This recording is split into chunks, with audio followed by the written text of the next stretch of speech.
Happy Crimson Tuesday, Deledrius. Good to see you. Yeah, it just ticked over to 8. It's so nice to not be rushing home and actually getting to do this on time. Starting just a shade early too. Um, Happy Crimson Tuesday, everybody. Yeah, I'm gonna. It's another art stream. It's another art stream, and I have plans. I think we could finish it today, though, Betty. Hey, Seagull, ahoy! Happy Crimson Tuesday. I think we could finish Betty today. So I'm very excited about that. And I'm hoping to get into cyberspace today too. I can't believe Neuromancer is kind of, you know, kind of all about the cyberspace. I haven't been to cyberspace yet, and it's killing me. Lady Norman, happy Crimson Tuesday. Good to see you. I need to get into cyber. I don't know if I'm going to get into cyberspace, but we're full steam ahead. We're full steam ahead with that. What else? Crystal Caves. We have like 2 more levels of Crystal Caves to finish off episode 1. I'm feeling pretty good about that. And yeah, that's pretty much it. Other than that, what have I gotta say?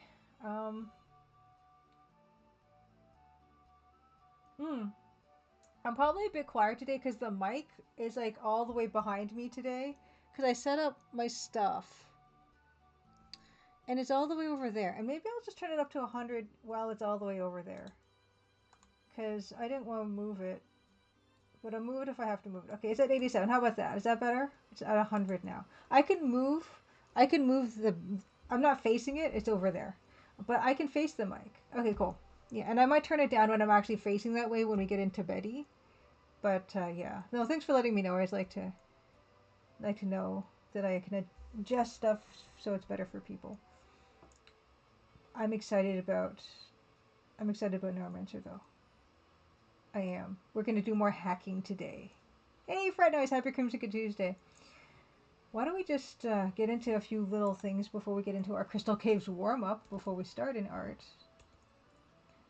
Crimson Diamond is on 20% off on Steam and on GOG right now. So that's exciting. Oh yeah. Oh yeah, this is completely not... I didn't set that up properly at all. Yeah, Crimson Diamond is on sale if you haven't bought it or anything. It's also on itch.io, but I don't think it's on sale on itch.io. It is on sale on GOG and Steam right now. So I'm excited about that. It actually has more than 501 reviews now. I think it's like at 507 or 8 or something. But anyway, thank you so much for everyone who has bought it so far and has reviewed it. Well, that's all about that. Anyway, yeah, this is classic, right? I'm not gonna say who doesn't know this, but this is, last week I had that Gold Rush background. That is not even one of the standard Gold Rush backgrounds that people are used to seeing when they think of that game. But everyone knows, who's ever played King's Quest 3 knows this one. How exciting! How exciting was this, everybody that got down here? How terrifying. Meepy and happy Crimson Tuesday. Yeah, there's the compression OBS. I just know that I'm going to be facing this way and talking this way soon, so I don't want to mess with anything too much. As long as you can hear me, it should be okay. And like, I don't like moving the mic when it's on. It makes all kinds of unsettling noises. Yeah, it would be nice to have a basement cellar lab like this. Oh, it's so good. Anyway, yeah. Me and my EGA. More or less fine. Okay, yeah, it will improve because this is like, I don't tend to use this camera scene thing too much unless it's at the very top. Yeah, it's more beautiful. I mean, it's a dungeon. No, I don't see any restraints. I see bookshelves and I see books and gear. I don't say it's a lab. Yeah. Okay. Next. Science Magic Dungeon. It's Chance's Lucky Escape is coming out. Hey, oh my goodness, the Woofs. Happy Crimson Tuesday. Happy Crimson Tuesday, let's give the Woofs a shout out. What were you running tonight? The Woofs, or today or this evening. Electric Dragon UK. Happy Crimson Tuesday as well. At the Woofs. Fantastic. Thank you for joining us. Yeah, we're just getting started. And happy Crimson Tuesday to you too as well. And Electric Dragon UK, thank you for redeeming Show Off on something. So you're just in time raiders. I am Julia Minamata. I made a game called the Crimson Diamond that recently hit overwhelmingly positive with 500 plus reviews. Hey, Dog DVD, happy Crimson Tuesday. I noticed that you were streaming my game the other day. I hope you had a nice time. Blank mind now. Okay, oh, the Wolves was streaming speedrunning and streaming Simon the Sorcerer, running through your Rosewater first play. I've never played Simon the Sorcerer, but a friend of mine was sharing some screens of that one, and it's so gorgeous. I have to play that eventually. And thank you so much, the Wolves, for the review. Congrats on the reviews. Yeah, I'm very excited to have hit that milestone, and it's on sale right now. The Crimson Diamond is on sale on Steam and on GOG right now. And yeah, it oh my gosh, Disaster Squad, happy Crimson Tuesday. I just shouted out the woofs, so that's timed out for now. But Disaster Squad, thank you so much for joining us. And were you doing game dev stuff? I saw that you were on, but I didn't notice what you were doing. But yeah, happy Crimson Tuesday, everybody. How's it going? It's going well. Yeah, we're just getting started. I've got to show off on something, so everyone's in time to watch me show off on something. So let me get the fun something. And right now, oh my gosh, sorry. Ugh. The current fun something, which I gotta turn off my a filter to show this properly. Here we go. Oh no, that's the color correction. This current fun something is I take a matchbook out of these awesome retro matchbooks that my parents collected. Hey, Bus Driver 13, happy Crimson Tuesday. Dinner, workout break, later more art. Nice. Yeah, we did that knock thing that last week. it was a mess. Yeah, that was a chunk. Rocky 1138, happy Crimson Tuesday. Sound is wrong. Sound is wrong. Yeah, it's just a bunch of matchbooks. I used to pick them out at random. Ooh, have we seen this one before? Is this a vintage? Wow. Okay, yeah, we got to see this one. Okay.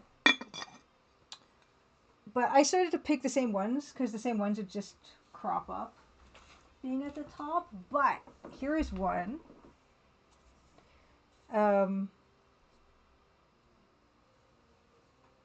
Vintage Swiss Chalet BBQ matchbook.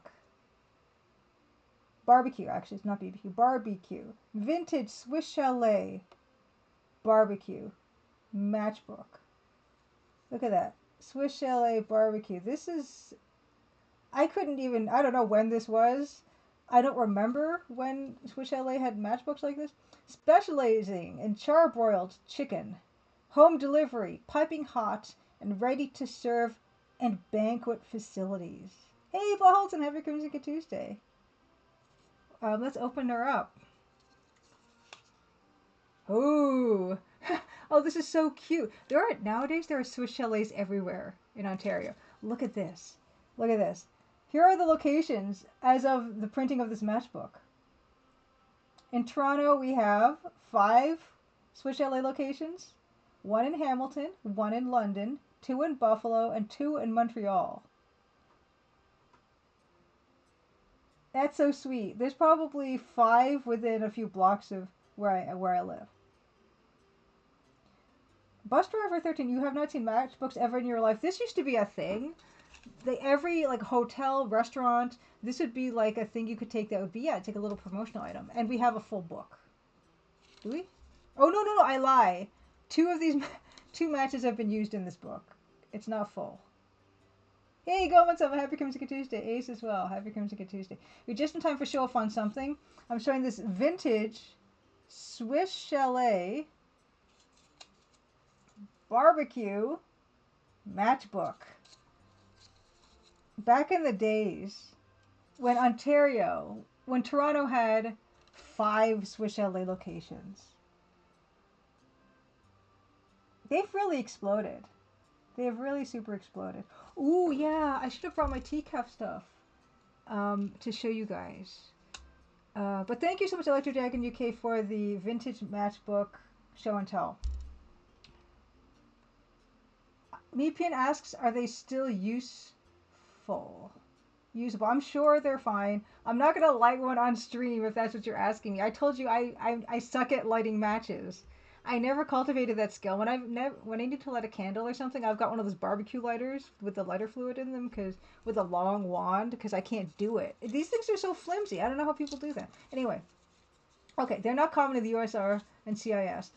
Yeah, they're not common here anymore. They haven't been for a while.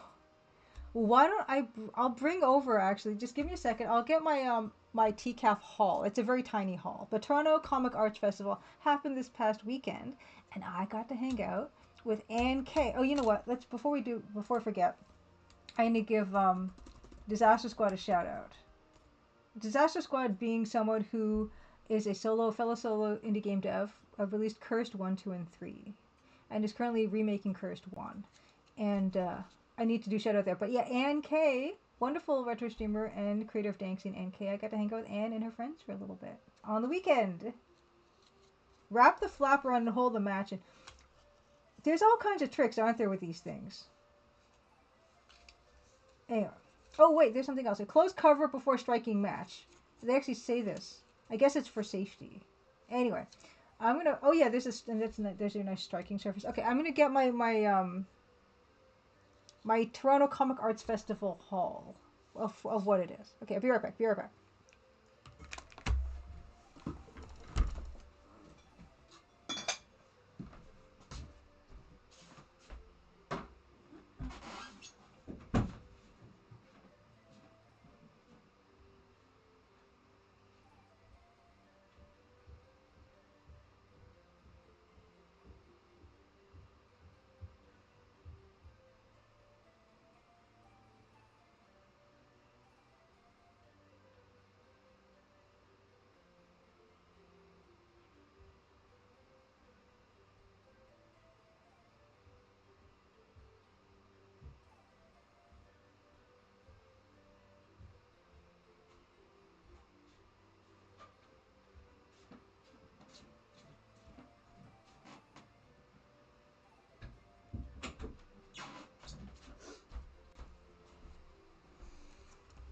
Okie dokie. Okie dokie. So, okay. Okay. Here we go. Toronto Comic Arts Festival is an annual, really cool event. It used to be held at the Toronto Reference Library for many, many years. This year they held it at the Mattamy Athletic Center, which used to be Maple Leaf Gardens. And if you want to be inspired by incredible amounts of talent and creativity and hard work, TCAF is the place to go. And they have, sometimes they also bring in some, comic book legends to come and do like a talk or signings and stuff. They had Kate Beaton come in this year. And then in previous years, they had like Junji Ito came to sign some stuff. Oh my gosh, NK, happy Crimson Tuesday. Yeah, I was about to give you a shout out. Let me try. Let me try. It's probably timed out still. I was just going to show off my my haul. My little tiny. Yay, I did it. Okay, little tiny a TCAF haul. And yeah, it was really cool to hang out with Anne and her friends. Disaster Squad said, I've never been to any concert events where other devs or streamers go. TCAF is great. Like, actually, my other friends, my like game dev friends go, comic friends, artist friends. A lot of people go. But yeah, Anne, it was really cool to hang out with Anne. Anne is an amazing like cartoonist in her own right. If you don't follow Ann K, she's Agent Ann K on Blue Sky, and she has this incredible comic strip called Sad Cat that she's been working on, and I'm loving the art for it. Let me turn off my filters again. Chroma key. Okay. I just got a tiny little haul at TCAF. There's so much stuff there, but the problem is TCAF, it's a good problem. It's really a really popular event, and it's packed every single year where you have to like shuffle past people in like art. Like it's basically, if you've been to like a big comic convention where they have, Patrick Stewart come in and, do photo ops and stuff, there's Artist Alley at those kinds of larger conventions, and TCAF is basically all artist alley, which is like the best part of these conventions as far as I'm concerned. And my friend Aaron was showing his comic that he's been working on for the past 15 years. He's done. Let me show you what these are. Here, these are his comics here. The Cold Fire. That's just the front one. It's about knights during the Albigensian Crusade. I'll actually just read the back here. It says, as the sun rises on the 13th century, the western aggression of the Crusades is turning inward upon itself. Gaspard de Bec, a battle-hardened Norman crusader, and his Breton understudy Julian are recruited to a special company who must apprehend a splinter group of fugitive heretics as they flee the Albigensian Crusade south of France and attempt to cross the frozen Alps. As the knights get closer to seizing their quarry, a mystery swordsman brings calamity to their task, and in the aftermath, Gaspard and Julian are confronted with the virtue of both their mission and their masters. Such seeds of doubt threaten to imperil not only their charge to protect the Holy Roman Empire, but Gaspard's tenuous vocation as a knight. The Cold Fire explores the contradictions embodied in these holy warriors, a heady mixture of devotion to God, kin, and sword. The protagonists end up painfully entangled in this conflict of principles as they spearhead the medieval church's war against heresy. And the art is really amazing in them. You can see why it's taken him 15 years. He's doing like this beautiful tonal ink washes and drawings and stuff. Yeah, he's a fantastic artist. Been working on this, of course, like part-time, as just about every comic creator is. But it's a real labor of love. Incredible. Incredible. And in the front, there's always like this color piece here. Beautiful. Looking like illuminated manuscripts. Yeah, it's fantastic. So I picked up 7, 8, and 9, and he's working on volume 10, which will be the last one. And the other thing that I picked up at the same time was he had some stickers, so I picked up this nice sticker. I bought this nice sticker. Incredible tonal work. Look at this. Look at this chainmail. And also I picked up this. He's also selling like these, this is an original like ink drawing, ink wash drawing. Yeah, the sticker looks amazing. This sticker, look how good this sticker looks. Really, really, really, really good. I'm never gonna stick it. How can I possibly stick it? And then yeah, this is an original piece of his. So that's all. That was my entire haul for TCAF, because I did really want to like buy more stuff and support more artists, but it's so overwhelming, and you don't want to linger at tables because then you feel like you're clogging up the alleyway for people, because it's not narrow between like from one side of the tables to the other side of the tables, but it's too narrow to just walk past, especially because it's just so crowded, that I didn't want to like linger in front of a table and like hold up the people that are behind me, and I found that kind of stressful, so I just ended up buying Aaron's stuff, and unfortunately, but it's an incredible event. It's an incredible event that is definitely worth going to if you have any interest at all in like awesome creative people doing their own thing. And there was a lot of that going on there. And every time I leave the event, I'm super inspired by just all that work and just incredible drawing talent.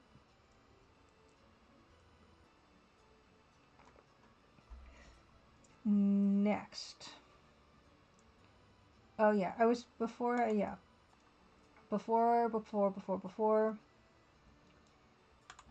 was mentioning, yes, Playdate. Playdate Season 2 is on now. You can buy it now. And if you do, you'll be getting Chance's Lucky Escape as one of Season 2's series of games. There are going to be 12 games in this season, and it's $39. And the season already started, and you get 2 games every week for 6 weeks. And Chance's Lucky Escape has not come out yet, but it will be. over the next few weeks, and I'm really excited for people to finally get to play it. Gregor Swang, happy Crimson Tuesday. Yes, and this was, of course, made with Yan of Golosso Games, who created. Oh, thank you so much for the follow, by the way. I always miss out my notifications. But Golosso Games, who created Inspector Waffles and Inspector Waffles Early Days. I think I have shortcuts for Inspector Waffles. Okay, well, that's old, but you could just buy Inspector Waffle Early Days on Steam. Visit GolossoGames.com. And yeah, it was actually done on. He programmed it for Game Boy, Inspector Waffle Early Days, and also has made his own Playdate game called Spike 2. So we both were coming into this project already having experience working on a Playdate game. I had made Recommendation Dog with Sweet Baby and Strange Scaffold. This was our chance to get to do one together, doing our own thing. And I did the art and animation, and I designed a font for it. And Yan did the programming and the writing. Yeah, I love the Playdate so much. It's very, very, very, very awesome. And I think this week's Playdate games were Whiteout and a squirrel game called Wheelsprung, I think. And Whiteout is interesting for me, especially because it's an adventure game, and I love playing adventure games. I only got started on both of those games. I didn't really play them either too much, but yeah, if you love Playdate, this is a great time to get in and see what all the fuss is about. Next, this is not just last weekend, but it's been a few weekends where I go to the park and I take pictures of things, and it is now mushroom season. Well, some mushroom season. These are pheasant back mushrooms. They're also called dryad saddle mushrooms, and they grow super big. And they're one of my favorite mushrooms because they do grow super big, and they're super easy to identify because of, like, yeah, those markings on the front of them.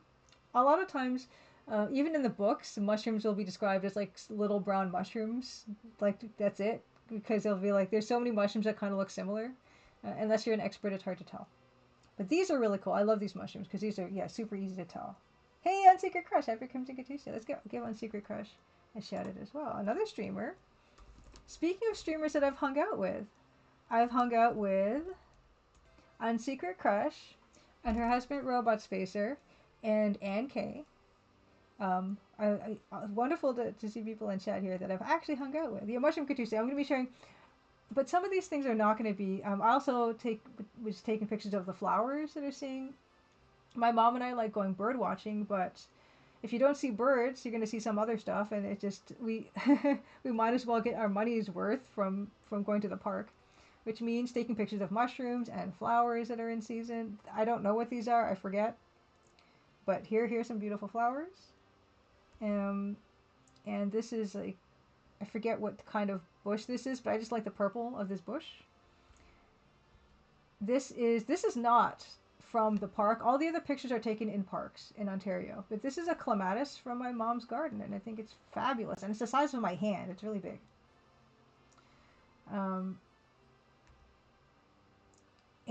Here's some buttercups. I think that's a blurry picture, but those are buttercups. I know also on Robot Spacer was streaming Case of the Golden Idol, which I have not been able to watch because I want to play it myself. And I just recently bought Case of the Golden Idol because it's on 40% off on GOG right now. So I literally bought it today. Now, buttercups. These are honeysuckle, beautiful pink honeysuckle. There's also like white honeysuckle, yellow honeysuckle. More mushrooms. I don't know what kind of mushrooms these are. I was trying to look them up. Like, I've got this app called iNaturalist that is really much better at identifying plants than mushrooms. Because it told me that these are coprinellus mushrooms or coprinus mushrooms, and I looked it up in my mushroom book, and I couldn't. Either one or the other of those names is not listed in the mushroom book, so I don't know. Ooh, Lady Norman's been streaming Inspector Waffle's Early Days, and has 2 chapters left. How do you like it, Lady Norman? I don't know what kind of mushrooms these are, but they're really cool because there was like a ton of them. And these ones I think are oyster mushrooms, and I'd never seen these in the wild before actually, and I was very excited. These ones are edible, but I'm not about to, like I said, I'm not about to start foraging mushrooms and eating them. Even though those pheasant back mushrooms are also supposed to be edible, I'm like, no, it's not happening. I'm not brave enough to do that. And these are, I don't know, see, these ones I think are oyster mushrooms. I don't know if, again, I don't know what these mushrooms are, but they're just neat mushrooms I haven't really seen in the wild before. Yeah, Pengo Ray, happy Crimson Tuesday, by the way. Says mushroom people are always checking the gills and spores and things. Yeah, there's certain ways you can use to identify mushrooms. Yeah, like some mushrooms have these gills, as you see on the underside of this mushroom here. Some of them do have like pores that it kind of looks like a sponge underneath there. You can also check spore prints because mushrooms they reproduce by like putting spores out into the air, and like different kinds of mushrooms will have different color spores, and you can put a mushroom on a piece of white paper, and then it's going to dump its spores down on the paper, and that helps to identify as well. Um, oh yeah, Unsacred Kush says iNaturalist is neat, but I find it hard to use on anything that moves like a bug or a bird. Yeah, I've used it on a butterfly that wasn't moving very much, and actually we're going to see it in these pictures. Oh no, Seagull says, my friend had to go to hospital after eating foraged mushrooms, not because they were the wrong kind, but because she secretly is allergic to fancy mushrooms. What a way to find out. Another thing about mushrooms is that some of them, even if they're considered edible, you have to cook them really, really well before they're digestible. So even if they're not poisonous, they could still give you digestive upsets. So I'm not going to risk any of this. Lady Norman says, going to stream Frog Detective tonight. Ooh, yeah, I think I bought one of those. I haven't played it yet. There's so much stuff I've bought that I haven't played, just like everybody else. I don't know what this is either. This is some kind of weird. It looks like a truffle, like a not a truffle like a mushroom truffle, but like a cocoa truffle that you'd buy at a store. I don't know what this is. It's just weird. Oh, Seagull. Okay, you say that Frog Detective is good. Okay. This is, yeah, I took a picture of this beautiful blue butterfly. It's not a big one. It's like little small little butterfly like so. There are a lot of them out right now. Yeah, this looks delicious. Don't eat this. No. Don't eat that. My mom touched it. I'm like, what are you doing? It could be like poisonous. So she's like, identify it so that in case, whatever. She's fine. It like left brown powder on her finger. I'm like, what are you doing? Anyway, it's fine. She's fine. This, yeah, I don't know what kind of. I did look it up on the iNaturalist, and it gave me like a. The thing is, it gives you a scientific name, and sometimes with the scientific names, like I don't know, it's called genus Polyomatis. Let's like look that up. Genus Polyomatis.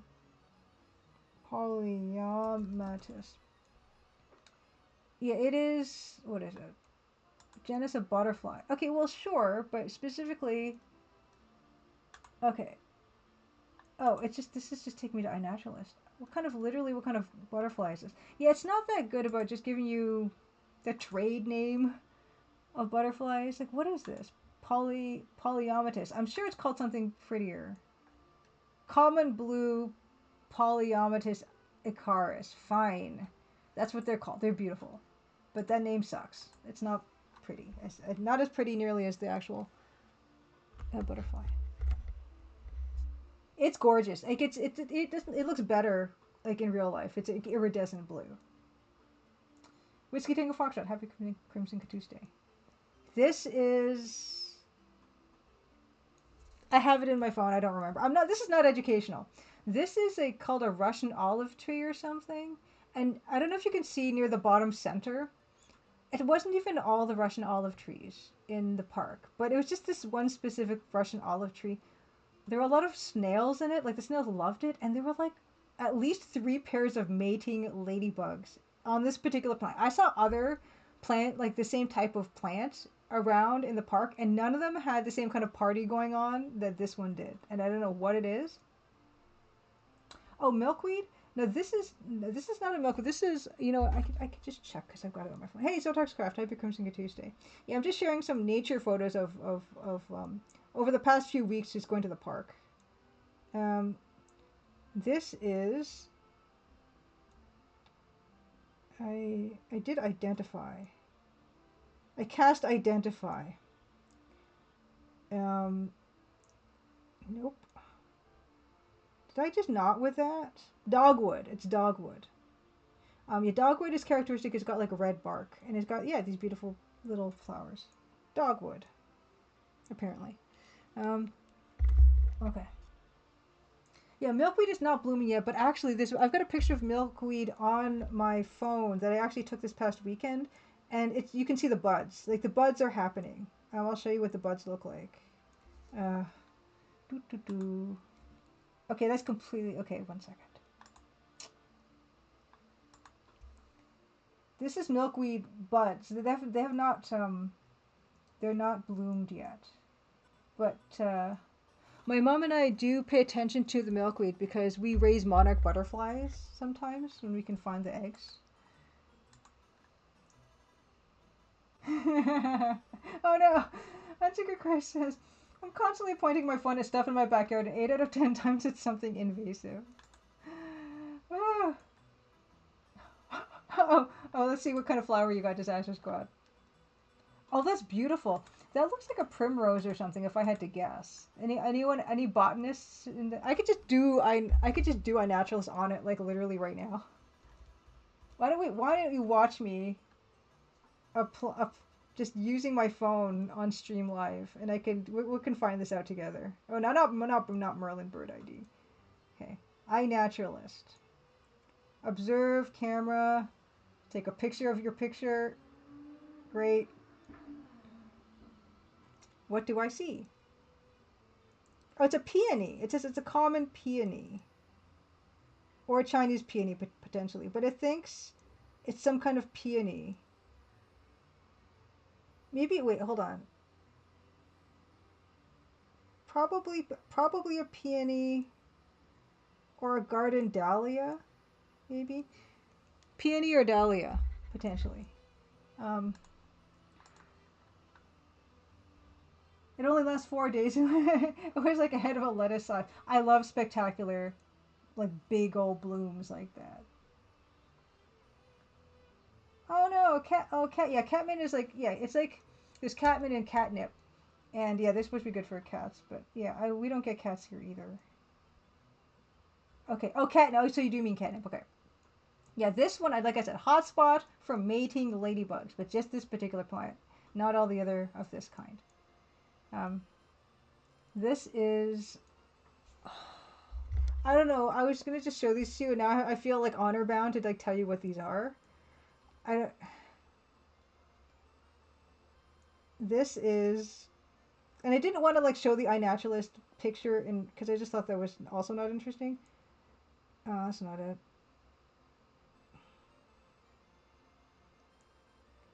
That is.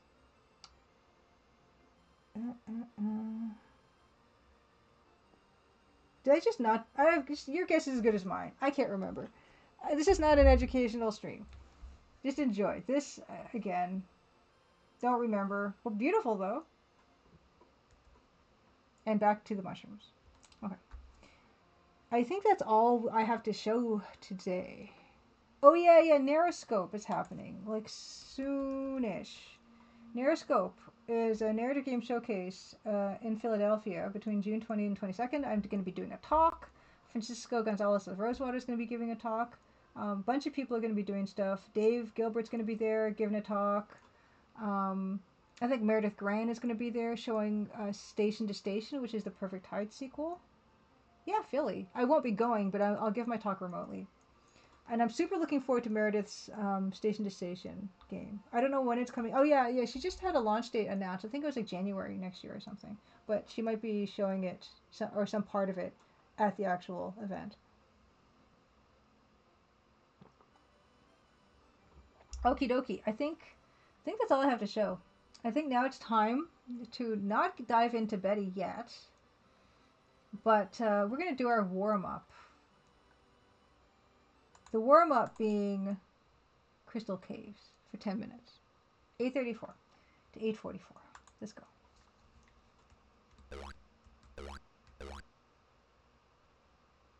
Yeah, Zotac stuff. I use iNaturalist, but I did ID some of those flowers, and I didn't take screenshots of the ID, and now I don't want to like keep you guys waiting on the Crystal Caves, so we're gonna just leave it be. But I'll try to be better about it next time. Yeah, iNaturalist is pretty good about flowers and plants and stuff. Oh, I gotta change my tag. Hey, I thought I finished this one. Guess not. Did I not finish this one? Am I on the wrong save? I didn't finish this, did I? Does anyone remember? I'm pretty sure I didn't finish it though. I had to change my tag.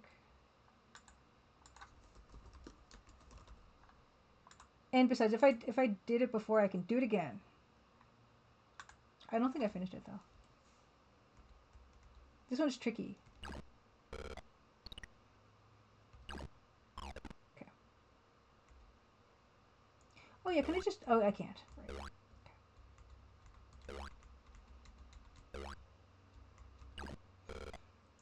I got close to finishing this one, I think. I don't actually think I... Oh, that was a bad place for that. Oh yeah, oh right, the invisible bats. Not really invisible. But pretty not visible.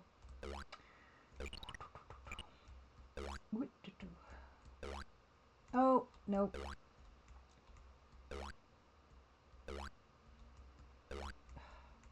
Okay, after I die, I'm going to double check my saves. I did check before stream. Maybe I just didn't check well enough.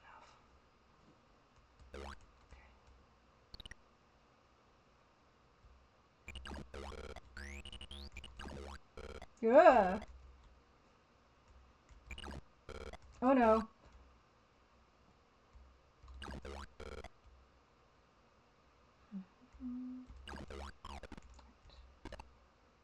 Hey, Blue Wyvern, happy Crimson Tuesday.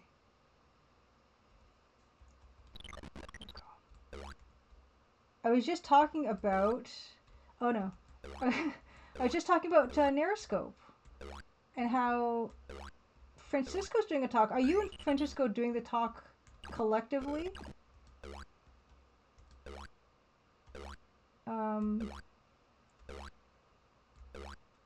And I can't remember what was the specifically... Okay, you're sharing it. Nice. And what was the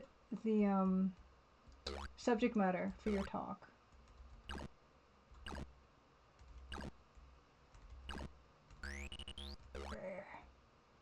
Been working on the talk all day. Nice.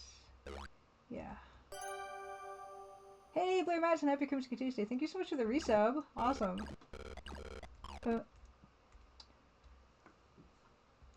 Yeah, my talk is... you guys are doing an hour-long talk, I think. I'm only doing a half-hour talk.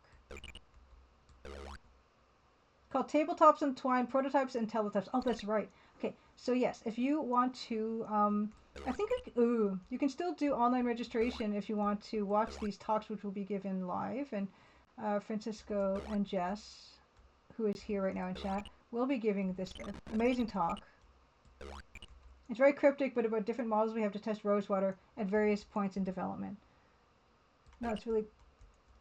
That's awesome.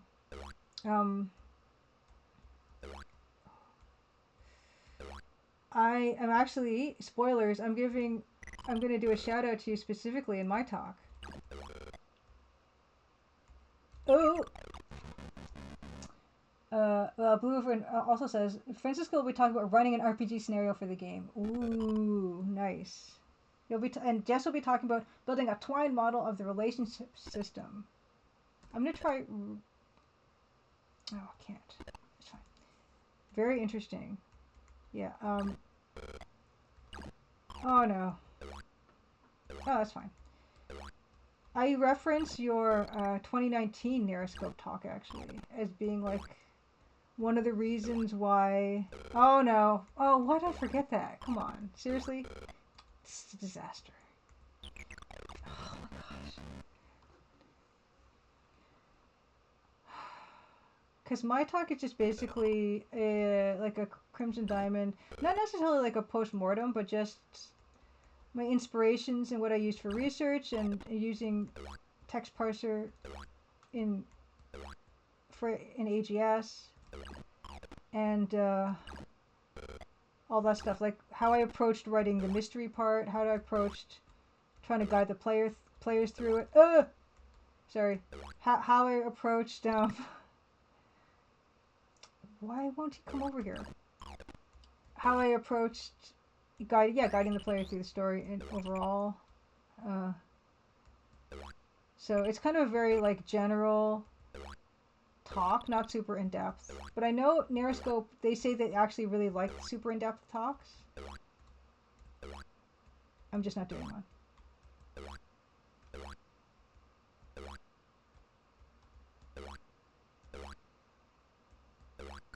And some of it, like a small portion of it, is kind of cribbed from my my GDC talk. Okay, a couple slides. I don't actually need to kill this guy. So, yeah, I talk a little bit about your world building out of talk. Your world building out of bounds talk, because I did hire a cultural sensitivity consultant for Crimson Diamond, and I have you to like thank for inspiring me to do that, and like telling why that's such a good and important thing to do. So yeah, that's your shout out. I've totally spoiled it now. Yeah. And if anyone else wants to watch Jess's world building out of bounds talk, that is on the Neuroscope site somewhere. You can find it on YouTube. And it's very, very excellent. Oh. And I actually cite specific examples, a couple of the specific examples of how the cultural sensitivity consultant like made my game better. Specific examples. I think I give 2 specific examples. There were like more examples, I think, but I only had time for 2 because my talk is supposed to be 20-25 minutes long, and I had to like basically gloss over a lot of stuff. Zotax Crowd asked, how many people are part of your gaming development team?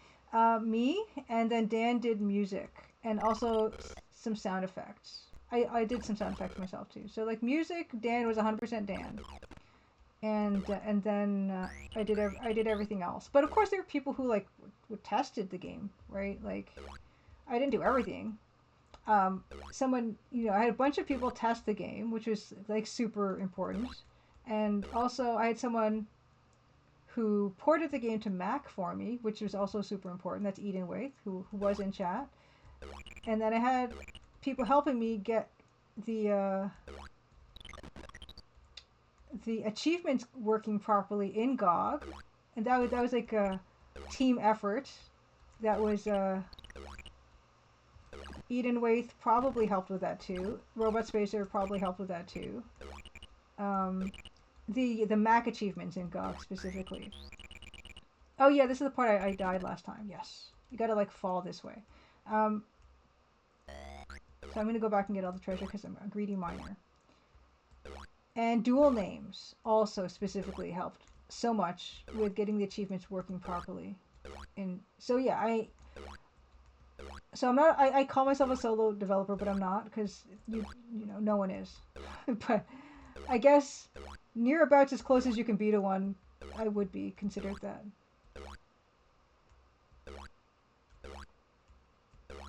Also, yeah, shoutouts. I mentioned in that talk, I give shoutouts to other people who even helped me with the coding, right? Like, Francisco helped me with the coding. And, Lost Train Dude. Oh, and, oh yeah, I gotta go from here. Nope. And Edmund Detour helped me with it.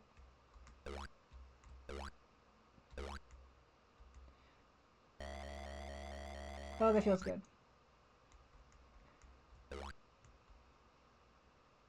And even like, yeah, marketing and PR, I got help with that too. Although for most of the time, the game development time, I was doing that myself, but I still hired people to help me with that. In the last,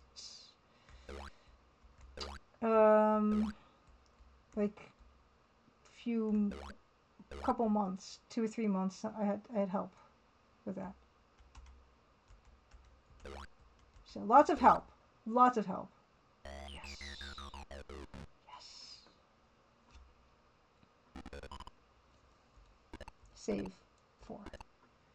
Time check. Oh, perfect. That was exactly 10 minutes. Nice. Okay. And now we get to the whole thing, the main thing, which is Betty, and then this lighting issue again.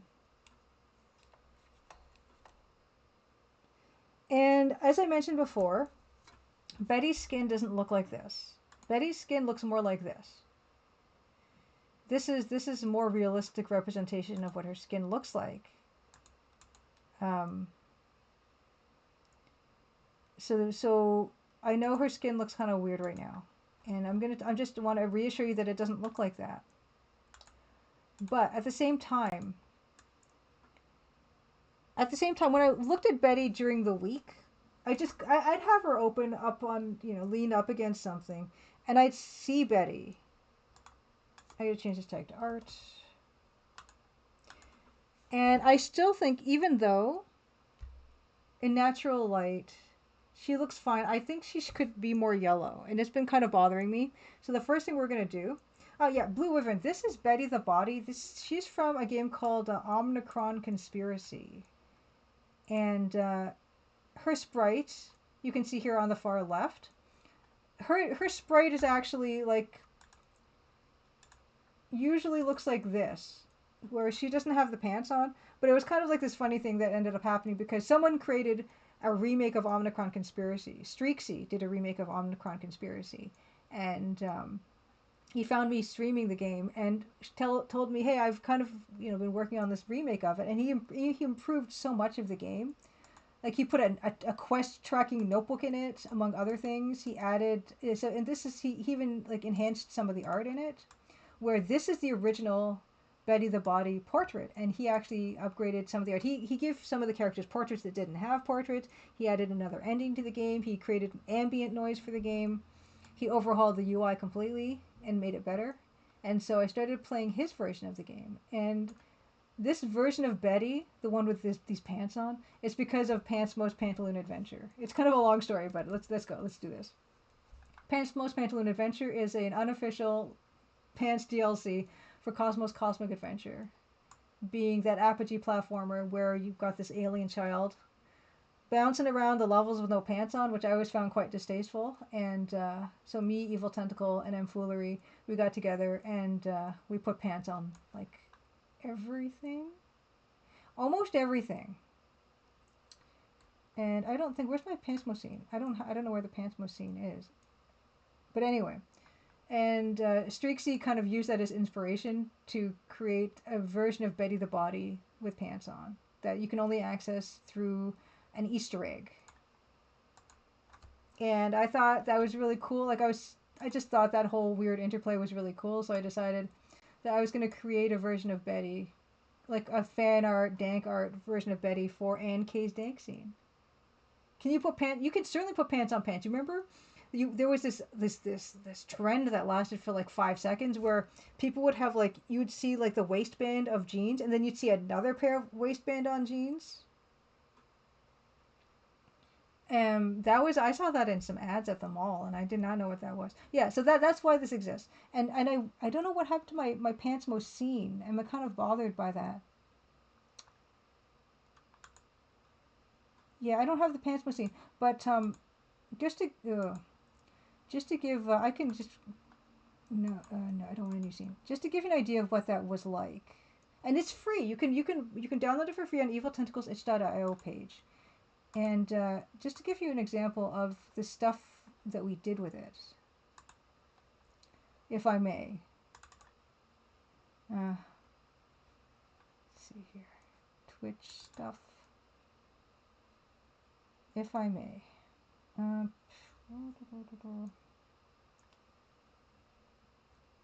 Pantsmo folder. Okay.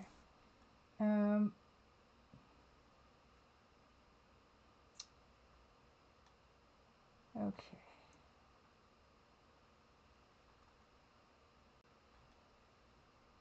Stuff like, oh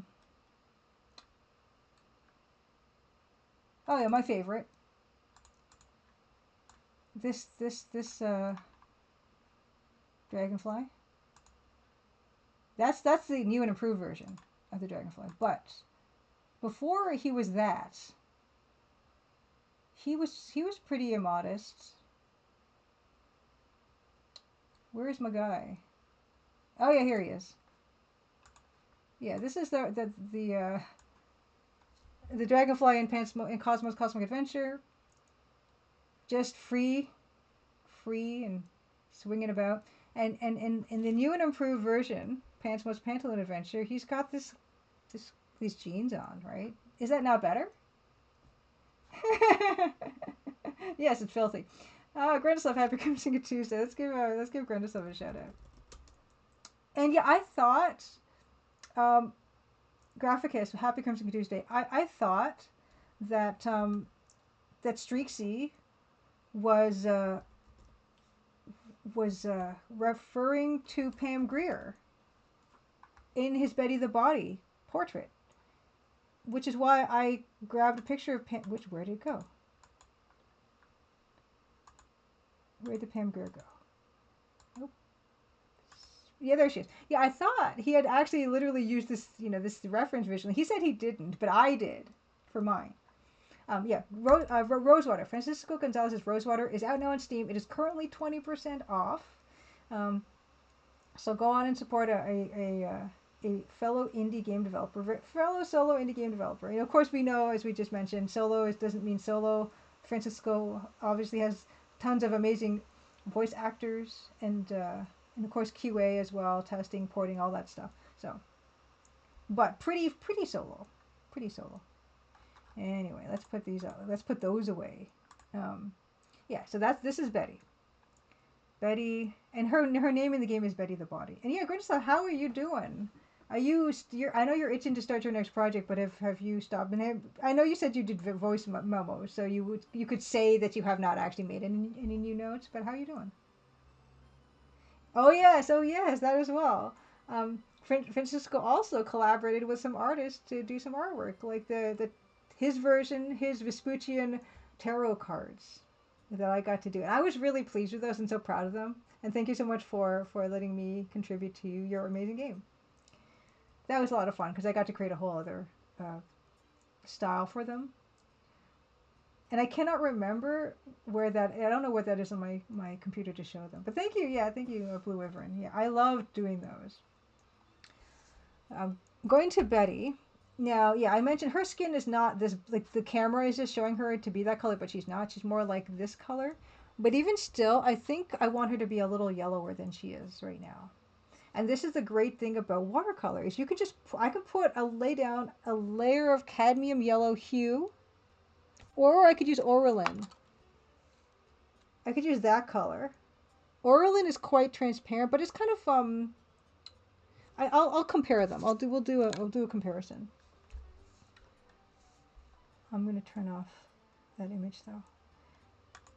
Yeah, so here is my trusty collection of watercolors. Oh yeah, that's right. Grindislav also does audio editing and voice direction for other games. Grindislav says, I'm deep in the woods doing audio editing, but today I debated how many frames for my walk cycles in the next game. Oh my gosh. Walk cycles. Let's see. I'm going to just taking a bit of this. Why is that? Is this something going on in this? Why does it look so not yellow? So that's that one. And then Auralin is a color that's in this palette. And this one is a Winsor Newton. Oh, that's so much brighter. Auralin is a Winsor Newton Pro color. The hue here, cadmium yellow hue, that's a cotton color, which is a student grade color. And now I'm thinking that the Auralin actually is more transparent than the cadmium yellow hue. So what I think we're going to do, I want to use the Auralin to give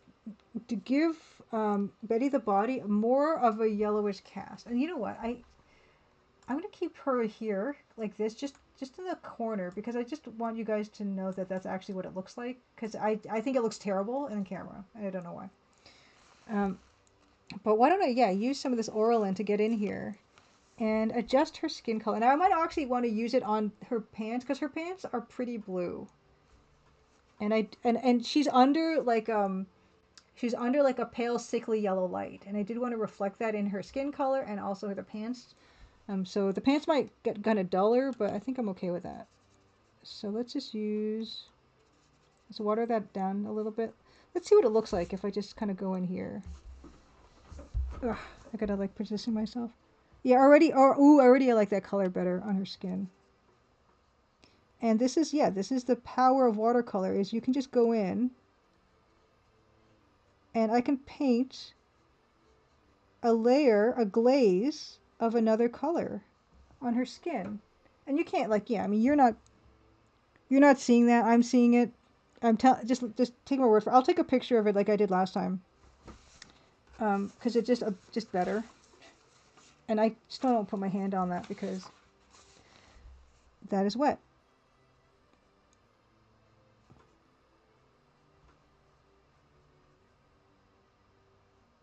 Yeah, the Orolin is a gorgeous, like, kind of acidic yellow, and it's really pumping up the color of her skin in a really, like, nice way. And I will take a picture. Oh, that's nice. Okay. I'll show you what that looks like. I'm going to let it dry and then take a picture and show you what it really looks like.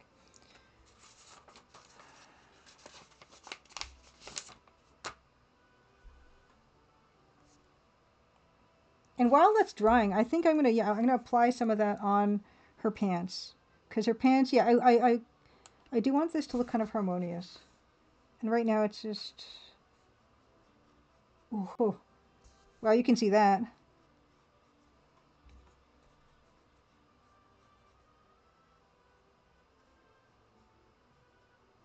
Yeah, you can't do this with any other paint. Kind of paint. Oh, you can't even tell. It's such a shame you can't actually see what's going on here. I need to, if I continue to do painting like this, I should adjust the lighting thing. That looks, yeah, you know what I'm gonna do?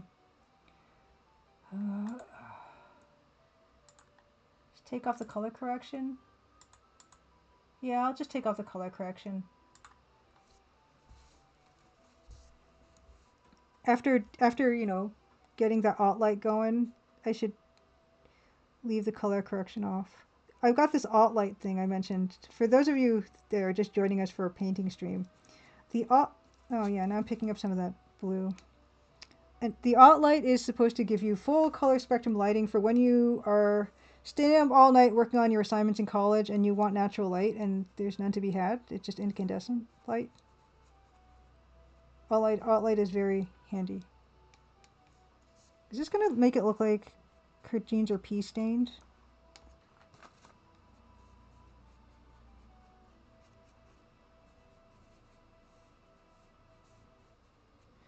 It's kind of like a urine color.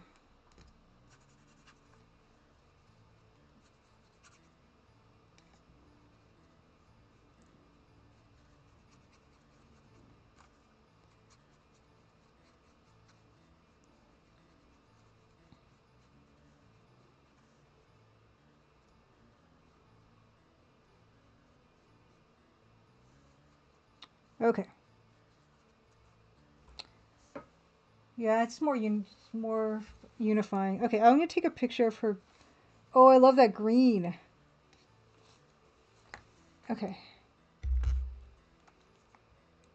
Take a picture and I'll show you.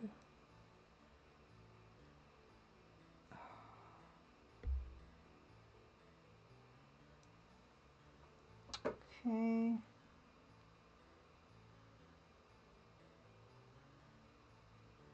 Oh.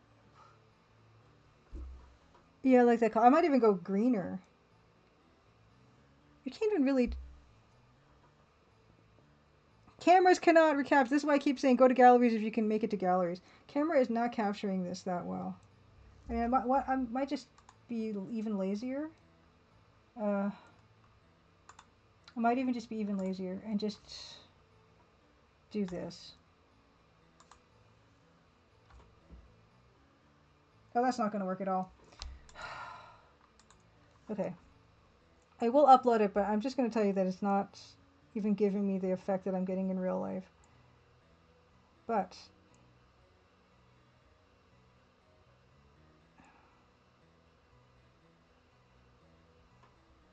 I just really like this color.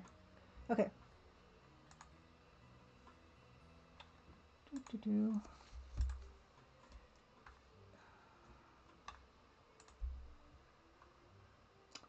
Do-do-do.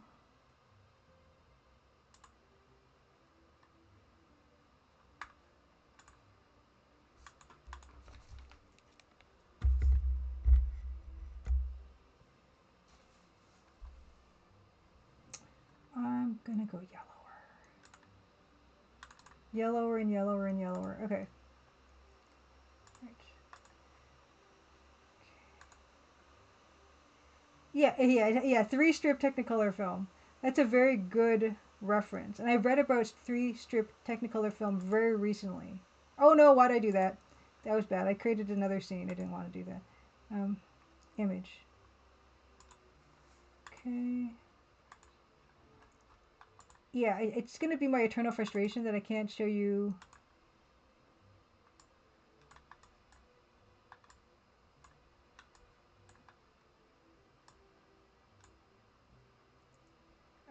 I do have a scanner, Whiskey Tango Foxtrot. I do, but ugh. I will. That's eventually what I'm going to do when I want to show this. Beta Human, happy Crimson Tuesday. You missed almost nothing. I added some more yellow to her skin here with this beautiful Oralin yellow color, but it's not really showing up, and I'm getting kind of fed up. So I'm going to continue doing the rest of her skin this way, and then because I didn't feel like she was green enough.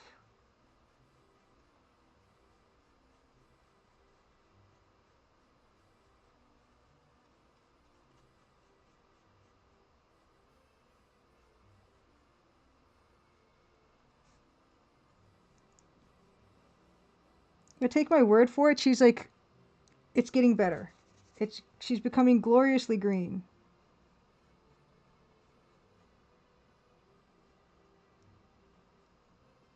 It's so vibrant.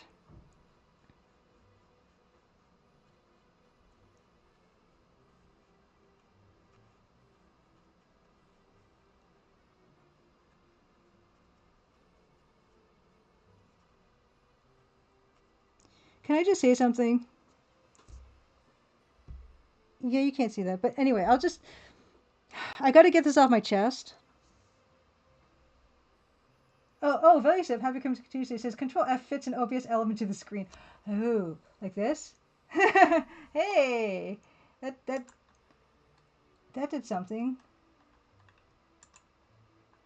Well, no. Oh, weird. Okay, the bounding box is all funny now. Eh.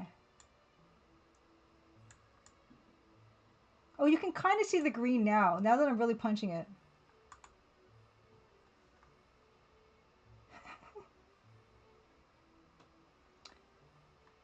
My video is blocking the static image. Yeah. Oh, you're seeing it a bit, I think. You can see that she's getting a little yellow. I'm just telling, ugh. I'm sorry, I'm frustrated. Okay. I gotta get this off my chest. Speaking of green ladies, I was watching Wicked. Because it's free currently on Amazon Prime for a limited time. So I used to love The Wizard of Oz when I was a kid. And I had seen Wicked on stage. I couldn't remember, though. It was a long time ago. So I watched the movie because it was free on Prime. And it still is, right now, free on Prime. And I watched it over the week on a second screen while I was doing work. Okay, yeah, you can see the difference. Yeah, it just looks way better. It's so frustrating. You once also saw Wicked. I don't remember much about the Wicked play. And did I read the book? Oh my gosh, did I also read the book? I can't remember. Maybe I read the book too. Okay, so I saw the movie, And I know it's very well reviewed. And I don't like to be negative or anything, so I'm not going to be that negative. I'm just going to say I didn't like it very much. I didn't think the songs were that good, among other things. I thought the performers were fine. Like, the performers are very talented, and they could hit very high notes. But I didn't think the movie was very good. Yeah, Blue Ribbon. It's free on Prime if you guys have Prime. Um, but I don't know. I don't think the writing was that good. So you might be interested from a writer's perspective about it. But I didn't think the writing was that good. It's incredibly well reviewed, Value Sip. If you go on to Rotten Tomatoes, so like both the critic and the audience score are like acclaim universally. Yeah. No, she's good. Like Ariana Grande is good. Like the actresses are great in the movie. Like I yeah, I don't think the writing is that good, and I didn't think the music was that good. But that's all. That's as far as I'll go with it. I'm happy people like it. I'm happy that it brings people a lot of joy. But it was not. It was not my thing. Did I just make that mess right there? What'd I do?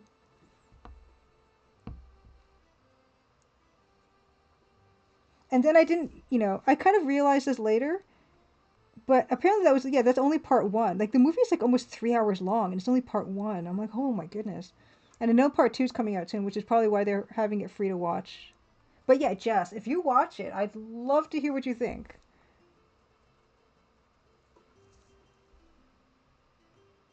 Yeah, sounds like dollar bills. Goldman Sachs says can't be as bad as Oz the Great and Powerful, right? Wait, that's a movie. I think I saw that movie on a plane, and I cannot remember that one either.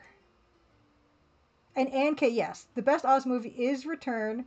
I have to agree. Like I know the first original one, everyone loves it, whatever. But I was also someone who grew up with Return, and Return is amazing. And I watched it fairly recently, and it's still amazing. It's amazing. Yeah, Beta Human. Um, Defying Gravity is like that's probably like the song that is the really good song in Wicked, right? That's a good song. Popular, I don't remember what Popular sounded like. Wheeler, yeah, Gary Angus Wheelers, yeah. Oh, Jess, you saw Return recently? Oh, it's so good. Uh, yeah, so that I think her skin is looking much better now. I like how gross her pants look now. Her pants look really gross now. Yeah, Return to Oz is Nightmare for You. Like I've said before that I think I was too. Everyone thinks they were too young when they saw Return to Oz, but I think everyone is too young when they say Return to Oz. It doesn't matter if you were 12 when you saw it, or 8, or 10, or 5, or 50. It doesn't matter. Everyone's too young to watch that movie. That movie is scary. Hey, Towie, happy Crimson Tuesday. Good to see you. Good to see you. Oh my goodness, this good Towie is showing up. I was lurking the other day. I poked my head in. You were playing that Viking game. Let's give Towie a shout out. Towie being another streamer, awesome streamer that I have hung out with in IRL, and we got to do that again. Luigi, yeah. Does this not work?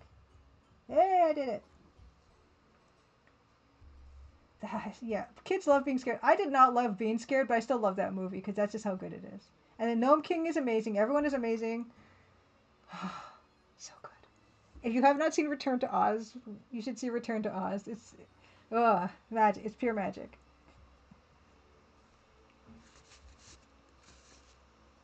So her skin is better now. And now what I'm going to do is I mentioned I wasn't sure what I'm going to do with her hair, and I know what I'm going to do with her hair now. I want her hair to be greenish black. Like I got this idea in my head, but the first thing I'm going to do is because she's lit with this sickly yellow light, I'm going to do the yellow on there first, and then I'm going to do greeny blacky on her hair. And Gundislav, I assume, did you see it for the first time recently too with Jess, or did you, had you seen it before?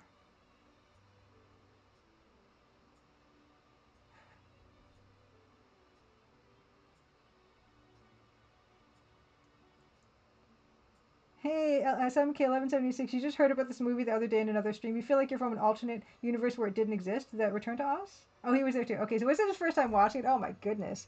What a treat. That's so good. Yeah, so I'm going to go in here with just the yellow.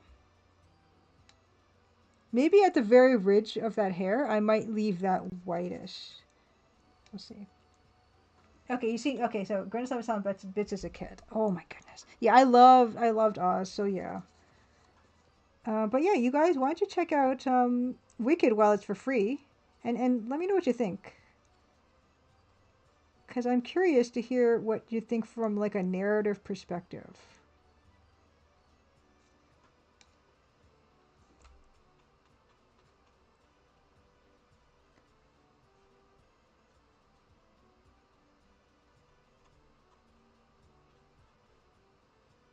And I'd also be surprised if you could even finish it. Haha.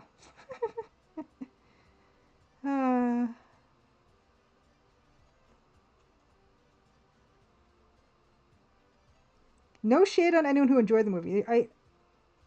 If you enjoyed it, you enjoyed it, and I'm happy that you did because they spent a lot of time and effort and worked really hard on it. So hopefully people did, and clearly people did because it says so.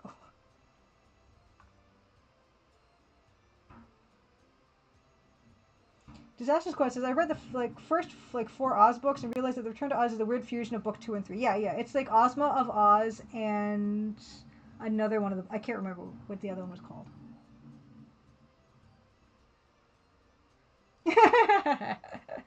Zotax Crop says I haven't been happy with the film industry since Matrix 4 dropped. uh, there's no accounting for tastes.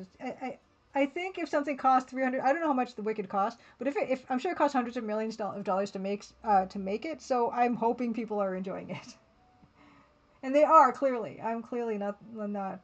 I'm clearly the minority there. Gary Ankles asks, "Have you gone back to watch old movies that scared you? Do they hold up?" I found that they, for the most part, I feel they do, and I don't know if it's just because of that emotional connection to that feeling as when you were a kid. Maybe that still keeps it going. I don't know. Yeah, Pinocchio's scary. So there's her hair like that, and then I'm gonna go back in, with the green with some nice greenish black, because I think greenish black is actually a really nice hair color.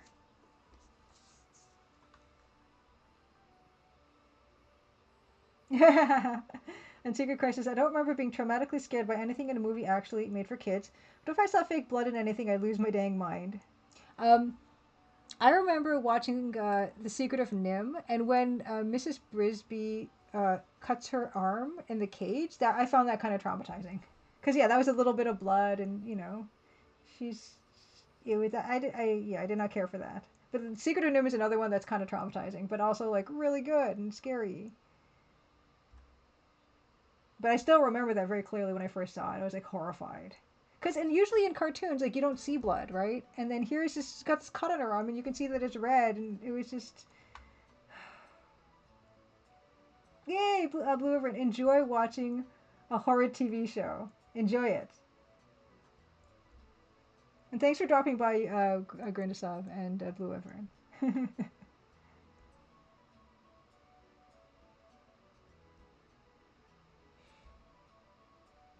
Okay, yes. Okay, Beta Human. Ozma of Oz and TikTok of Oz were the 2 books they combined to make Return to Oz.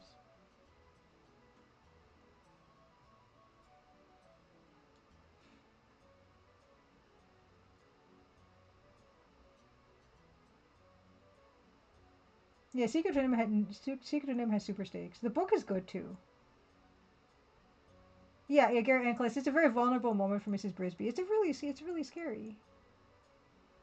I never saw The Last Unicorn.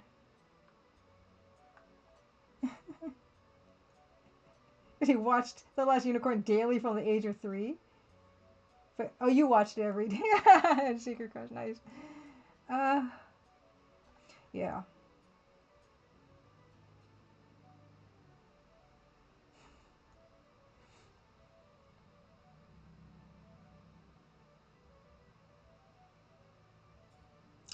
Disaster Squad asks, besides matchbooks, do you have anything out of the ordinary that you collect? I collect rocks. I have so many rocks.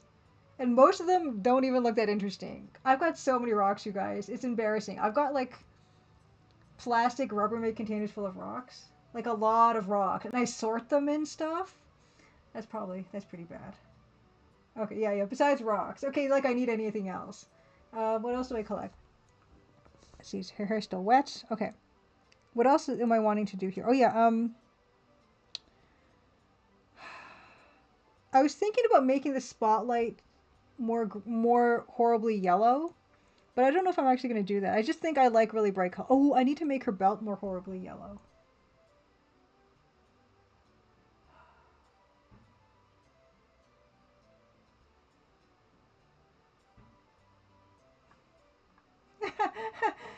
Christopher Lee's supervillain monologues are comforting to listen to for Unsecret Crush. Oh, wow. That's intense. And Kay says, I remember telling my dad I was scared at night. He told me to think of Mickey and Donald Duck. Then I had nightmares of Mickey and Donald's chasing me.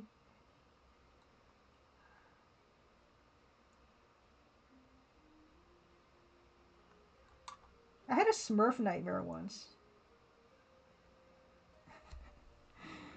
Uh,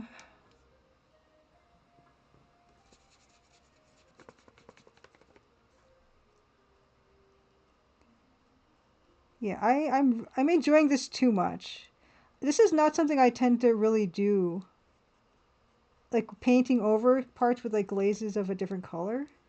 I'm really enjoying it though. Like I'm enjoying it too much. Smurf Nightmare is a great band name.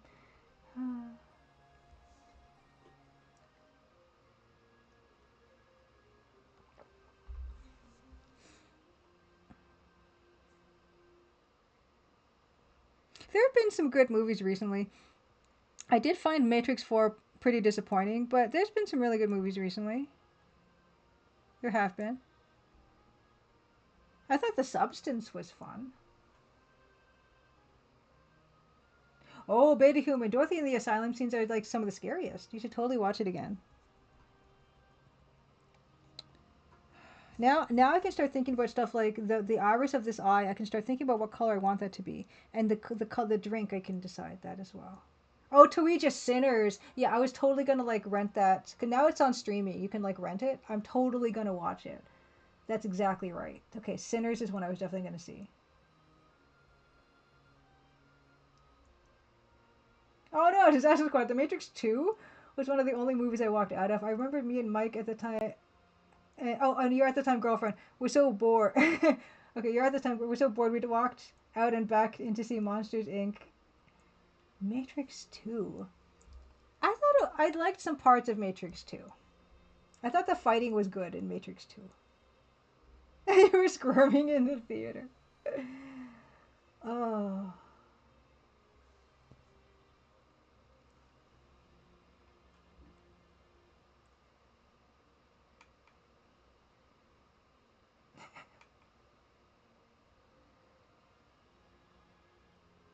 Simon K walked out of Dreamcatcher. I don't think I've ever walked out of a movie. Actually, this movie's okay. The movie I wanted to walk out of was Swiss Army Man with Daniel Radcliffe and Paul Dano. I wanted to walk out of that. Okay, so here, okay, maybe this is going to help you see the beautiful yellow tone. And I don't tend to give up on movies, but I gave up on Cyrus, that movie with what's that guy's name? It had it had Marissa Tomei in it. It had Jonah Hill in it. It had Riley. What's his name? What's his name?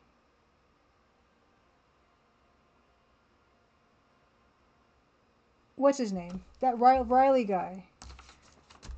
I stopped watching that. I really wanted to stop watching Wicked, but I just plowed through. Hey, Mistress Manto, happy Crimson Tuesday. Yeah, Substance was it was fun. It was fun. It's exactly what I wanted. It was just a fun watch. And then I actually the next day I watched the new Suspiria with Dakota Johnson, and that was fun too.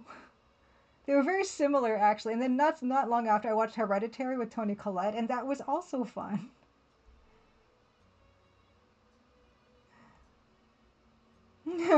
Matrix 4 was a smack in the face. Oh no, I didn't see Matrix 4. Oh my god, that was the new one. I haven't seen that one. Wait a second.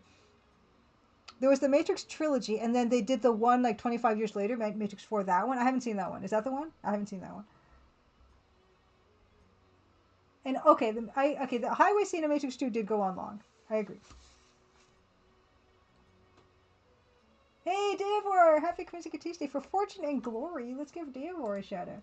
Davor, another indie game dev, another solo indie game dev, doing awesome stuff.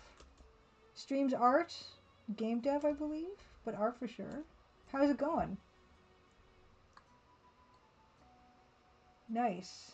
John C. Riley, thank you. Yeah, Cyrus was the movie, and I stopped watching it. I usually try to finish a movie, but I couldn't with that movie.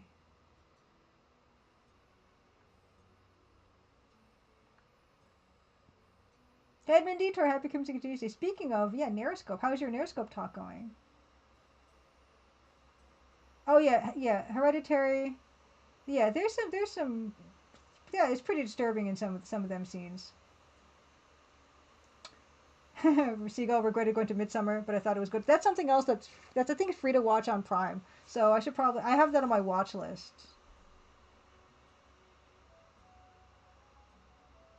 Okay, Zotok says don't Matrix 4 will ruin the trilogy for you. Okay. I forgot it existed. I just forgot it existed. Okay. Davor was working on some more monster animation. Gonna lurk and lie down for a nice. Have it yeah. Oh no, you have a headache. Yeah, definitely have a rest and hope it goes away soon. On Secret Crush, Hereditary was pretty fun. It's a good movie, I would say. But I liked Suspiria more and I liked The Substance more than Hereditary. Edmund Detour enjoyed Matrix 4, but you're a Wachowski scholar at this point.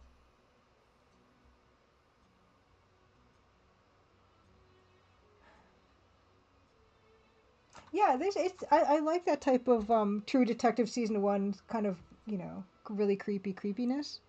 Oh yeah, now that her hair is dry, I can do the greenish black color that I wanted. So I'm gonna start with a base of Mars black, but then I also want to choose probably I've actually never mixed these two colors before. So hold on, I gotta wipe off my palette a little bit. What happens when you mix emerald green? Speaking of emerald. Oh, that might do it. Emerald and Mars black will give us what?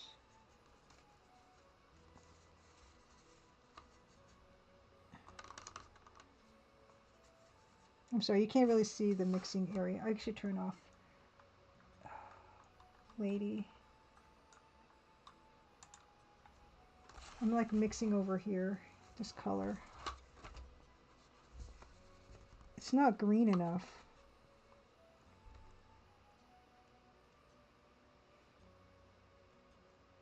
Oh, on Secret Crush, it took me a while to watch the new Suspiria because of how not colorful the trailers were. It was good after all. Just and not just trying to redo the original. Yeah, I haven't seen the original yet. I do want to get into that. That color's good, but I'm concerned that this green black color that I've mixed. I'm concerned that it's kind of I can see how translucent it is, and that kind of bothers. But I really like the color, so why don't we just go for it?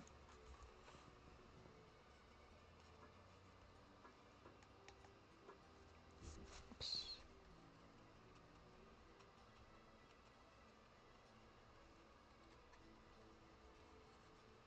Yeah, it's fine. I actually really like the color on there, which again you can't tell, but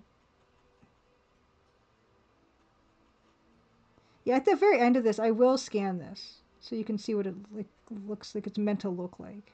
And this part will be black.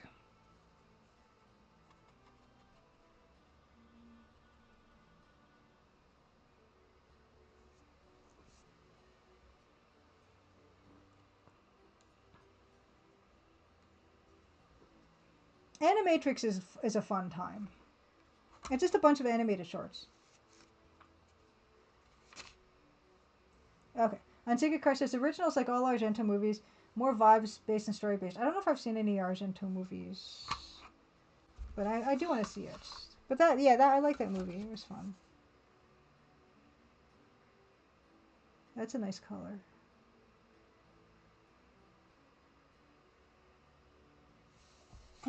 Yeah, so now all that really remains. That doesn't look good on. Yeah, it's also Trust Love and Animatrix have it on DVD.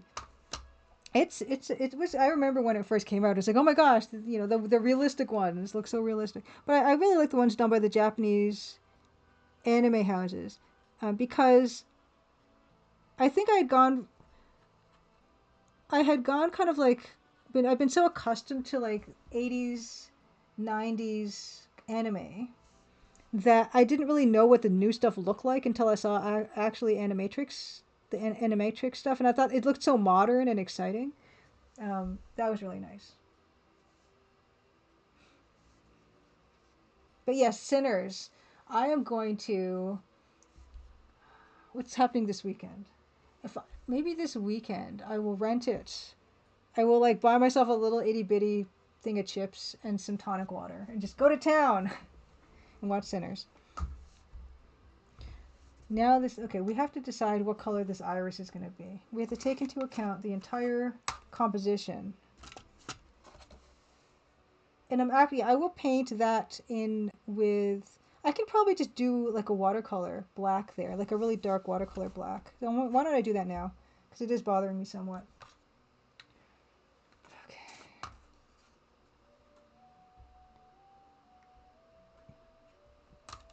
Use this brush, just get in there with some Mars black, super dark.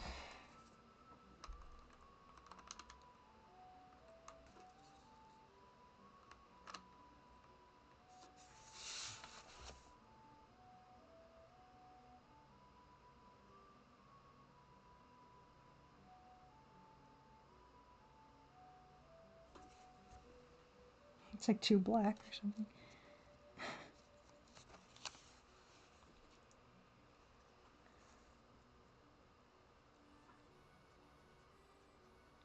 I think out of the Animatrix ones that I find most memorable was that one with the sprinter. I thought that was really neat.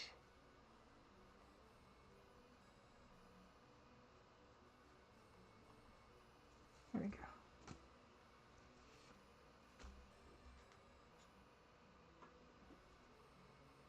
I also really liked the anime portion of Kill Bill. That was also really cool. Okay. Iris color. Iris color.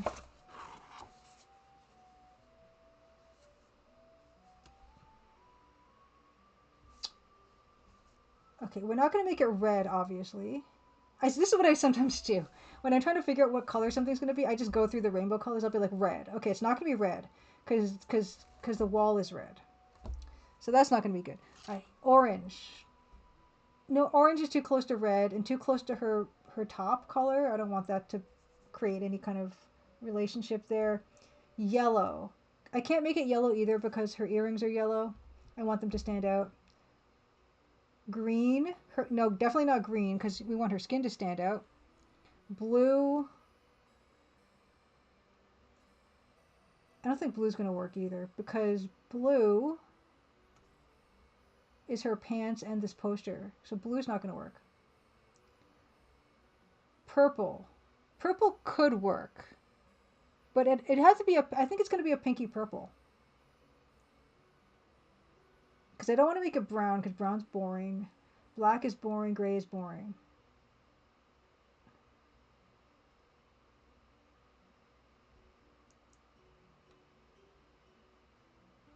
Oh no, Dave. Oh no, is Ghost in the Shell? Is Ghost in the Shell set in 2030? Is that true? Oh boy. Yeah, I think. Well, if I do it pinky, it's gonna be connected visually to the cup. Maybe cyan. Let's go back to my favorite now, my go-to colors. These are my pro colors that I'm very proud of for some reason. What if we did the Winsor Newton blue shade? Because that's going to be darker than her skin. It's going to be like a blue-green.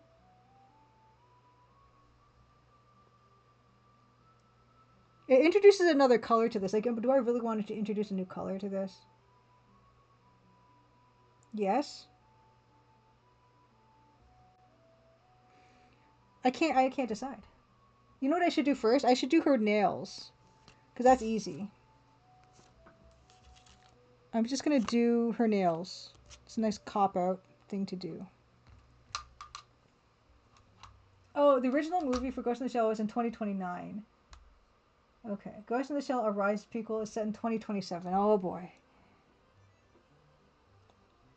Yeah, I'm going to just do her nails. That's an easy thing to procrastinate on. I don't know what I'm going to do.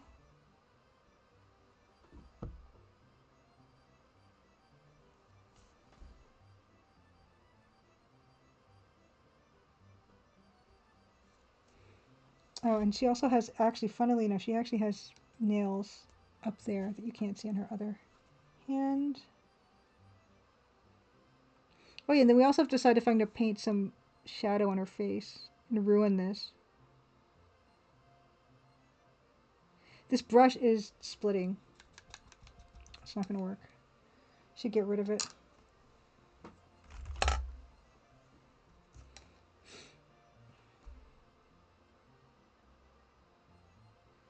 Anyone have any suggestions of what color the eye should be? The iris, not the eye.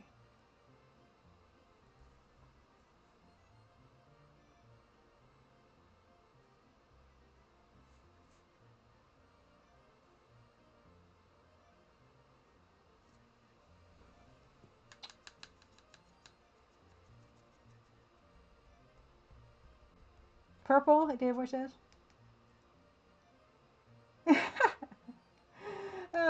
Edmund Dieter says, I kept hearing this weird sound and it was my dog snoring in the corner of the room. That was coming from the stream. I need another. Okay. Okay. Purple. So we have, okay, let's explore our purples then. What have we got?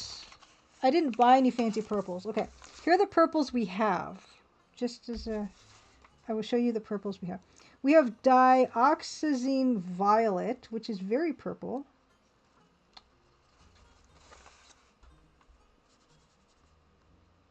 That's the purple. And then I have another one. It's the cobalt violet, whatever this is. It's over here. It's kind of a like a very anemic color. I can already tell it's not going to do the trick. So we're probably going to... Wow, it's not doing anything right now.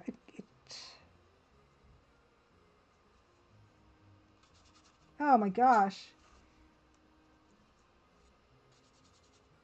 Okay, it's going to be the... We only have one purple, really. The purple's not going to really work on its own. It has to be mixed with something.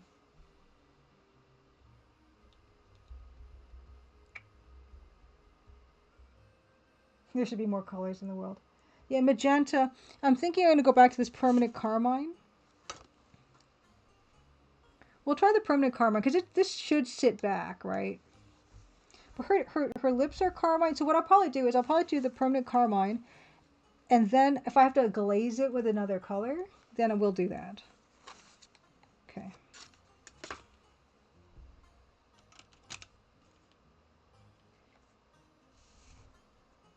Starting really light like a coward.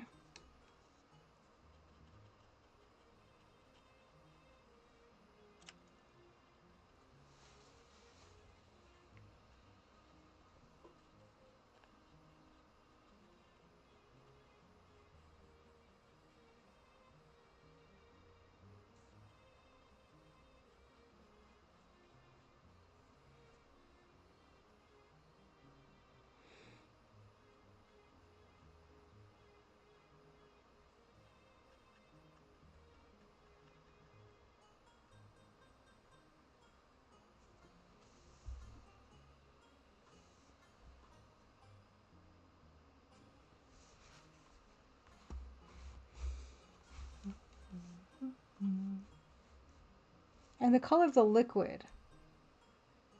I'm actually thinking the color of the liquid could be just the Windsor orange, like a super orange color. Or yeah, I don't want it to be blue.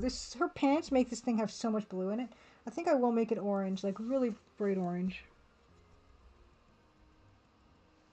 Oh yeah, Garrett Ankles. I also saw that Metropolis, and it also kind of wasn't for me. But I liked how weird it was.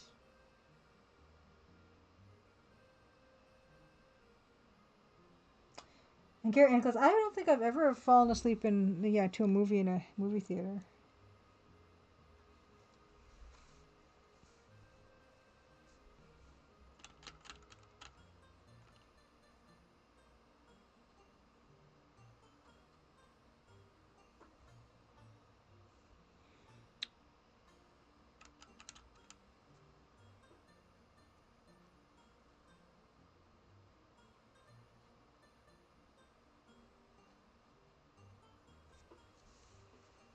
Oh, it's too similar.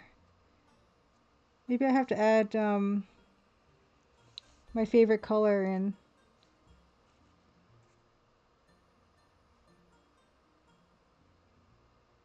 Now it looks like pee.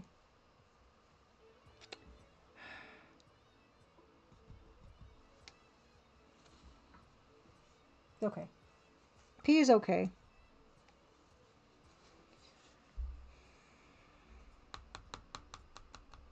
Is this done? Is it done?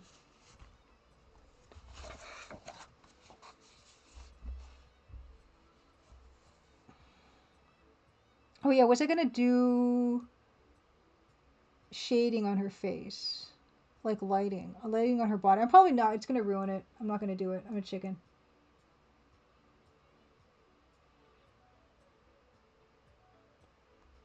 Which Harry Potter movie did you fall asleep to, Gary Nicholas?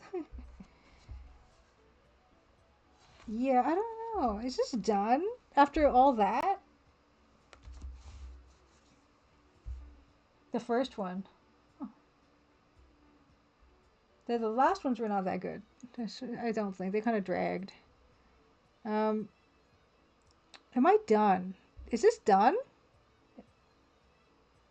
Here, I'll take a picture of the whole thing, and then I'll show you guys what it looks like currently.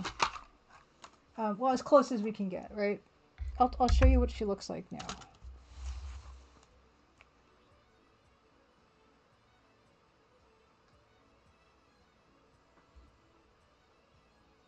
Is it done? I don't know, man.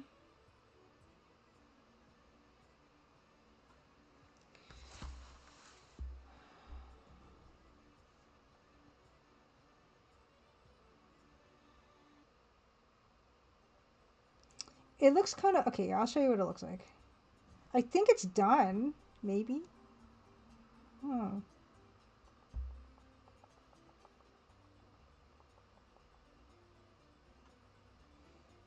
My gosh, it's 9:38.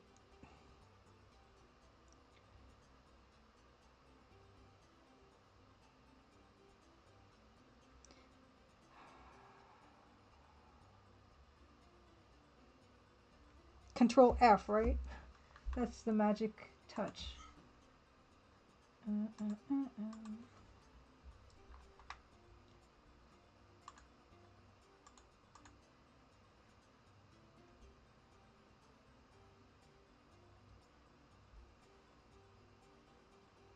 Sounds like the Don Klaxon. I don't know. I feel weird. I feel weird about it. Image. Akira, I saw recently also. I thought I liked it better than I remembered. Control F. And then I'm also going to oh no. I don't like what that does. No, I don't like... Oh no. See, I wanted to crop it, and it's not doing it like I wanted to do it. I'm gonna get rid of that. Start again. Because it changes the bounding box in a really weird way. So I'm just gonna do this, and then I'm gonna resize it myself, and then because I want to crop it, because it can be sometimes hard to see what it looks like when all the raw edges are there. One more ink splot. I read something about imperfections in art and how apparently people would put them in on purpose. So we're going to just crop this the way it would be cropped. So you're not seeing the distracting white areas. Because obviously your eye will be just drawn to the white areas.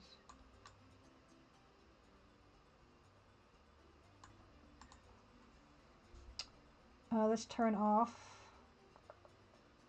everything else. Nope, not that. We don't have to turn that off. This. And that's, I was like, I need to turn that other thing off. No, I don't want to.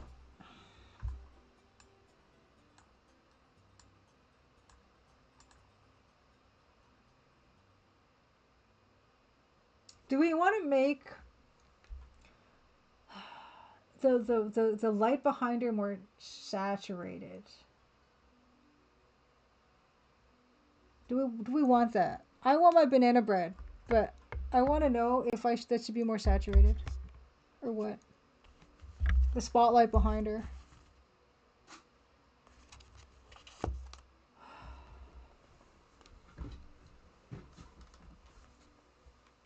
I don't know. She has to maybe sit a week before we revisit her. More saturated foreground, so really go in with that Aurelin color that I love so much. Okay, banana bread. Mrs. Manto recommends banana bread. I'll do. I usually don't do banana bread this early, but I'm gonna do banana bread, and I'm gonna do a Crystal Caves, and then we will look at it again together with fresh eyes again. So we'll leave this up for you to continue to stare at while I eat my banana bread and have a snack. And then we could yeah, take our eyes off it after that.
You read my mind. Goman-sama, you read my mind.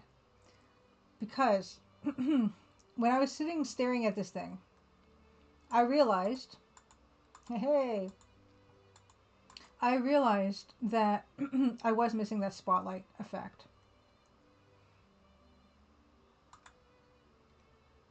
It came to me, yeah. Like this is what the sketch looked like, right? There's something else I wanted to do, but that's a finishing touch that I don't need right now. There was a spotlight effect on this piece down the left side. Yeah, I was just when I was looking at it, I'm like, what is this missing? I forgot. And then, yeah, I'm just looking at the sketch, and it's very clear. A couple things are clear. Like, yeah, that upper right corner was used to be much darker, and there was this spotlight effect that we can accomplish with the power of watercolors. We can just put a dark triangle, translucent dark triangle on that. No problem. We're going to do that. But first I forgot to show you guys another thing. I forgot to show you guys the progress on something else.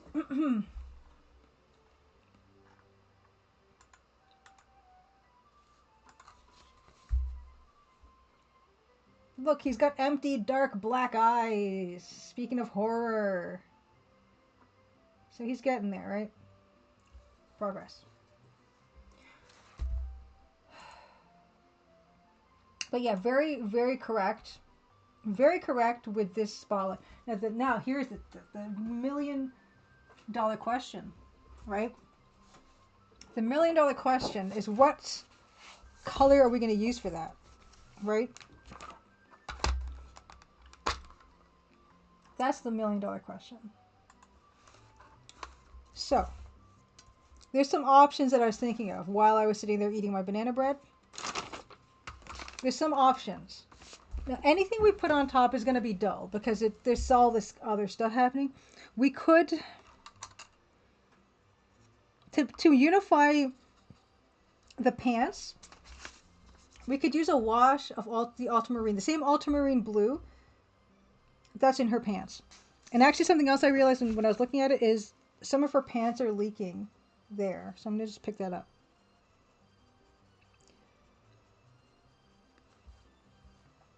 We can use that. That might help, yeah, unify the usage of because the pants are the only place in this piece where there is this ultramarine blue.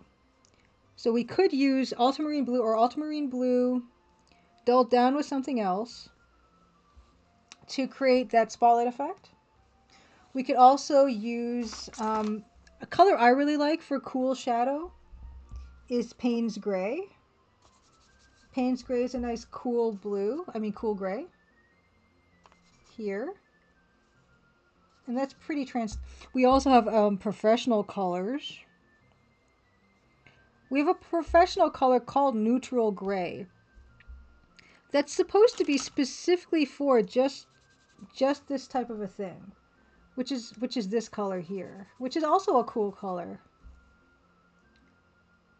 Yeah, this paper is not good for this. This is just office paper.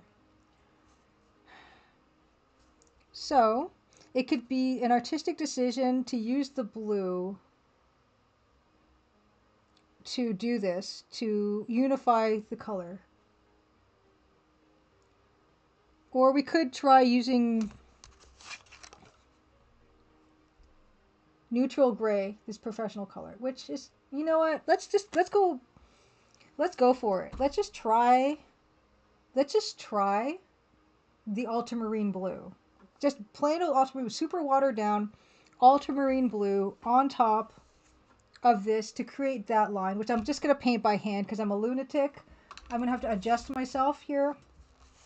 I need to angle this properly so that I can do this straight.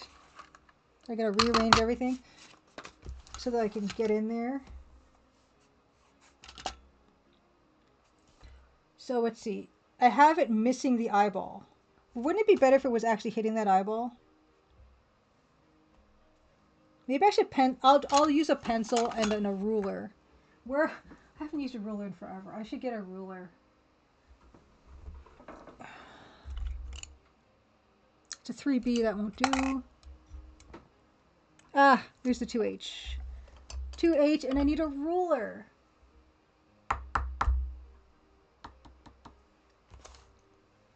I need a ruler.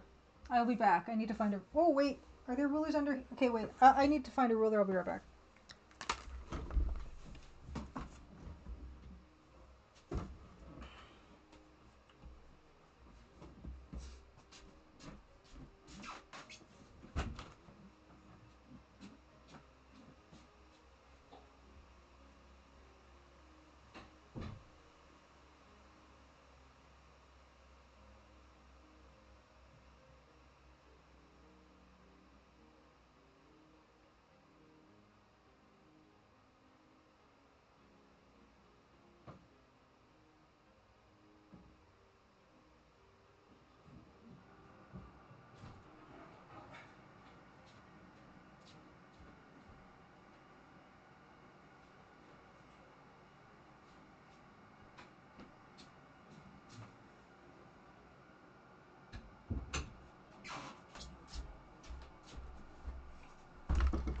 Okay, ruler required. Okay, so how is this going to go?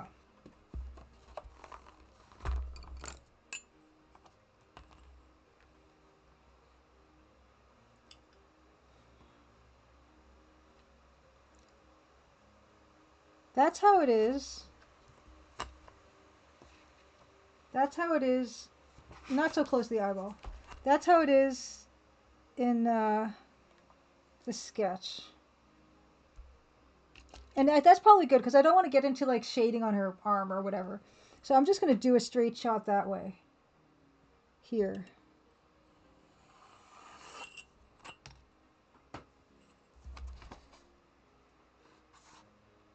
And I can kind of see that line if I angle it just right. You can't see it. I can kind of see that. Where the heck is it again? Oh boy.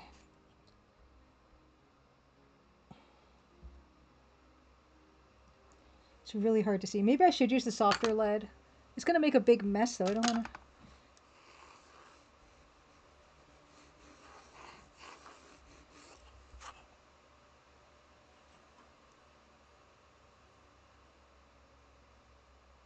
Okay, I can kind of see that.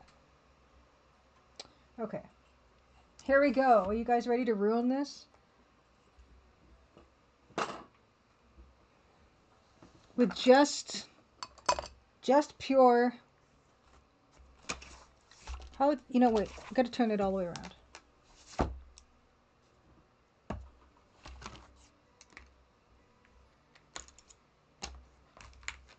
With just pure... Okay, I can see that pretty clearly from this angle.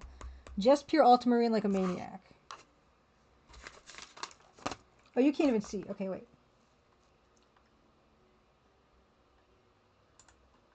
No, that's... What? There.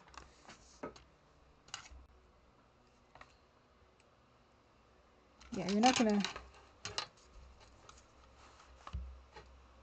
There. Okay. I'm just gonna do a clear shot here, all the way across. Here to here to here. Okay, let's go for it. And there is one last finishing touch after we ruin this. Actually, I should put this. I need a staging area.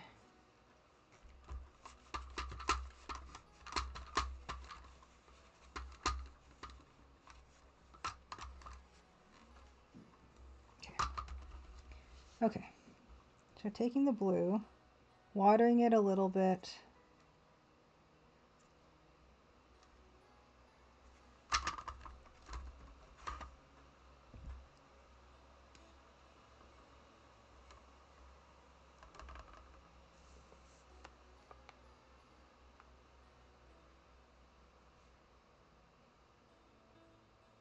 Oh, it's too light. You can't see it.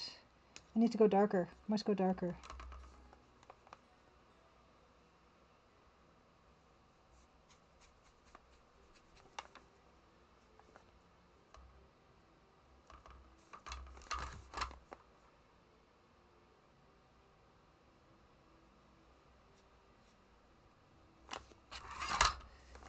I went over the line.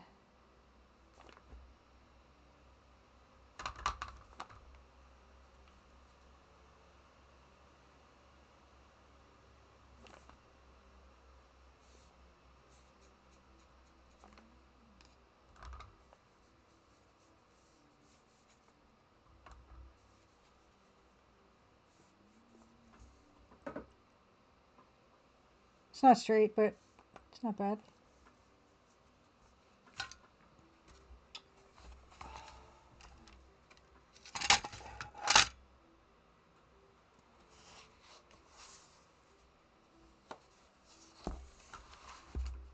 We gotta wait for that to dry.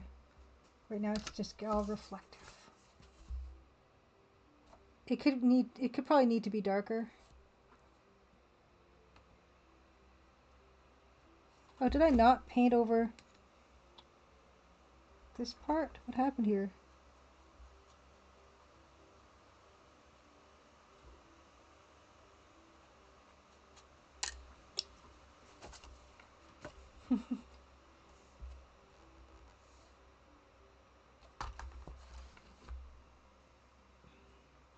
It might need to be darker. I might need to go over that with the Payne's Gray after all. But it's nice to have some undercolor under that. Watercolors. You can do this kind of craziness with watercolor. Yeah, Gary and Cliff, I don't know how any of this stuff works, but yeah, you're gonna have to let that dry. Then we can reevaluate. But while we're waiting for that to dry, actually I can do the other thing, what I wanted to show you. Which I mentioned that I like a type of paint called acrylic gouache. This is acrylic gouache. It's by Holbein, made in Japan. And it's got the consistency of gouache, which has got quite a nice consistency, but it dries waterproof, like acrylics do. And I have bubbles in this drink of hers, and I want to make them, you know, I painted over them by accident on the wall. So let's see if I can find, I've got a lot of these. They come in really beautiful colors. They don't just come in standard colors. You can get all kinds of weird colors in acrylic gouache. So you can see that I've done so. I'm looking for just like a bright old yellow. I don't know if I just have a yellow. How do I just not have a yellow?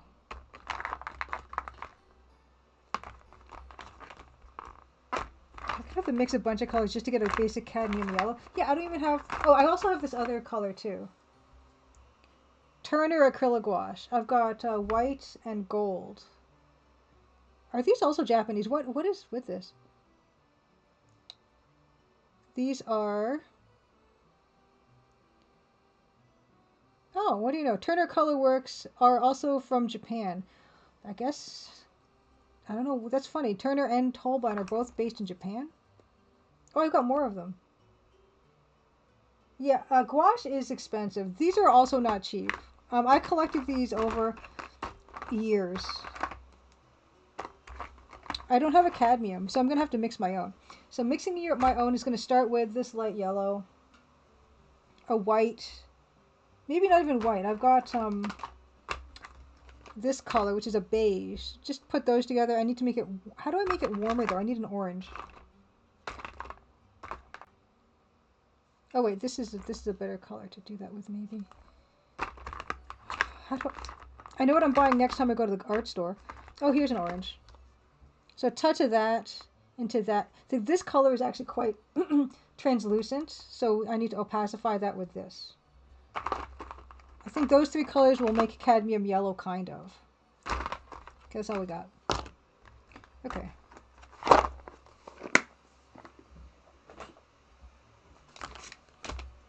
And yes, I'm going to use the same...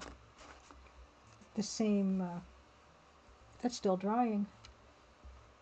Maybe that'll be okay. I got to take another picture and then reevaluate what that looks like. Anyway. So let's take some of this. This stuff is beautiful. I turned on a fellow artist onto these. But yeah, they're so expensive that you're not you're not going to paint huge canvases in this stuff at all. This is more like smaller work.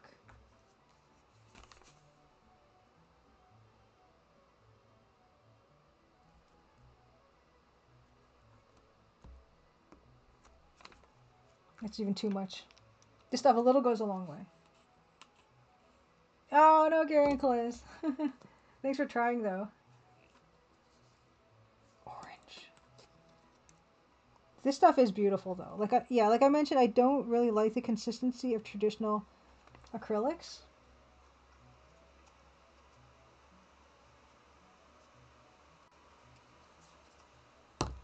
Let's see how far that gets us. I'll use to mix this split brush. Okay.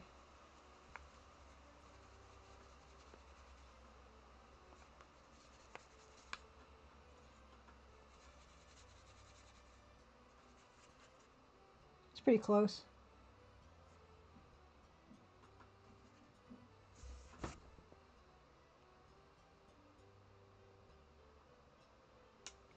Actually, needs to be oranger.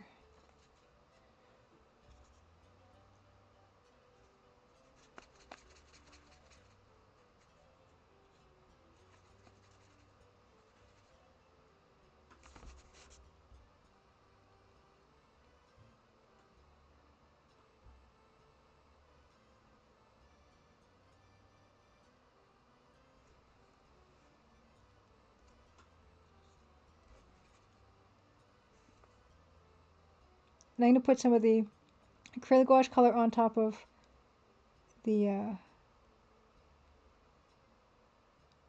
watercolor.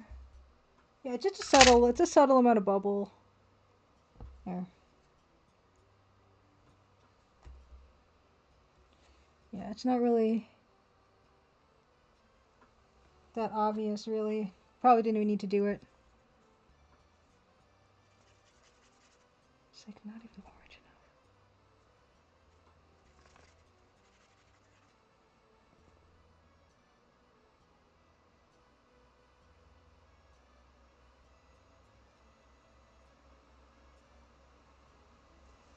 Yeah, whatever. It's worth a try. Now there's all this wasted acrylic gouache. So beautiful and flat. That's another thing about acrylic gouache. It dries flat. It's so gorgeous. I mean, we just wasted all that amount of it. Oh well.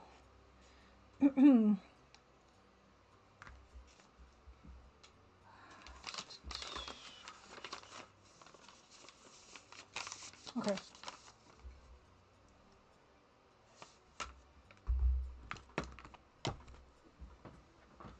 How is that looking? I'll take a picture. It might be bad. Might have been a wrong choice.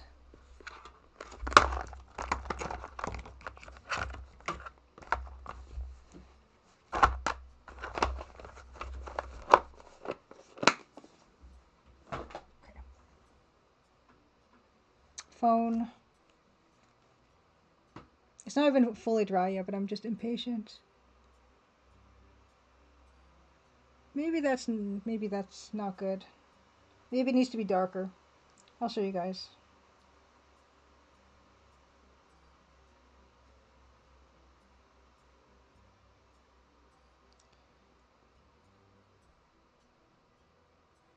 Yeah, you can't reactivate them like regular gouache. You have to really commit to acrylic gouache.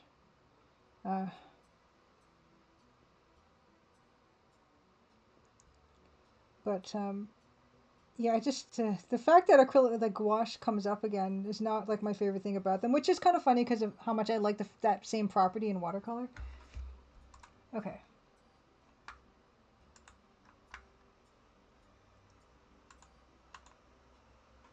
Download.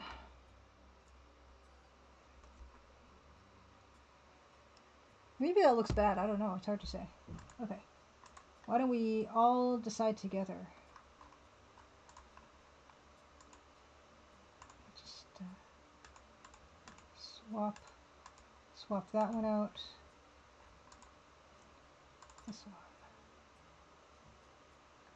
Oh yeah, it's also messed up because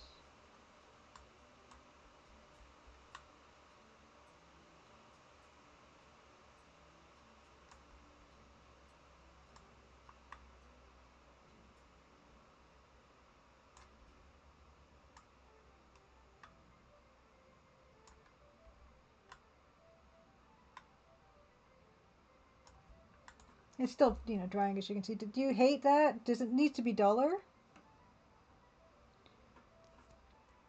Oh, Mudbound Dragon, happy Crimson Tuesday. Happy Crimson Tuesday. Hey, Mudbound Raid. Uh-oh. Nana Banana Nana Nan. Hey, happy Crimson Tuesday. Abaka Monkey, happy Crimson Tuesday. Slater USA. Let's give Mudbound Dragon a shout out. What were you up to today, Mudbound Dragon? Thanks so much for the raid. Welcome Raiders. Yeah, we're just doing some dank art and just trying to figure out how we feel about it. But it's not my usual thing. This is like a different fun thing for me to try. I am Julia Minamata. I made a game called The Crimson Diamond, and it's on sale right now. It's on sale on Steam and on GOG, which is 20% off right now. And it came out last August, and it has 500 plus reviews, and it's overwhelmingly positive. So please, if you're interested at all in like cozy mystery adventure games with text parser and EGA graphics, maybe it could be your thing. Let's see what's been a Doddle. Happy Crimson Tuesday. Yes, Slater USA dank art is the best example I can give for it. Is this dank zine, which is done by incredible Twitch streamer Ann K. She actually did a whole, well, not a whole issue, but like the cover and an interview inside with me. And it's got this beautiful painted cover by Goman Sama, who is in chat. But she does this thing, but you can subscribe to it. It's $5 a month, I think. And she'll send you every month an incredible, like it's got all these really cool retro gaming articles and interviews and amazing artwork. Yeah, Mudbound Dragon, I'm hoping this could be. This is like going to be my submission for it, but we're still like working it out. It's taken me like way longer than these things generally I feel like take. But yeah, you know NK? Keen456, happy Crimson Tuesday. Yeah, and this particular character specifically, you can see the bottom right hand corner. She's there dancing her spotlight. This is from a game called Omnicron Conspiracy that I did stream and I very much enjoyed. And I'm now see, I have to like do a picture and then show you the picture because the color is weird in this camera, but that's what it looks like. That's just a photo I took with my iPhone. And but we're trying to decide if the spotlight I just did should be a different color or what. Maybe it should be. Oh, nice. Yeah, NK's awesome. In fact, we just hung out last weekend at Toronto Comic Arts Festival. How do we feel, you guys? Do we feel like that needs to get duller and darker? Because I'm feeling like it probably needs to get darker and duller. I think I might get the Payne's Gray out. This isn't quite doing it for me. It's a very weak spotlight right now. So let's get in there with the Payne's Gray, like we threatened to. Yeah, NK, like she will show the most awesome games. Stream stuff I'd never even heard before. Thank you so much for the follow. Yeah, I stream once a week. I stream Tuesdays at starting at 8 p.m. Eastern, and I tend to do like art stuff. I'll play like retro games and platformers during the stream, and at the end of stream, I've been playing these adventure games, old EGA adventure games. I'm currently playing Neuromancer from 1989 or 88 from Interplay, and it's a real fun time. Okay, but right now we are occupied with trying to paint a spotlight on top of this watercolor piece. And so far, I'm not super loving the spotlight color that I have. So we're going to go in with my Payne's Gray and just do the same thing again. This one. Now I got to turn it upside down again so I can paint it properly from this angle. It's too bright, I think. So the Payne's Gray should knock it back enough. I'm really hoping to get into cyberspace today. Yeah, it's got to be darker. And let me just double check. Yeah, it's got to be darker, and it's got to be Payne's Gray. I have a feeling. So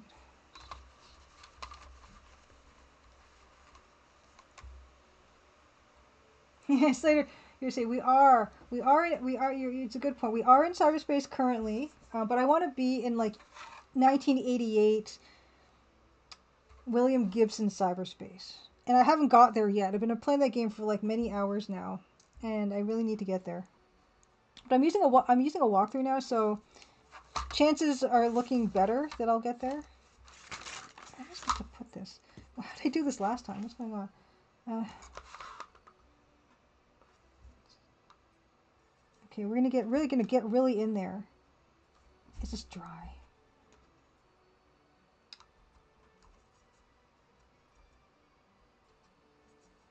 Okay, let's just get in there.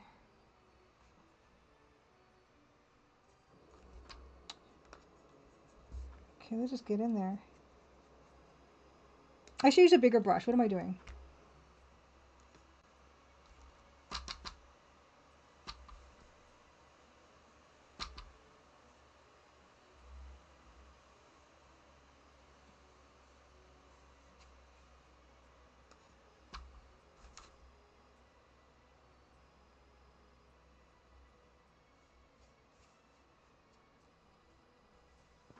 Oh, that's better. It probably looks super dark on screen right now, but don't worry about it. It's not that dark. That's way better. Yeah, much better. Yes, yes, yes. Already I can tell it's better.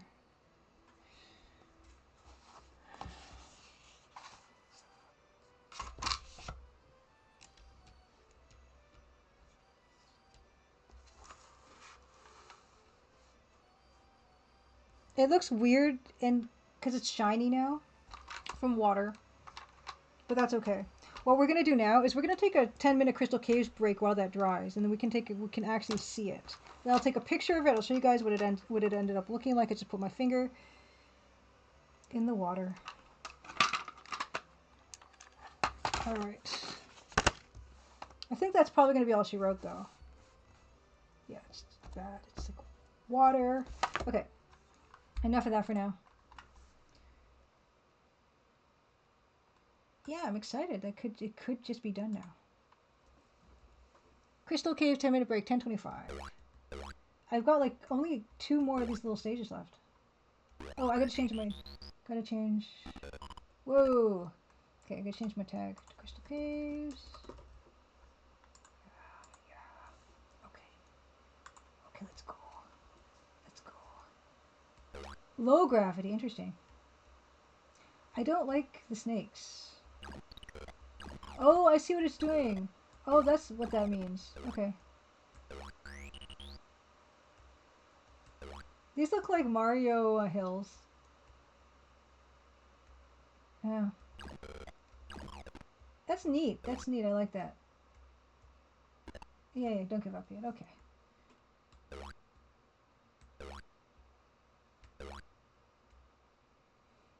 Yeah, yeah. Going on Mario 2 is the one. Yeah, exactly.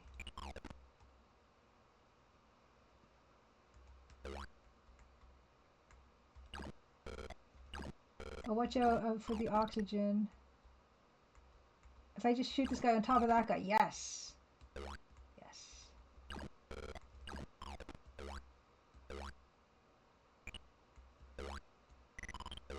Excellent. No. I wonder, yeah, when would Mario 2 come out? Keen456 asks, have you enjoyed Crystal Cave so far? It was one of the few RPG games I finished at the time. I am really enjoying it. I've played and finished on stream. Is this the Death Mushroom? Yes, it is. Right. I've played and finished Cosmos Cosmic Adventure and all 3 episodes of Biomenace on stream. I remember Crystal Caves from back in the day, but I never finished it. But it is a lot of fun. I'm enjoying it quite a bit. I'm gonna try to do like all of them. I'm gonna try to play all these. Because I know there's like, what, 3 episodes or 4 episodes or something?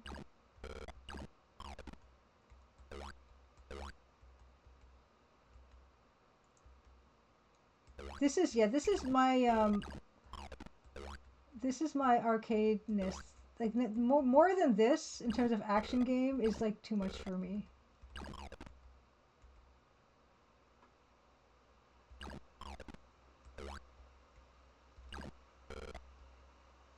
Like 3D, no thank you.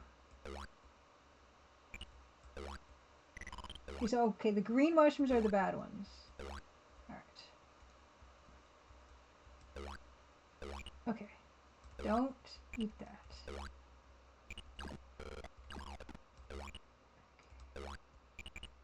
Huh.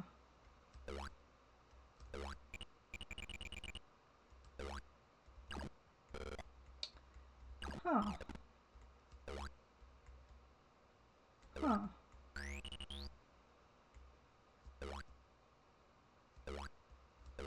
I am wondering now. Oh, okay, so I go here. Oh, no. No? Okay, yes.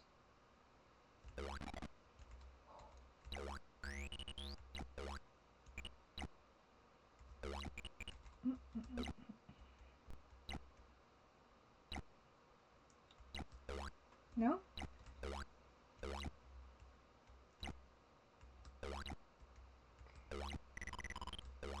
Okay, so I just have to fall down that. Okay. Yeah, this is like soothing for me. You notice how there's no music? And there won't be? Oh no! I actually like when it's quiet and meditative like this.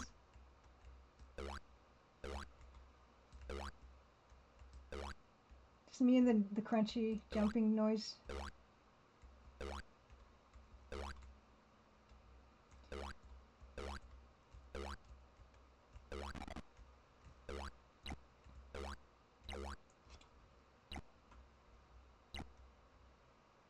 Yes. Yes, Keen 456, Secret Agent, yeah, being the one in the same style. Do you prefer Secret Agent or you prefer this one?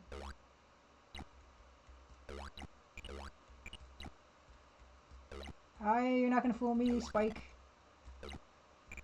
Oh look! Oh, it does look like. Oh, it's so Mario 2. It's got the pipe and everything.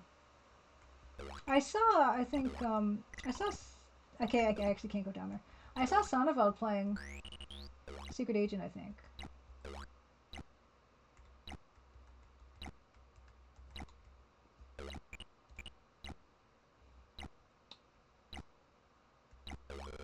Nope.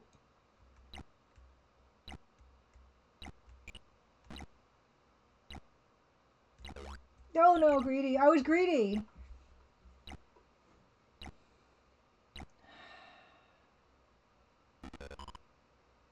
Keen 456 says, haven't played the original quite some time. I do have the remake, so probably Crystal Caves. Oh yeah, the remake is not EGA. Which is another kind of thing for me, is I tend to just play EGA stuff. There have been exceptions. Oh no. No, that was bad. That was bad. Why did I do that? I just like it. The only exceptions so far have been Pizza Worm for December and the Omnicron Conspiracy that Strixie did, the remake of. Whoop. I just like this. I like the palette. It's nice. It's relaxing.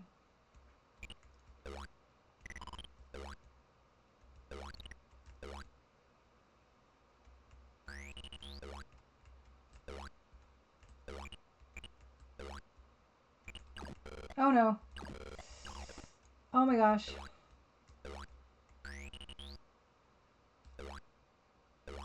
This is my speed, totally.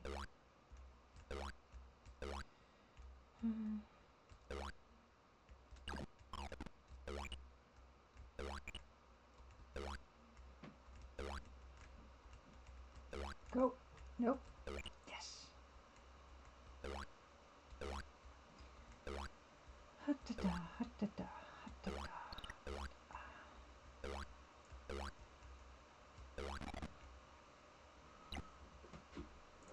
Keen asks, is Duke Nukem 1 or Monster Bash too much action? I imagine Jill of the Jungle is too fast paced. Jill of the Jungle is like VGA, so I wouldn't play it on stream. But Duke Nukem 1, maybe.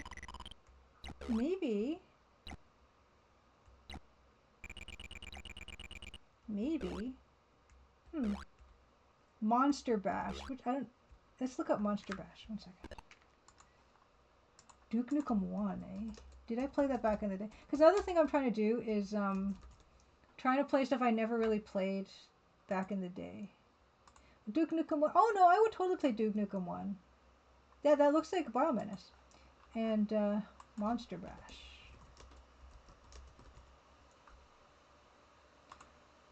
Oh boy. Is there an EGA version? This looks intense. I don't know if I'm up for this one, Monster Bash. Hey, BMD Nerd, happy Crimson Tuesday. I liked Jill of the Jungle. She was like a mainstay in all those sharer bundles. But yeah, I tend to stick to this palette just because I like it. And there's just so many games anyway that it's nice to artificially limit yourself one way so that you're not completely overwhelmed. Although I think the next game after Neuromancer that I'm going to stream, I don't think it's going to be EGA. It's going to be one of my rule breakers, and I've got a lot of good reasons for that. But we'll see when we get there. Harry Squishmas, happy Crimson Tuesday, says Monster Bash is very good but quite difficult. Yeah, you can see as you watch me struggle with this, you know.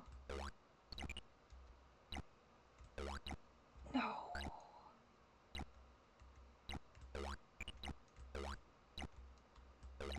I can't get back up there. No. Okay, so it's 10:25. Let's take a look. I'm gonna take a picture and we'll get the picture. Darn it. Oh, video card support. What's that?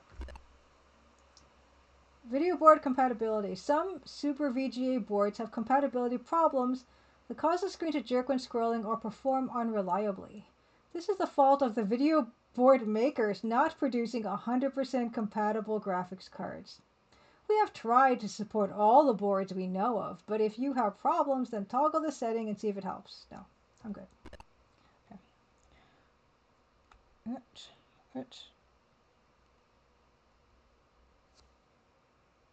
Take a picture.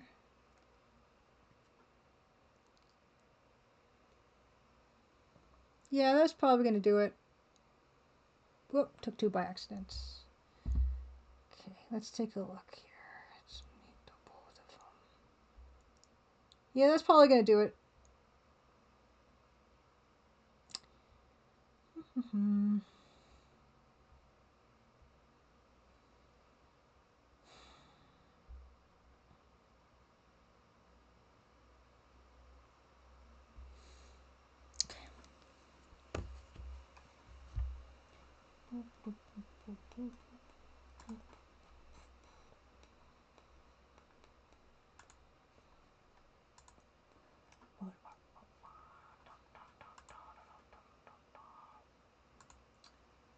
I remember before I got this laptop, I couldn't even have browser windows open because my stream would crash. This is great.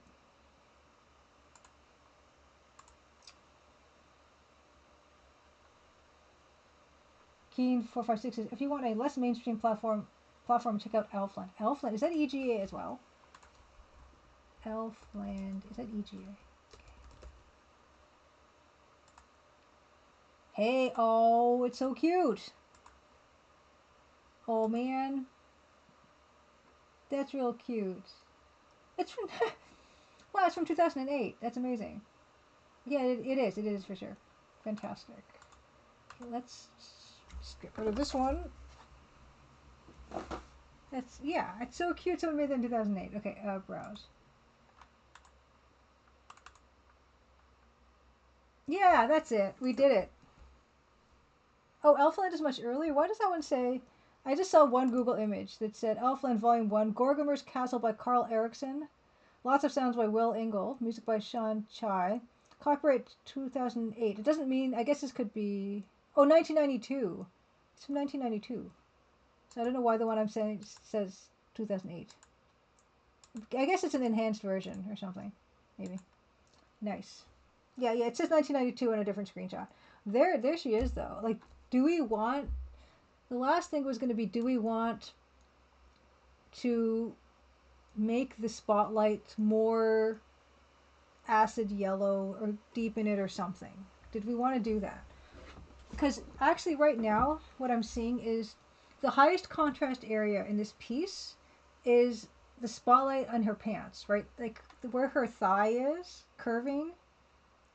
That's the highest contrast in the whole piece, which, you know, we probably don't want that to be the case, right?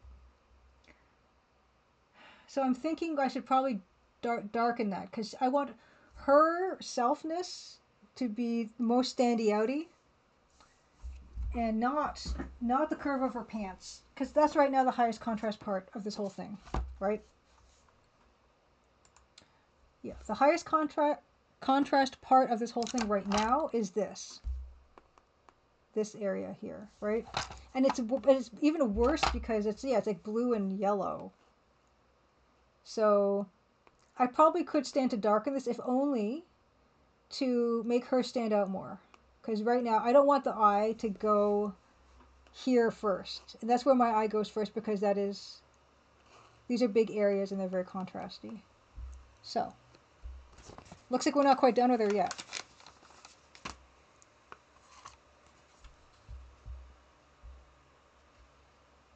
Am I going to go back? I think I'm going to go back to the Oralin. That's in her skin for the color. Which means I need... Yes, I got this Moongyo tin.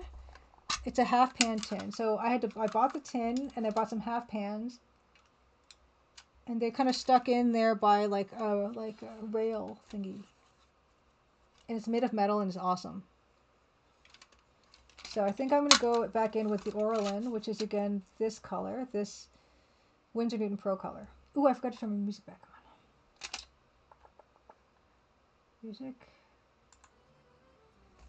I'm gonna do it.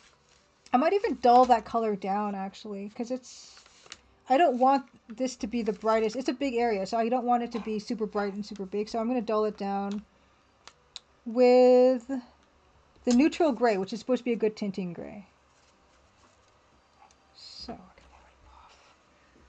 I'll wipe off this area.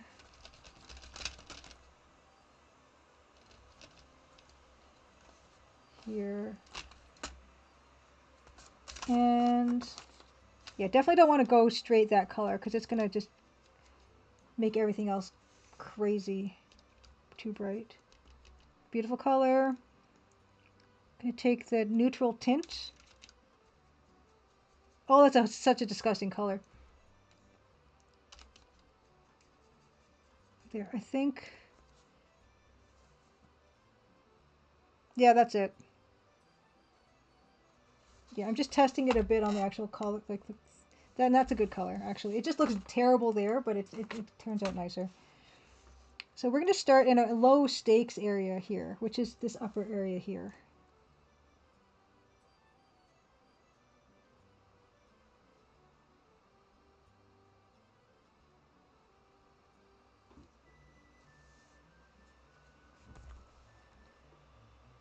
Yeah, it's kind of a dull. It's doing what I want it to do, I think.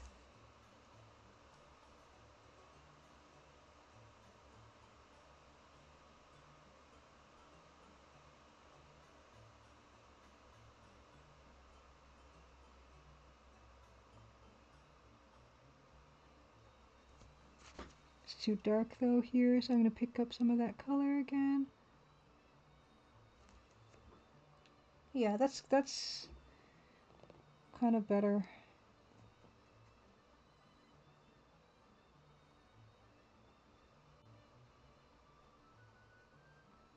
Where's your top leaking?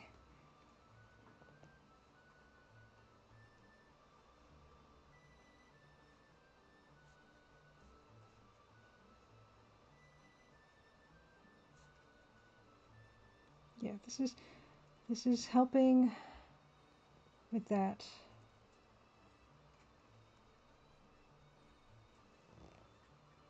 Yeah, it actually makes it more kind of seedy looking, which is kind of nice.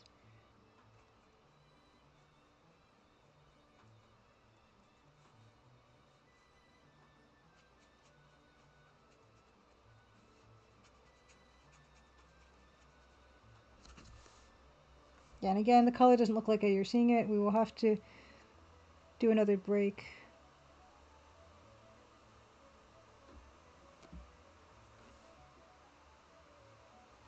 But I think it was a good idea.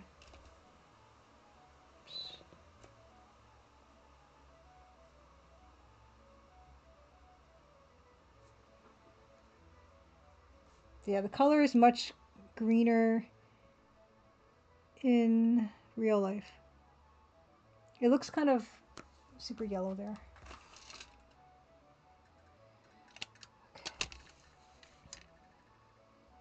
Okay. Mudbound Dragon says, watercolor seems so unforgiving. I have huge respect for anyone that can work in this medium. It's actually, I find it kind of forgiving actually. In the way you can pick stuff up, you know, areas that you want to get rid of, you can pick it back up with water. I've kind of shown that before. I can show it over here actually. Like for instance, this part. Let's say I wanted to pick that back up with water for whatever reason. You can kind of still do that. So you can actually, it's not that bad to get rid of mistakes, or just to minimize them.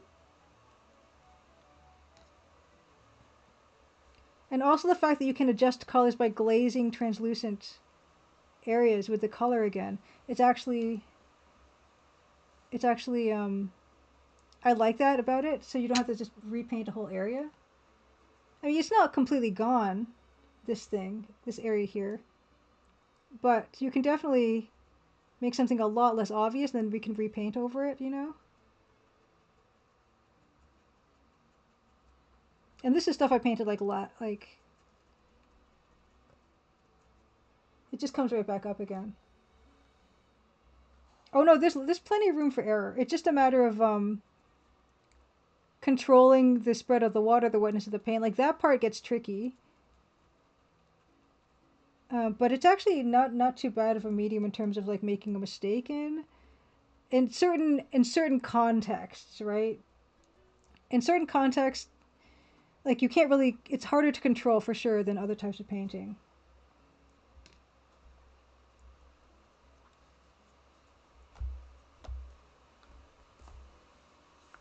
Yes, and Zotac said for the games that I've only made like one game that I've written a story. Well, yeah, one game that I made a story for, which was the Crimson Diamond, and then with Chance's Lucky Escape, I actually gave Golosso Games a bit of feedback about like, well, what could we do in the game and stuff like that. So I kind of was somewhat involved with the writing, but he did most of the writing.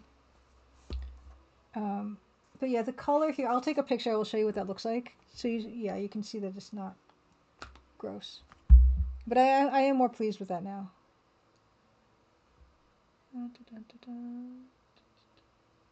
It's a weird view of my camera, isn't it? Okay. Yeah, that's better.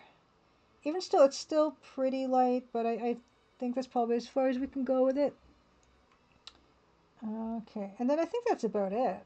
We might be finished with her altogether.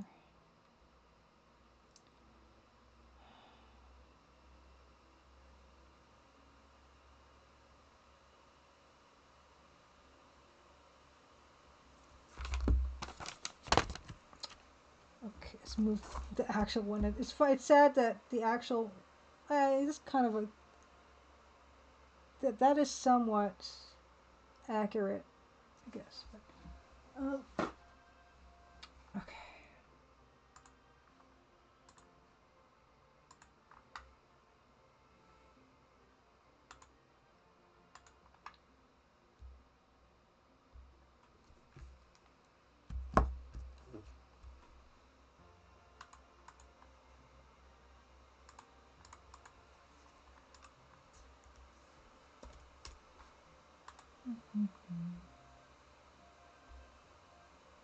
So this is original what it looked like before, and now it looks like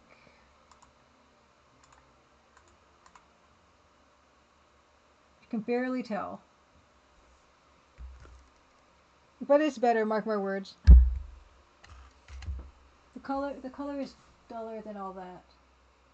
I think that's it. I think we're good. Hey, Judge Con, happy Crimson Good Tuesday. Hey, Michelle, happy Crimson Good Tuesday too. Yeah, we're just finishing this thing off, I think. But yeah, I will scan it. McMonster, happy Crimson Good Tuesday. Aw, I can't believe they scheduled me to work on Tuesday. There ought to be a law. Happy Crimson Good Tuesday. Yeah, I feel like we've pretty much just finished this piece now. That's what the scan looks like in comparison. That's what it looks like in camera. I mean, not the scan, the photo using my iPhone camera versus this, which you can see the color is very different. Anyway, but I think we can call that done, right? I think she's done. And I'll scan her in properly, and so we can have a much more accurate look at her. But I think that might be it. It's kind of weird. What happened over there? Under the T of Tavern, there's like a little bright spot. It's kind of like, why is that there? You can see that, right? It's weird. See that spot? It's really catching my eye. Just getting with some more, just a touch of Payne's Gray again.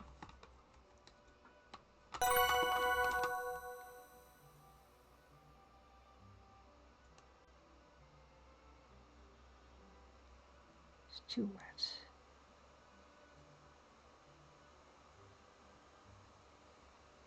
There, gone. And also there's a white part there. Yeah, it's fine. All right. That's it, I think. Wow. Thank you so much for like joining me on this artistic journey. Where it mostly looks like this. The artistic journey of me just doing a piece of artwork for the first time in a long time. Just by hand completely, start to finish. No digital adjustment or anything. And also doing techniques that I never really usually do in watercolor, which is like this glazing thing we did today. So yeah, it's been a good time. Next week there will be more art, but what it's going to be is I've got this pixel art commission for like someone's profile picture, and we're going to start that from. You'll see that whole process from beginning to end. Bill Coon, happy Crimson Good Tuesday. Good to see you. Yeah, we're just moving on to. I think I'm going to try that level of Crystal Caves 1 or 2 or 5 more times, and then we're going to get into some Neuromancer. But yeah, next week you'll see an EGA pixel portrait commission from beginning to end. Well, probably not the end, but from the beginning. I haven't done one of those in a while.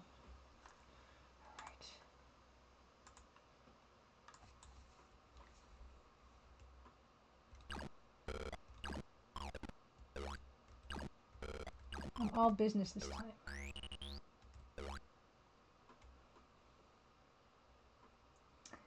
Just comes asking, when I played Earthrise, did you see any funny DOS? Did you use any funny DOS box settings, or just the default, low cycles, etc.? It's a good question. I can't remember. I might have adjusted the cycles. I don't usually do any of that stuff, but I could have. I know that's not very helpful. Are you having any issues with running it?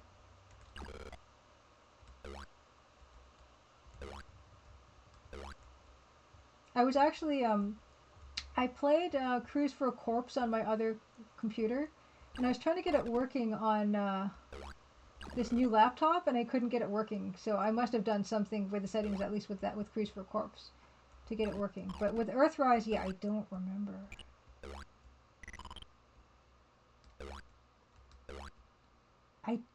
I don't think I had to do much adjusting, if any. But like, yeah, my memory for anything is... Oh my goodness, I just walked into that.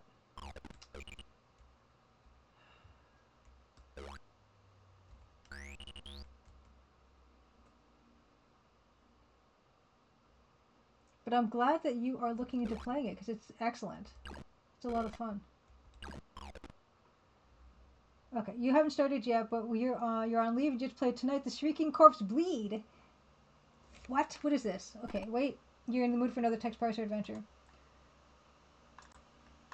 Tonight, the Shrieking Corpses Bleed? What's this all? What's all this then? Oh boy, hey! Oh, did I see this recently on somewhere? That looks incredible. Oh my goodness. That's great. I don't think I've ever heard of this one. That looks amazing. Yeah, Earthrise is good. Hey, Disaster Squad, welcome back. I ate 5 slices of pizza now. I'm working out. Not my greatest idea. What kind of working out do you do? Do you do like treadmill, rowing machine, cycling? Oh yeah. JudgeCon said it's a fan-made AGI game. You liked it the other day on Blue Sky. That's how I found it. At least I'm consistent. Yeah, I remember someone sharing something like that on Blue Sky, and I was excited, and then I forgot what it was called. Hour cardio, 20 minutes of lifting. Nice.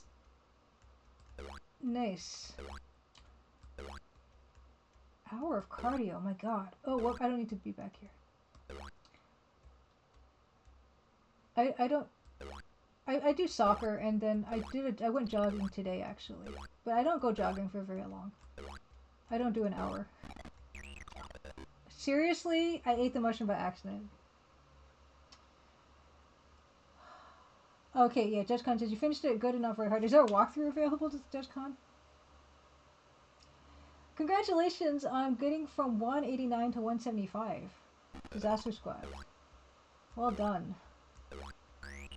Does it make you feel like different? Like, are you more energetic now? Or are you less tired or something? No, I do exercise because, it's important to just generally try to stay healthy and active for the most part. Also, keep your muscle mass up, I feel like nowadays, if I don't play outdoor soccer for a whole season and I come back to it, I'm like, what? My muscles have gotten weaker or something, and I don't remember that happening, before. Okay, JudgeCon says there's no walkthrough for, what's it called again? No walkthrough for Tonight the Shrieking Corpses Bleed. But there's a 4-part video of a streamer playing it from a year or 2 ago. Okay. Oh, you... Well, good luck, Disaster Squad, on your healthiness, healthiness mission. It's a good mission.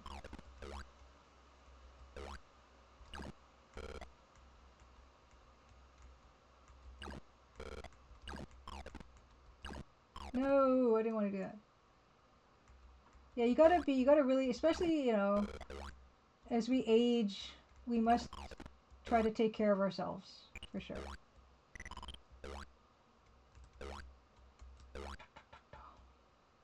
Game dev makes you eat. Okay, don't hit it! I can't believe the mushroom is an instant death. It's so unfair. Oh my God, JudgeCon, that poisoned mushroom reminds me of a court case happening here in Australia right now. Tell me more. Old School J, happy Crimson Tuesday. Let's give Old School J a shout out. Oh, good to see you. Good to see you. Speaking of another awesome streamer that I've hung out with.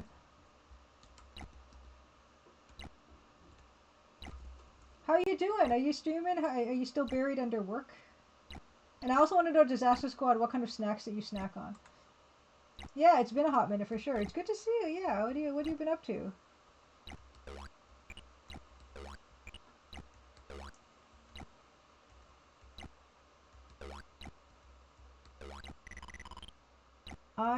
Oh no, wait, do I have to go down like this? Oh, I forgot those ones.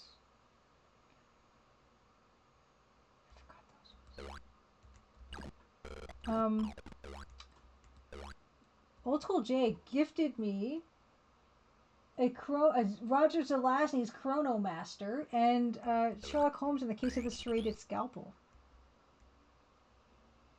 That was awesome. That was a good day. Okay, Judge Khan said, there's a woman in court charged with 3 counts of murder and 1 of attempted murder because she allegedly put death cap mushrooms in the beef Wellington to serve her in-laws. Oh my god. She killed 3 people with mushrooms. Wow. Wow.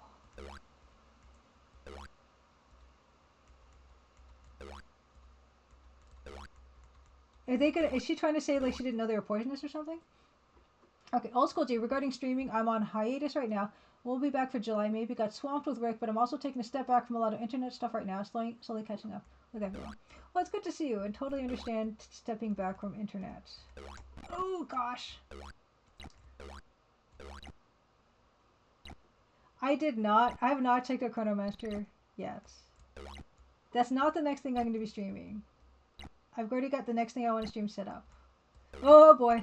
I can't believe I didn't get hit by that. Okay. See, that's what I figured, Judge Khan. So speaking of the alleged murder suspect says she was saying she doesn't know how they got there. The death cap mushrooms in the in-laws beef Wellington, blaming a vague Chinese grocer where she bought the mushrooms. Yeah, that's what I figured.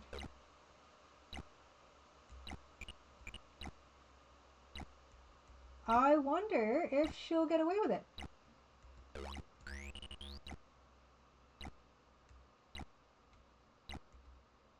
Yeah.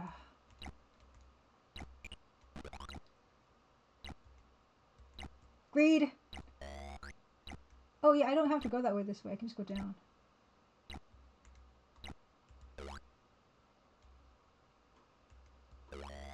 Disaster Squad thinking like a detective. Then why didn't she get sick too? Maybe she was like, oh, I don't have an appetite right now. I'm just gonna lie down, you know. See, this is bad. So yes, they also got her internet history, which includes looking up areas where death caps are known to grow. Yeah, we're back on Mushroom Seagull. Apparently, this Australian woman allegedly poisoned her in-laws, and 3 of them died from serving death cap mushrooms. Oh heck, in beef Wellington. What am I even doing? I should just take my money and run. What am I even doing? And she's saying that she didn't know that they were poisonous. Zotarscraft asked if I keep up with modern AAA games. No, I do not. I'm not even close. I don't think I've ever played a modern AAA game. Like, ever. And it just, I don't know. It's just really not my thing. You can see what I'm playing right now, right? Okay, let's save. Save. 5. Yeah, she made some rookie mistakes. Hey, yeah, Disaster Squad, enjoy the rest of your evening and your work, and I hope you make some good progress. Okay, Seagull, says, all of New Zealand talking about that too. Yeah. Okay. Oh, okay, Judge Cunt. Also, in the dinner which served, her plate was a different color from those of her guests, and her phone pinged in the air where those mushrooms grow.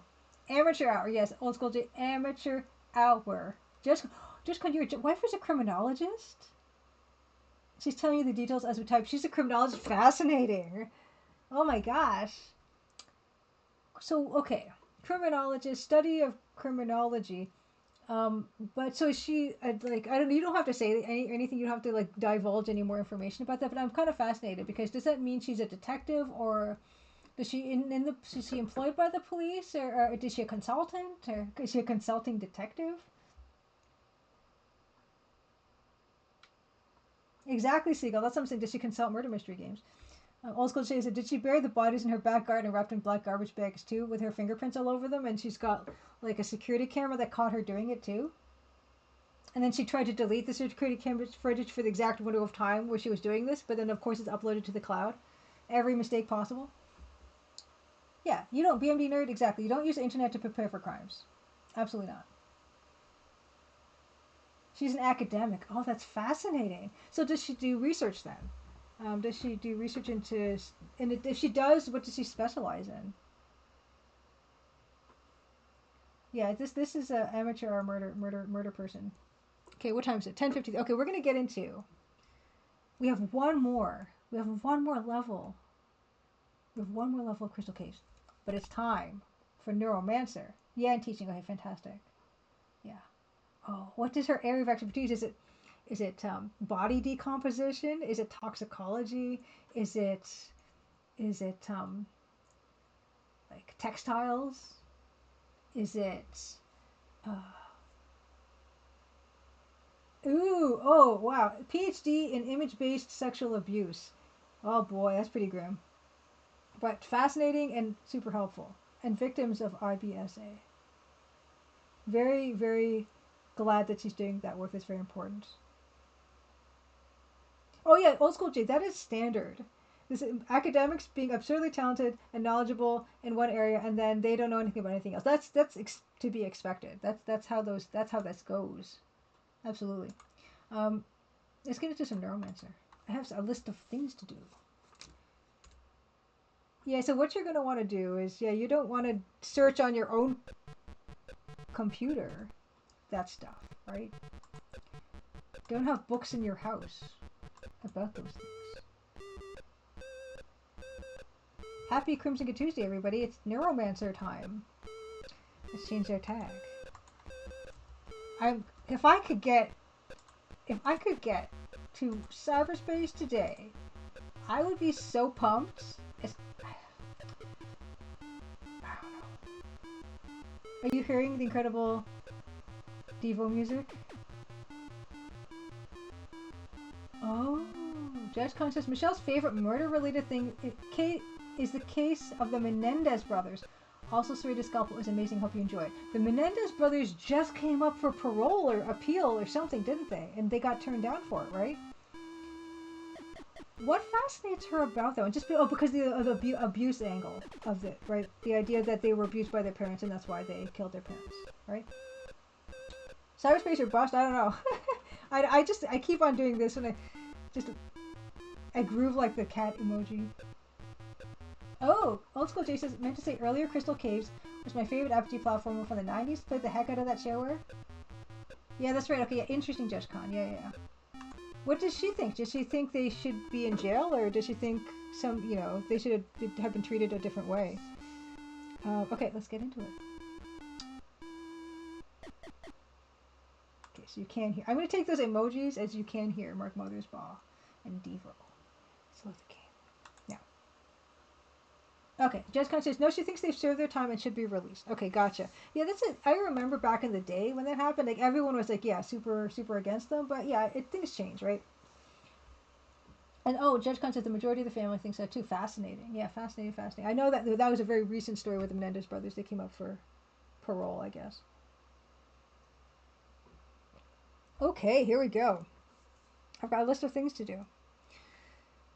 One of the things we did last playthrough was we hacked into the police department's database and we edited one of the entries to be a warrant for Larry Moe's arrest. Larry Moe is the proprietor of Microsoft. He's the guy that scratches his belly. So that's something we're going to want to do.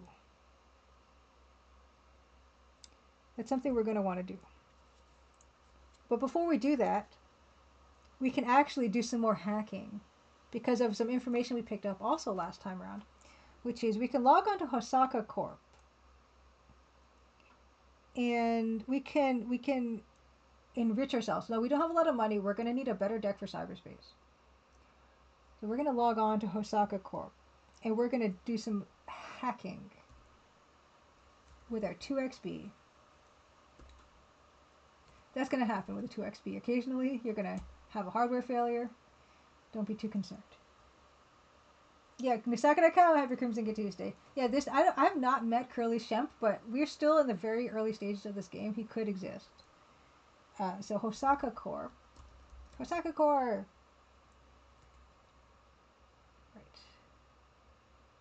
Okay, and bio. Here it comes. What?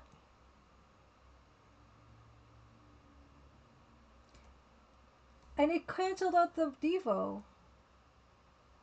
Is it supposed to be that's supposed to be all caps or something? Or what's going on? I also have the database details here also on the tab. Osaka Corp. Oh, it's the wrong. I wrote down the wrong thing. It should be Fungeki. Right.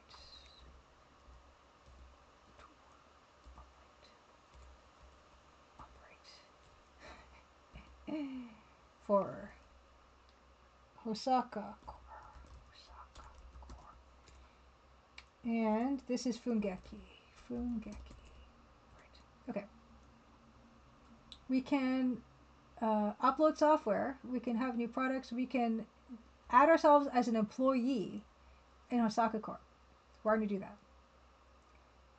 Here are all these people. Let's just check them all out. Yeah, okay, so security, Takoda Mishiji, Akira O'Brien, management. Sven Karkov, what does Sven do? Line production. Who do we want to edit? Who do we want to like make them unemployed? Employee services, P. Ryan Wang, 5. Acquisitions. Oh, nice. DutchCon says Neuromancer was one of my favorite books. Read it every couple of years. I should pick it up and read it. Legal. Oh, we got a good candidate for taking their money from them. Legal. There's two legal, and this person's security. Yes, the CEO Larry Moe. Well, Larry Moe's an employee at Microsoft's. Let's just go for the lucky number 7. This legal person. Let's edit this. Name. Our name is Data Dan, if you can believe that. And we're going to put our Bama ID. So we're going to now look like we are an employee at Osaka Corp. And this is actually something that was suggested to us by someone or other that I don't remember, of course. But we did do that legitimately. Data Dan. Oh, well, we did that thing where I didn't use the same caps. Oh no. 0563 06118. There we go. The perfect crime. We can also upload software. We can upload Comlink 6. Thank you for Comlink 6. 7,500 credits have been added to your chip, which is incredible. I wonder if we can upload anything else. Scout? We don't need that software. Okay. Well, anyway, I know the walkthrough only said that one, so I'm going to go with that one. Okay. Fantastic. Let's exit out. Look at that. I'm going to save the game. Under 3. Dan, data, Dan. Dan, data, Dan. Oh, yeah. Oh, Old School J, also a favorite book of yours. Wares? I've never heard Wares until I started playing this game with a Z. Okay, we can also now log into Bank of Zurich. Let's do that. I feel like the hardware is failing more often. Bozo Bank. Okay, so this is where we're going to use our sequencer. And this is cracking the code. Don't you feel like a super hacker? I do. Oh, no password. Is the password no password, or is there no password?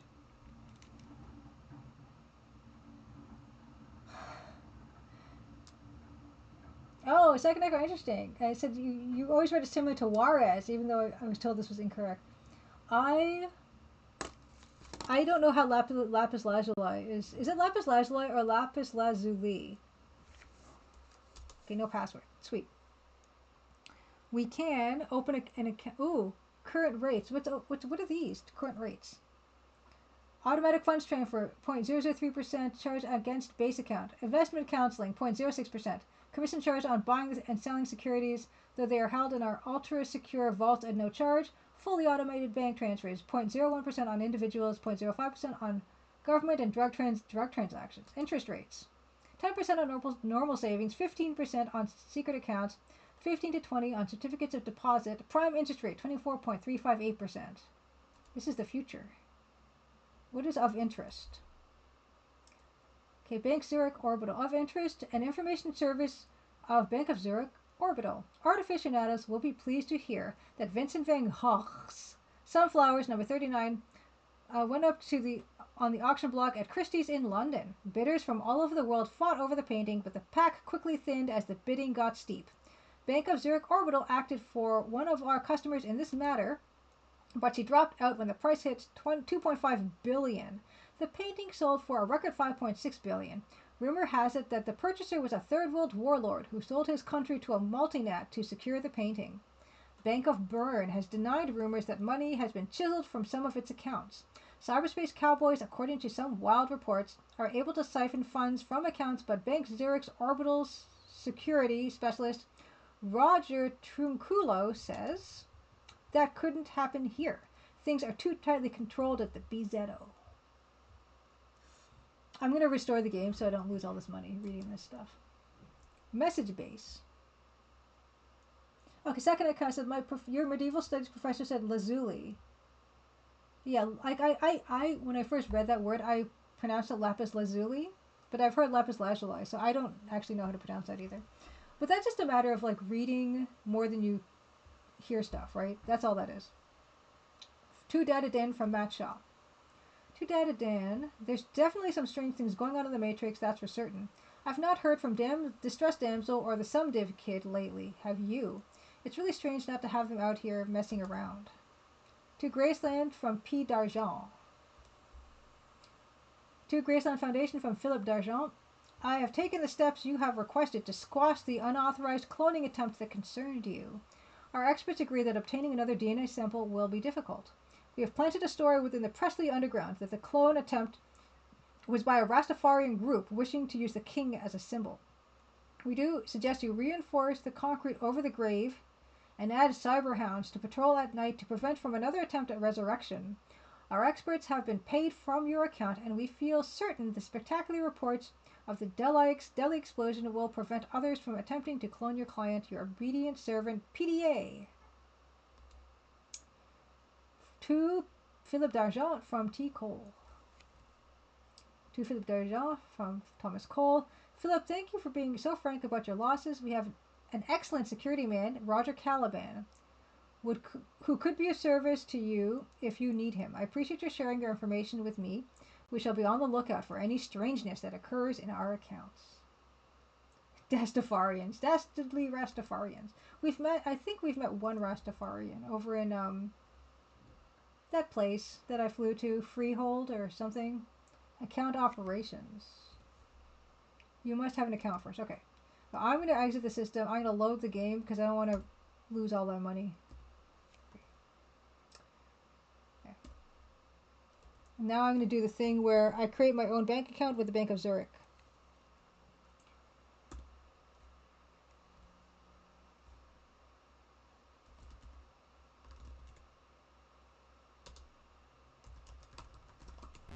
What? You just not, just not put anything there, I guess. What? You're just supposed to run the sequencer every time? Alright. It's fine.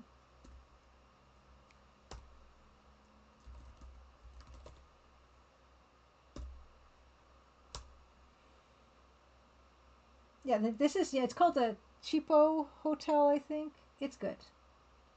It's good. Everything about this game. There's a donut world.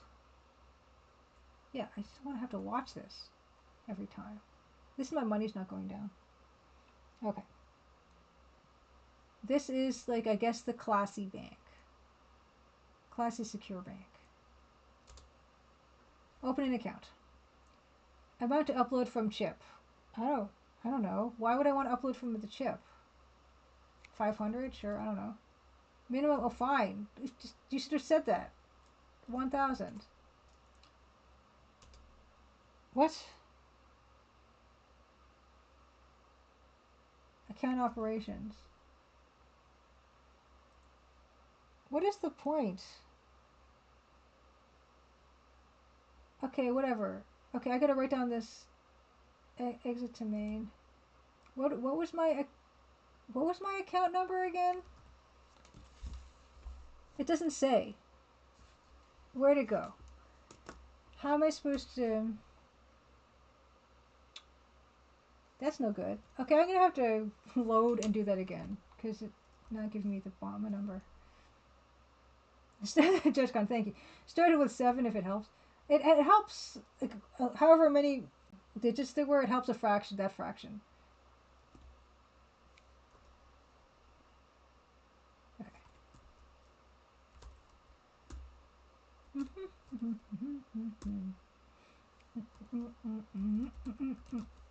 See, I'm going to double check what it says in the walkthrough because it said.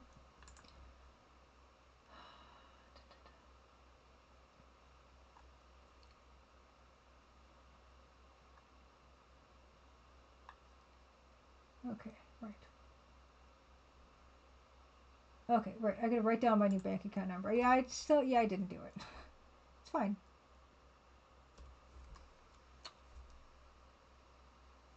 Thank you, old school Jay. Hey, your bank account number is the same as my Wi-Fi password, which is the same as my social insurance number and my mother's maiden name and the name of my first pet. Okay, Zurich. Good. Open an account. Put the 1,000 they said.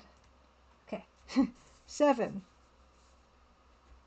1 2 3 4 5 4 5 0 1 3 4 7 1 2 3 4 5 4 5 0 1 3 4. Thank you. Exit. Screenshot. I should have done that. That would have been the smart thing to do. I did not do that. Save the game. Now, this is the part where we can visit Microsoft, and Larry Moe will not be there because he's been arrested. We got him arrested because we're hackers. See? How good is that? Right? Where is he? Save it. I smell danger. Look at that. This. The meeting room of the Panther Moderns, presently occupied by their leader Lupus Yonderboy. He's dressed in a polycarbon suit, and his eyes have been modified to catch the light like a cat's. Lupus is watching you with a slight smile on his lips. Tattooed on his hand is the word chaos. You got past Larry, that's good. You won't get past me, that's business. Nice. Talk to him. Lupus, my man, I hear you're the kind of guy who ups stray cowboys. Can you answer some questions for me? Geez, you're really a funny-looking dweeb, aren't you? Exactly what is a Panther Modern? Can I ask him this first? Exactly what is a Panther? Chaos. That is our mode and modus. That is our central kick. Believe it. Believe it. Matt Shaw says you're all right, so talk. What do you want to know? All right. What do you know about help? Can't help you with that. What do you know about SenseNet? If you want a ROM construct from SenseNet, I can sell you a security pass to get you into the building. Yes, 4,000. Alright. That was expensive. Alright, next. Skill. I can sell you an evasion skill chip for 2,000. You'll need it for protection in cyberspace. I don't know why I've made him talk like the Power Glove kid, but that's what happens.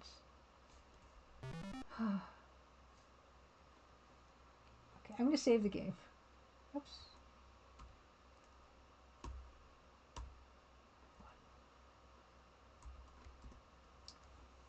What do you know about cyberspace? Oh, thanks for the follow 33 minutes ago that I did not acknowledge. Cyberspace is reality, Wilson. All right. AI. Turing knows about them. Try cycling through your skills in combat. I hear that one is not enough. Neuromancer. Roll credits. Sounds familiar. It's an old computer game or a book or something like that, right? Bank of Mine. Bank of Mine. This is the Bank of Mine shaft, another one of the bigger banks.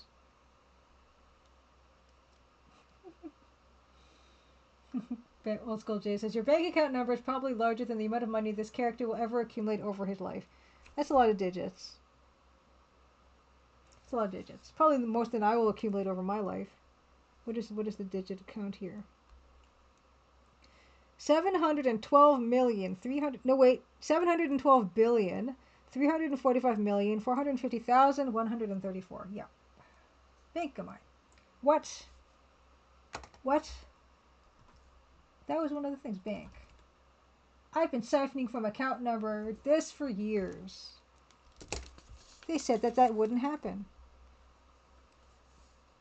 6463285 6481. I'm gonna take a thing of this time. 6463285 46481.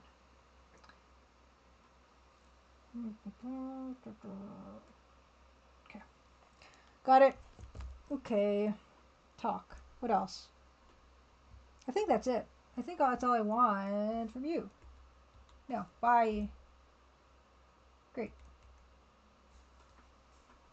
Now we can start siphoning from that bank account number as well. We're going to be rich. We just spent 10,000 credits on stuff.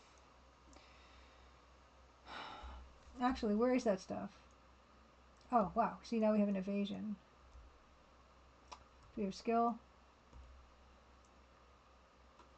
Oh, our Zen leveled up. Hey.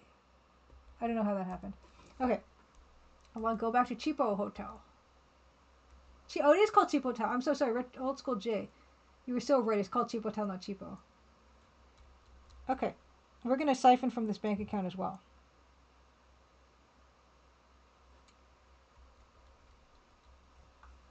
Okay. Excellent. Bank of Mine shaft.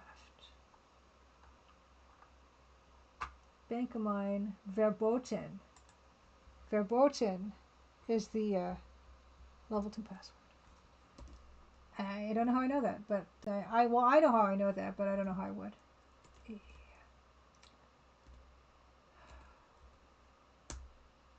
Uh-oh. Bank of Mine Verboten. Yes. Okay. Actually, you know what I want to do before we do that? I want to save it here, and then I want to go through all their stuff, and then I'll load the game again.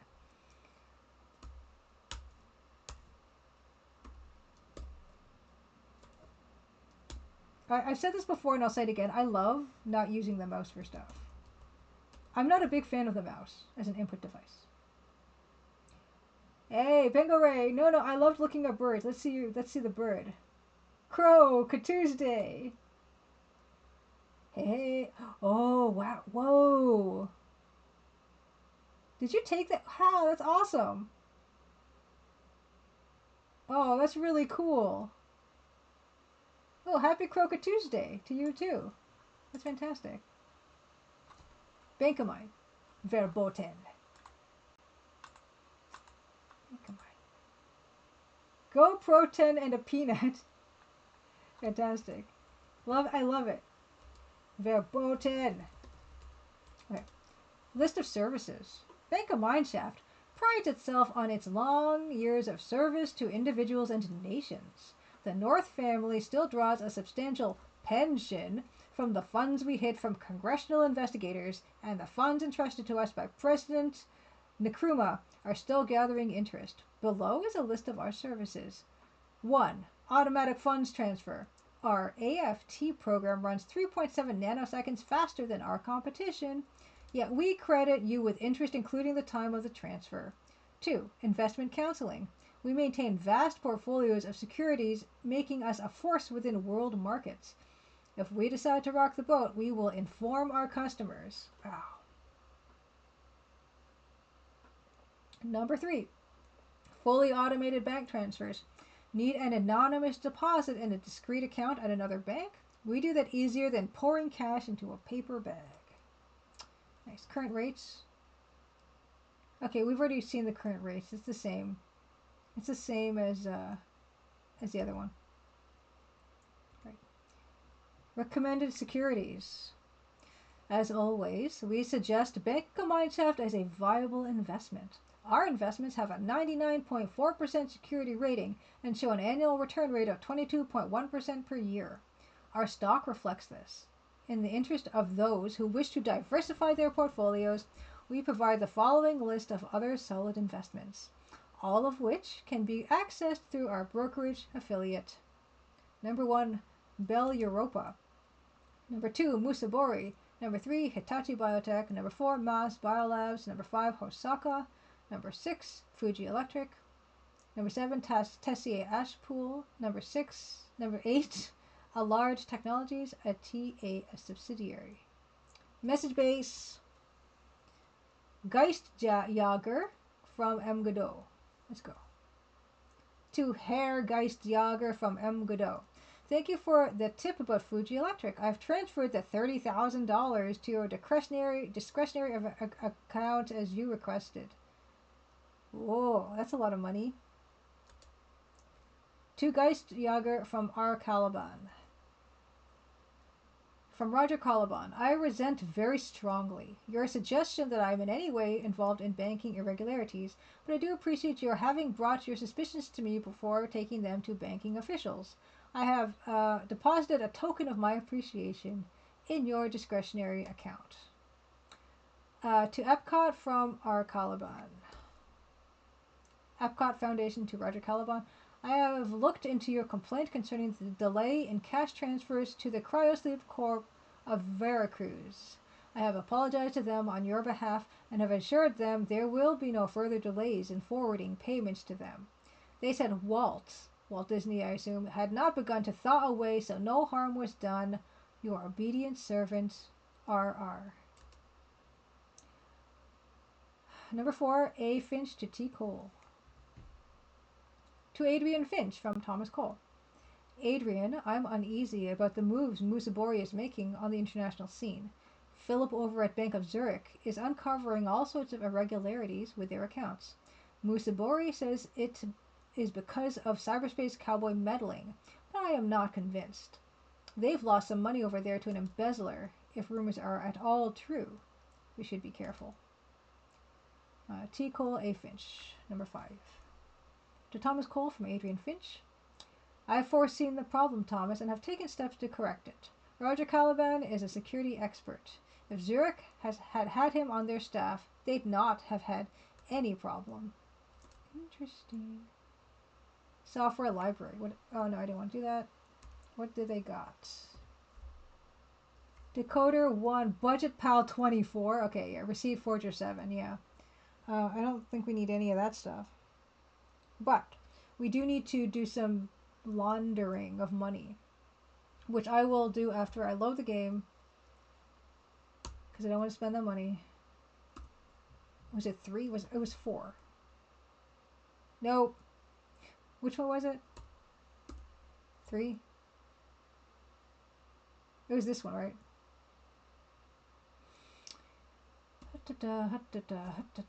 Operate. It's definitely failing more. It was 1. Right. This is. I gotta write this stuff down. Thank you, Judge Khan. There we go. Oh yeah, because I bought those things from that guy, Lupus. Right. Thank you, Judge Khan. You've just averted disaster. Okay.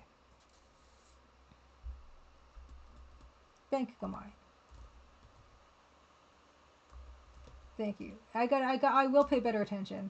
Verboten. Funds transfer 6.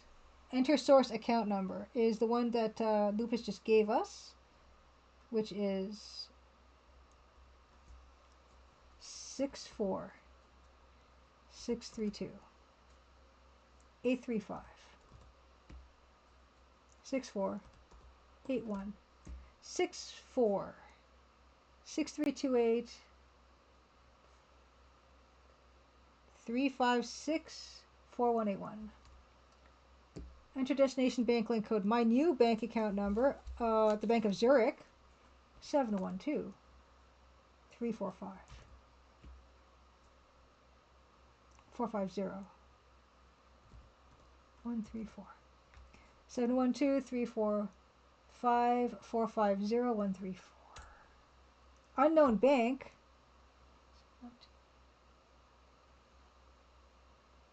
Oh, and my money is just leaking. 712. This is the one I did not get a screen cap of. 345 450 134. What? Did I not open up? Did I just not open up? One. Did I not open up the other bank account yet? This is why these things take so long.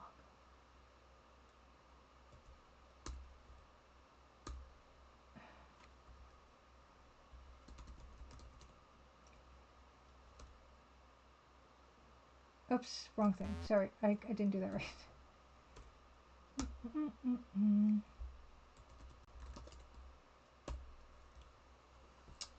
Okay.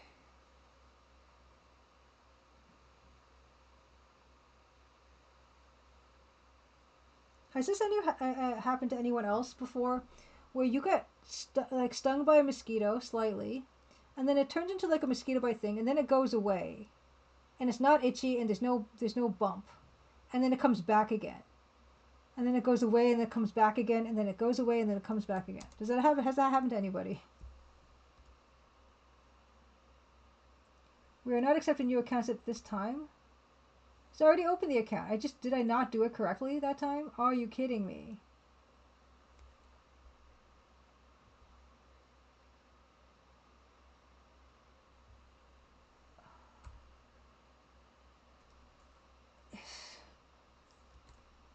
I didn't. What? It's not giving me the bank account number. What? Oh.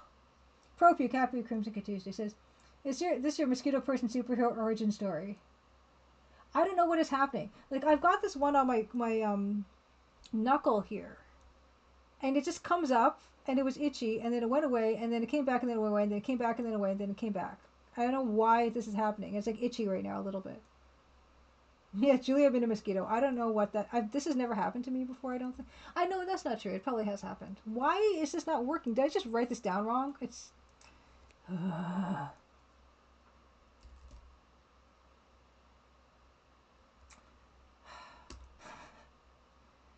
This is why. Yeah, this is why this all takes so long, right?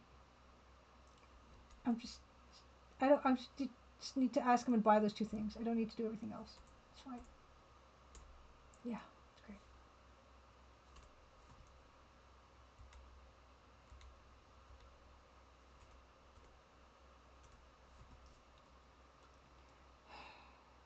Oh yeah, okay.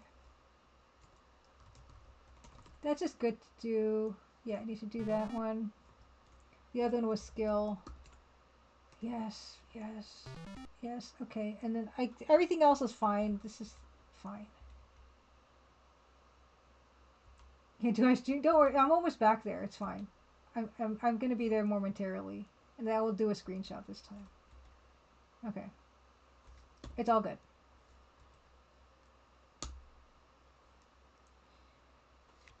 Bozo Bank.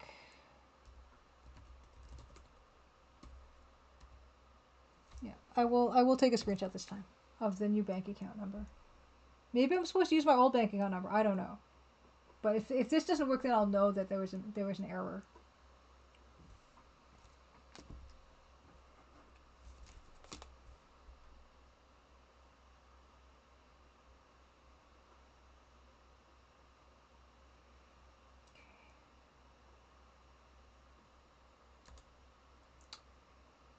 Open an account.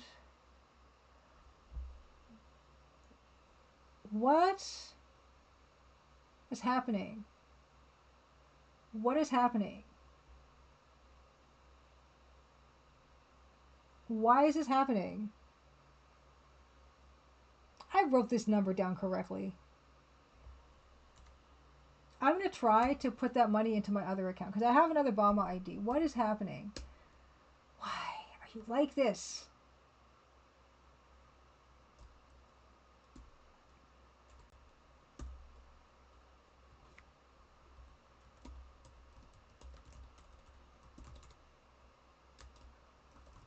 I'll just try to get it into my other account. Source. Maybe I just write the source one down wrong. I mean, I'll look at that first. Let's just get rid of every single failure point.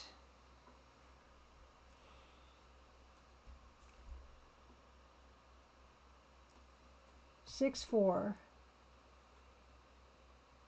6, 3, 2, 8, 3, 5, 6, 4, 8, 1, 6, 4, 6. Why is it so long? Why are there no dashes? 6, 4, 6, 3, 2, 8, 3, 5, 6, 4, 8, 1. I will try because maybe that was a transcription incorrect the other time, right? So let's just try that. 7, 1, 2, 3, 4, 5, 4, 5, 0, 1, 3, 4. 7, 1, 2, 6, 4, 6, 3, 2, 8, 5. Yeah, that's what I have. 7, 1, 2, 3, 4, 5, 4, 5, 0, 1, 3, 4. Okay, I'll try my other bomb ID. Thank you, by the way, Penguin. I will try my other bomb. This is like the King's Quest 3 spell book thing, where you're just watching your money tick away. It's aggravating. Can I just copy and paste that in? That's not going to work, is it? I might just... No.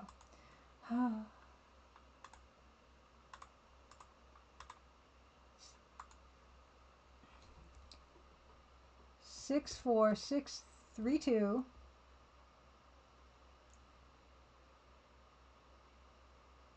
8, 3, 5. 6, 4, 8, 1.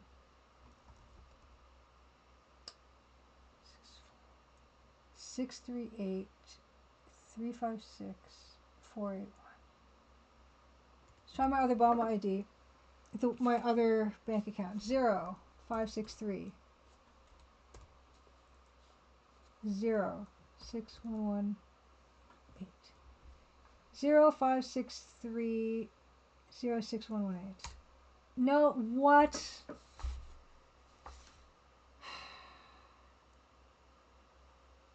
Yeah, even it says in the walkthrough, the destination should be the Bozo Bank account number. Let's try that again. Let's try that again. Value Sip, Ladybug Picnic, Happy Crimson Tuesday. I don't know. Oh no, I don't know what you're referring to, but it sounds great. 646. 328.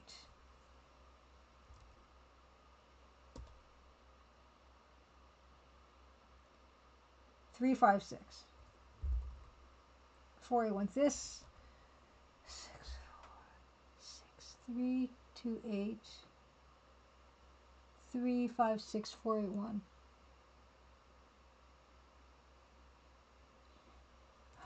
Bama. The Bama number. Why is it not letting me open up another account? It's crazy.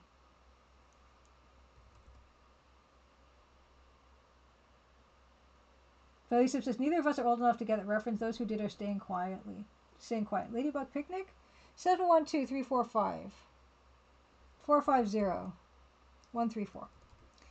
712-345. 450134. Oh, it didn't update. Oh, I hate this. I'll try to update that again. This is making me nuts. Okay, I tried to upgrade. Sorry. So thank you for letting me know, ProPuke. Why are you doing this to me? To me?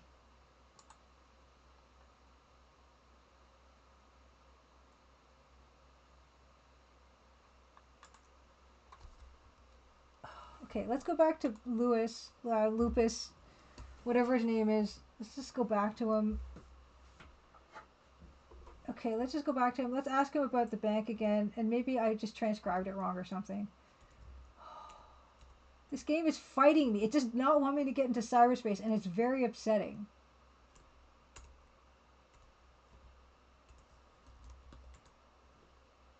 Okay, that's not the... Okay, so this is... Okay, that's fine. I have this number. That's fine. Whatever. Okay, go away. Oh, I had to buy... Okay, wait. No, this is fine. Load 1. Right? We did not open the bank account yet, right?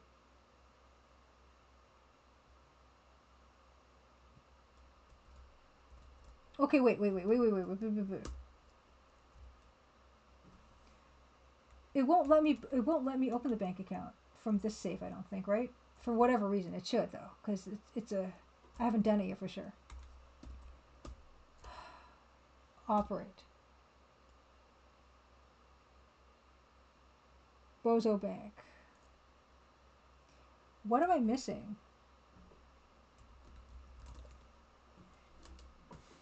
Oh, I just did it again. I have the number. There's no password for Bozo Bank. I just used the sequencer. Oh, why am I doing this?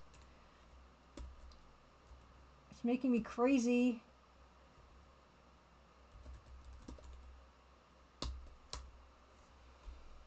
Why are you not letting me open up another account? It's a different save. Oh, no, this is after. I'm stupid. This is after. I'm stupid and this is after. I need to... yeah, it's just... yeah. Yeah. Exit. Oh, I did it again.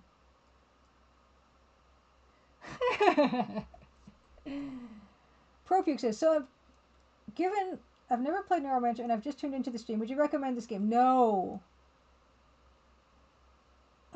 It's cool. Like, there's a lot of cool things about this game. It's really cool because you really feel like you're on the internet and you get to, like, read BBSs and you can, like, send people messages and get messages back and you can hack into databases. That's all really cool. It's just really hard to do these things. It's really cool. I just, in a fit of pique, I said that, like, if you have a walkthrough, it might be fun to get through it and stuff. But it's a hard game. It's a hard game. It's so not like what's interesting and what's cool about it is that it's so ask again in a few days. It's so different than any other game I've played, like any other adventure game I've played. That's what's cool about it. It's nice to see things that are not conventional. So I will give it that. Arrogant Logician says, it's pretty cool you like to chill and play old adventure games. Thank you. It doesn't feel like I'm chilling. Oh my gosh. This is... Okay. Here's what we're going to do. Okay? It's so hard to even get back to this point. Because... it's so hard to get back to this point. Maybe I can watch a Let's Play of it, and I can see what the bank account number is, because I must have written it down wrong or something. I don't know if I have a save. That's why I'm freaking out. Is I don't know if I have a save before the account creation. Is this before the account creation?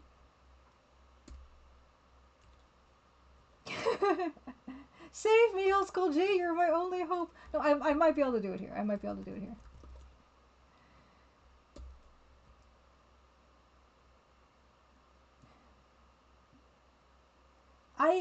must have either second account. I'm assuming I wrote down the number wrong, although I checked it like 3 times. But I am human. I can make errors, so it could be that I just wrote it down wrong. So I'm gonna take a picture of it this time. Oh my goodness. Okay, Jay says 712, and he even put convenient 712-345. That's literally what I've been putting down this whole time. Literally, that's what I've been putting. That exact number. I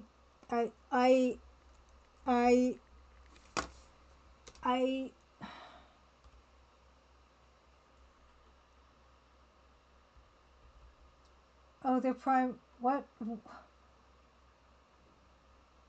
Okay, those numbers are prime. I did it. Yeah. Okay.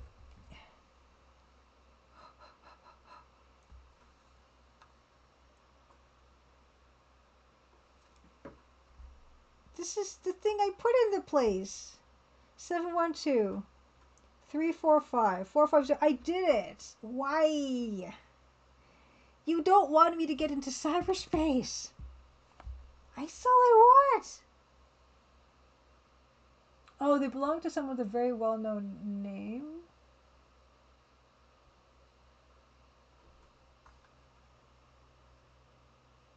Why?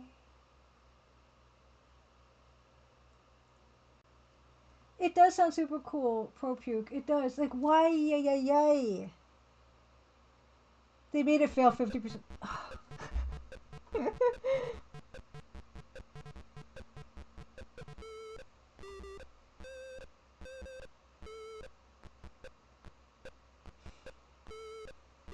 Oh, it's a joke number. With some logic, and they're trying to figure out how fed up you are with it. Oh my god. Oh, William Gibson, how dare you? It's unbelievable. Are there some hidden flags that I'm just not getting?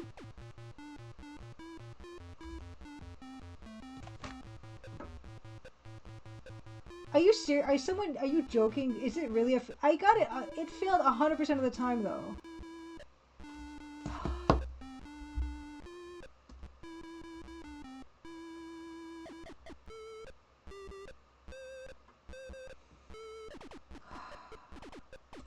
I'll try again. I'll try.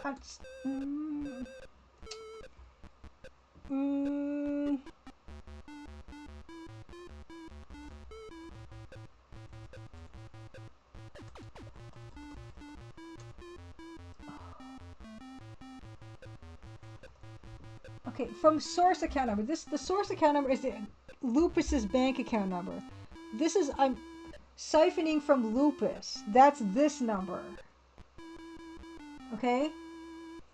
This number is the first number I'm supposed to put in, which is the number that Lupus gave me.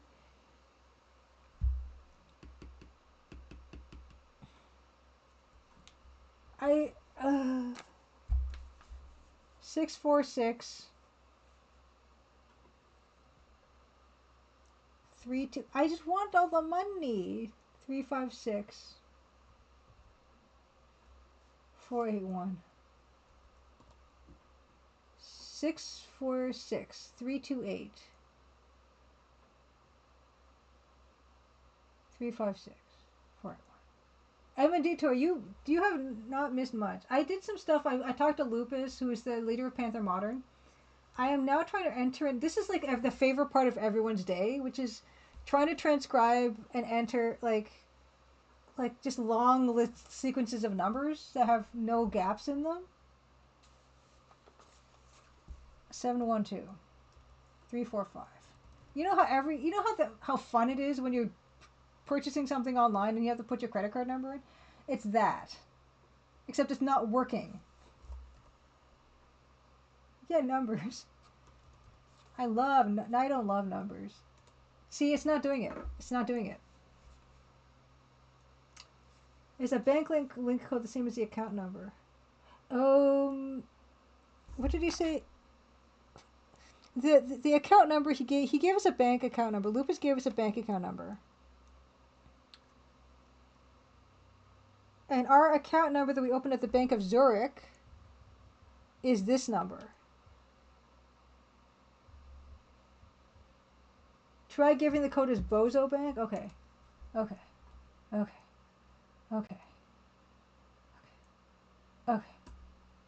Am I just can't read? Am I just can't read?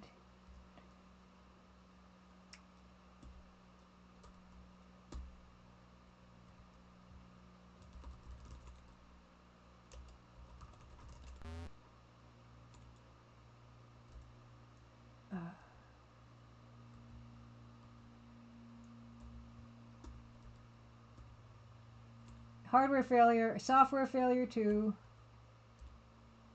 4. Oh, it's Bank of Mine I want. Right. Funds transfer, okay. Enter source account number. So you want it to Bozo Bank. No.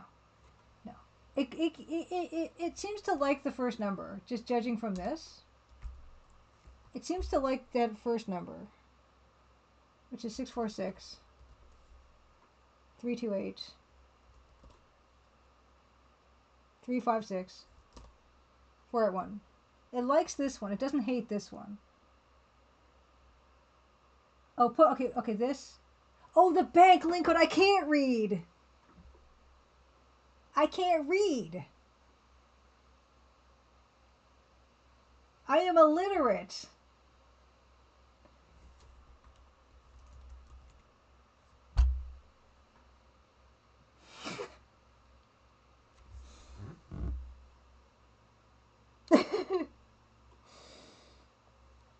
Oh.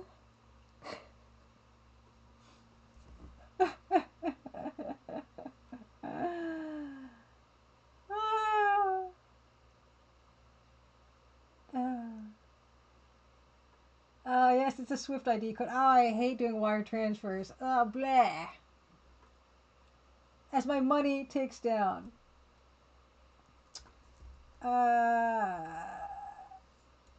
Okay, destination account number.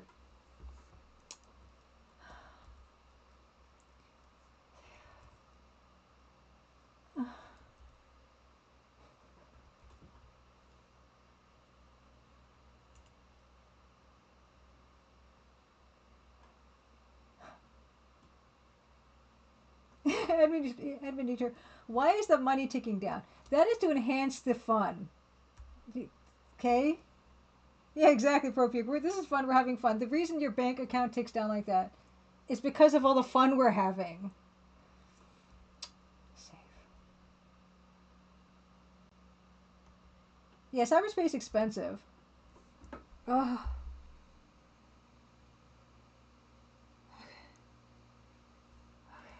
Now we can get all that money and put it on our chip.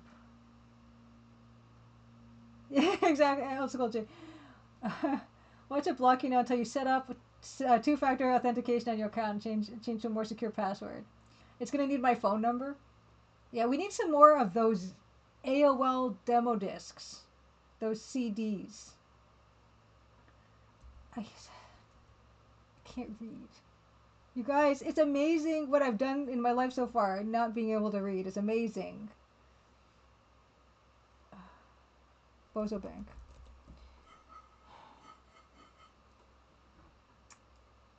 Oh wait. Yeah, we gotta log on to Bozo Bank. Oh shoot! I keep forgetting. I have to do the sequencer on Bozo Bank. I can't read, and I have no short-term memory either. I have not let this stop me from doing stuff in my life though.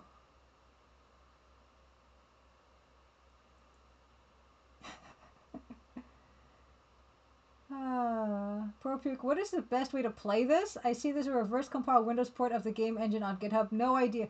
No idea.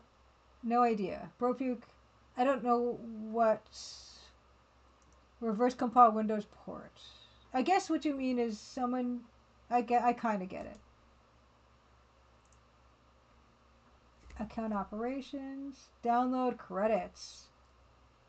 I guess I have to leave the rest. Bye.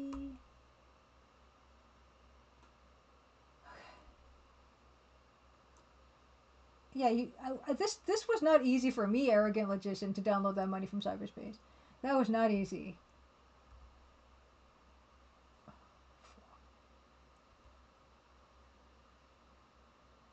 This is just the DOS box version. Yeah, yeah. I don't know anything about technology, and I can't read, and I have poor. No, I don't know anything about technology. I've got poor reading comprehension and no short-term memory. Gunducky, happy Crimson Tuesday. Okay, what time is it? Oh my goodness. Okay, we still haven't gotten to cyberspace yet. How did you like this game, Gunducky? Did you like this game? I can move this out of the way. I don't have to have this in my face anymore.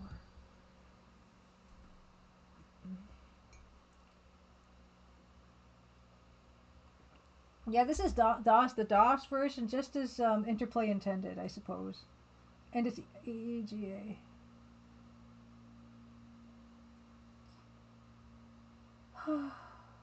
Okay, next. Now, okay, what's next?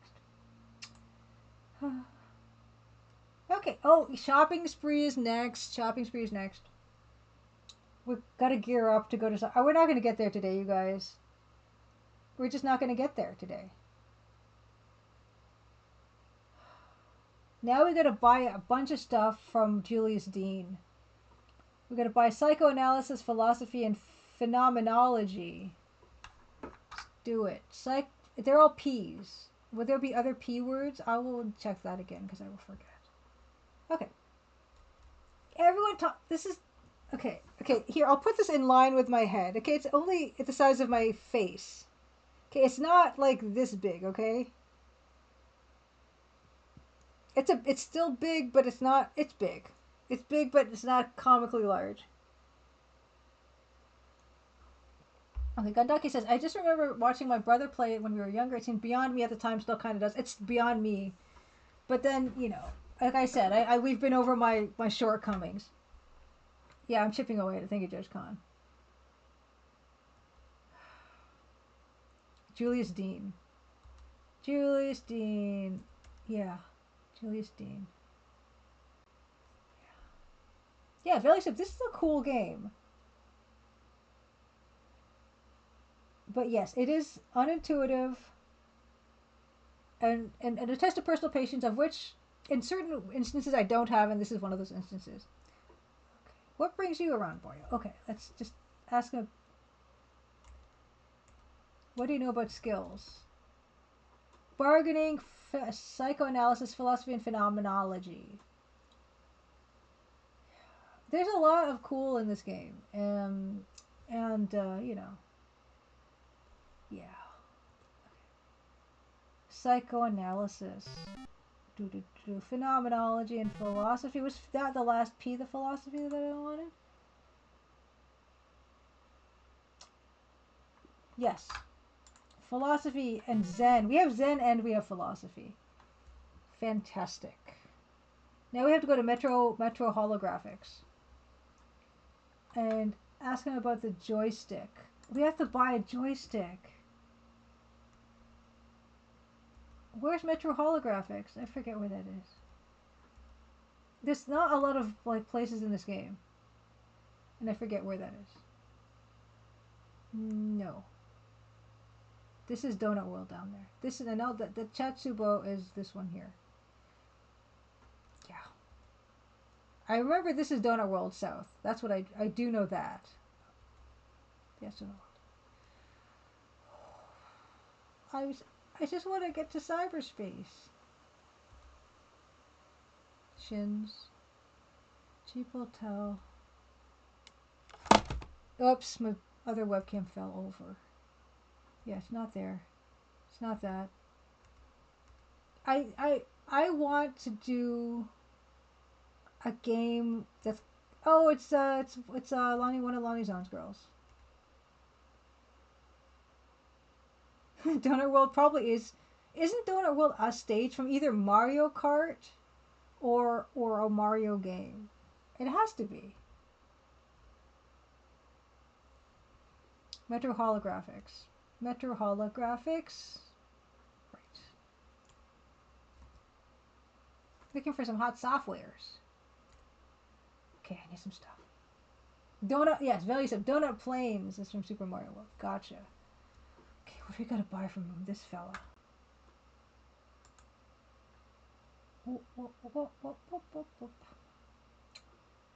Ice breaking. Oh, I gotta ask him about joystick as well. Ice breaking and debug. Okay, exit. Wait a second. Ask him about. Tell me about joystick. So you're in a mission A, got what you need. Good, it's 20 bucks for a joystick. Boop, boop, boop, boop. Talk to about skills. Oh, wares. I think there's something here that I would like to explore further. But it's not really going to work for Nancy Maples. Really. Valley said, it's interesting to go back and play games which don't necessarily respect the player's time. I realized later in life that some of my favorite games are intolerable for those who didn't grow up playing them. I found them intolerable even when I was growing up playing them. Aforementioned King's Quest 3. Okay, what do you need to buy? I forget already, see? What'd I tell you? Ice breaking and debug and drill. Oh, wait. Okay, wait. Okay, we have to buy skill and we also have to buy wares. We have to buy drill. We have to buy drill. We have to buy drill. 3. Okay. And then we have to ask him about skills. We actually have to... He's got everything. Got ice breaking and debug. We need 1,000 each. Probably both, right? Double, triple check.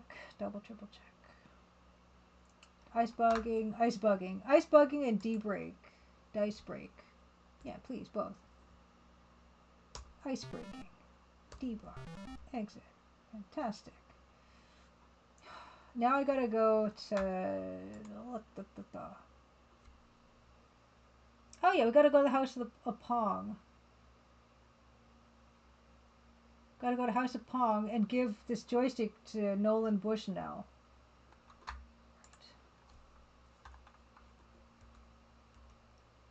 There is a house in New Orleans. They call the House of Pong.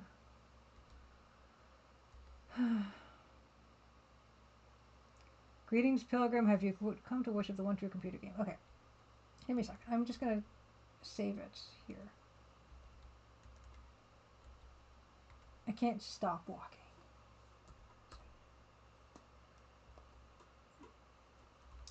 Can we just talk to him? Worship a computer game. I could just give this to him, I think. That's one of the things we can do that we don't do often. Oops. More. Joystick, 1. Give item. Yeah, there's only Pong. Yes. You have the holy joystick. The masters will be pleased. As a token of our gratitude, please accept these. Zen and sophistry. Exit. Nice. Okay.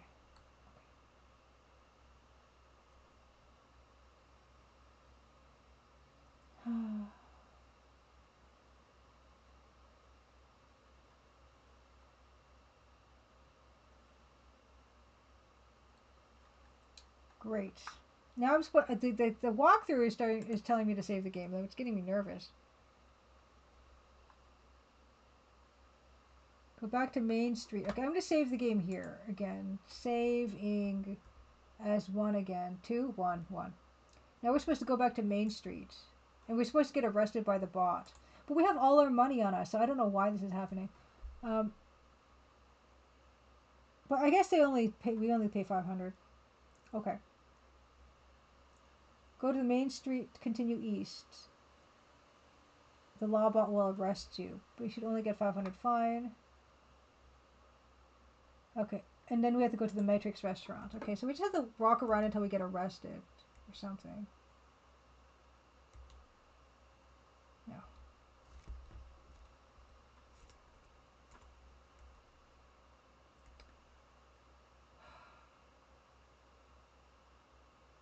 Added into reading the Wikipedia about this game, there's an excellent article about the development of this game, and I think I put it somewhere. Is it new? Yeah. So that first link there is booting up and jacking into Neuromancer is a really good article about this game. Yeah, that's Judge Con. Honestly, that's one of the reasons I'm not really into AAA games. Is they seem like reflexy, and I don't got it. As you watch me struggle with Crystal Caves, and yeah, I don't want to spend 100 hours on something. Where is Matrix Restaurant?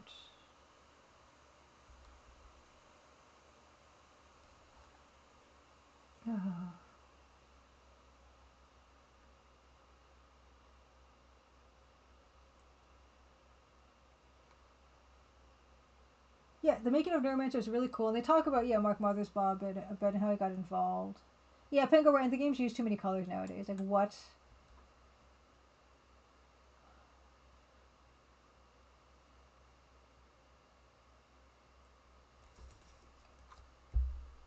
Okay. Yeah, I don't know. It's because a lot of, not every, I'm not really into 3D-ness. That's another problem of mine. So, yeah, I don't really, it's not really, AAA is not really super my thing. And, like, the kind of games are, yeah, like, I don't want to spend my life learning a boss and getting good. So that's not it. I keep coming into Crazy Edos. I don't want it. No, go away. I don't want to come here. Bye. I like little indie stuffs. Okay, yeah, I mean, there's no reason. Am I gonna break the game if I just go into the Matrix restaurant without getting arrested? Well, whatever. I'm just gonna play the game when I didn't get arrested. Well, exactly, Judge Khan. New computers are so expensive. There's a billion DOS games to play, and I've got a 4x3 monitor, so I'm set for a good while. Yeah, there's like, look, there's so many awesome games. I'm never gonna get through all these awesome games that are exactly what I like. You know. So I don't see a need for me to get good at stuff like 3Dness and crafting systems and like boss patterns. I'm glad that there's like these top of the line productions for those things for people who like them. But yeah, just like with The Wicked, right? I mean, I'm glad people like it because people spend a lot of time and effort making that stuff. Just I know it's not for me. Okay, we're in the Matrix restaurant. Why did I come here? Listen to the conversation. Yeah. Yeah, I already listened to this conversation. I've already been in here. Yeah, I mean, this is just. Go down. Logic, self analysis, musicianship. Do I need to buy into this stuff? Speak of the mother's ball. Okay, well, I want to buy logic, software analysis, and musicianship. I'm kind of scared that I have to, do all this stuff. Like, this is super. Yeah, I need all these things. Like, this is like I'm going into just this craziest battle ever. I need to like, I need to install these in my brain.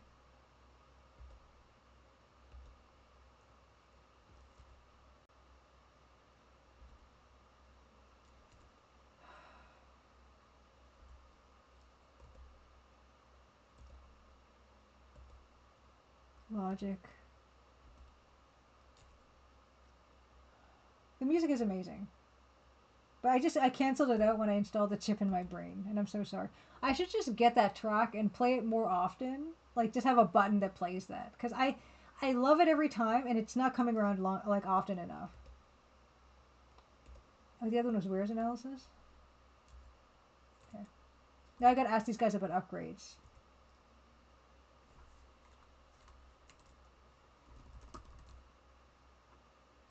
Yeah. Okay, so oh my god, I can't believe that you got to do all this to get to cyberspace. You can upgrade debug to level 4 is in vision. Okay.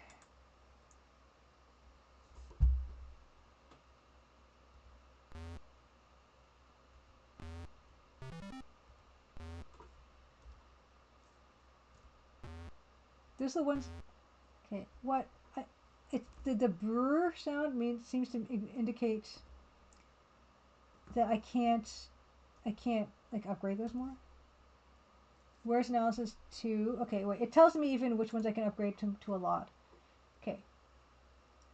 You can upgrade debug to level 4. Did I upgrade debug to level 4?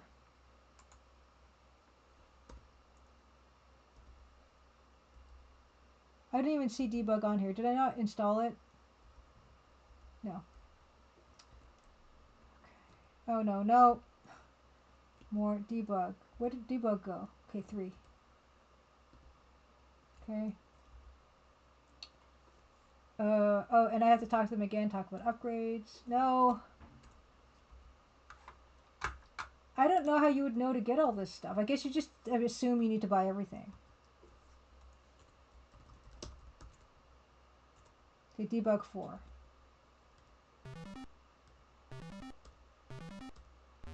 Yeah, there you go.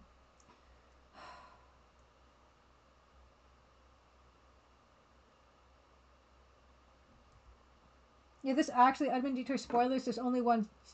The soundtrack is just a single track. That's all it is. Okay, debug is 4 and everything else was 2, right?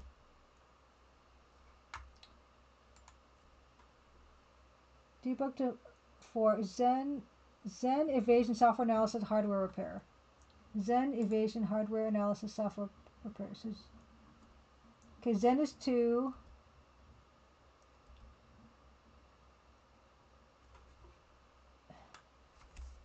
Zen evasion software analysis. Zen evasion. Zen is 2. Where's analysis is 2. Hardware repair. Did I not buy hardware repair? I don't have hardware repair. Why?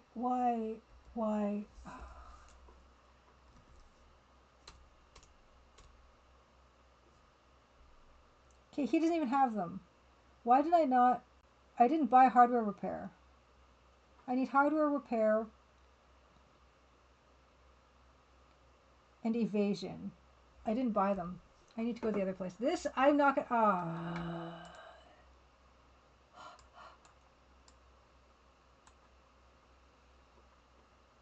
Yeah, it's a soundtrack. It is a soundtrack. Oh, apparently he wrote most of the complete original soundtrack for that hot mess. They only used like one riff from it. Oh, Rise of the Robots. Brian made Rise of the Robots.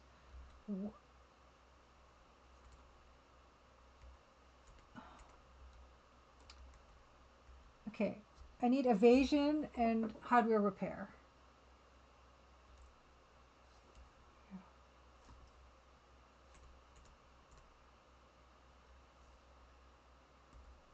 Okay, this guy doesn't have it. Evasion and hardware repair. Who sells evasion and hardware? I want to. Yeah, there's only so much you can squish on these discs. Oh. Julius Dean has skills. Julius Dean. This is like.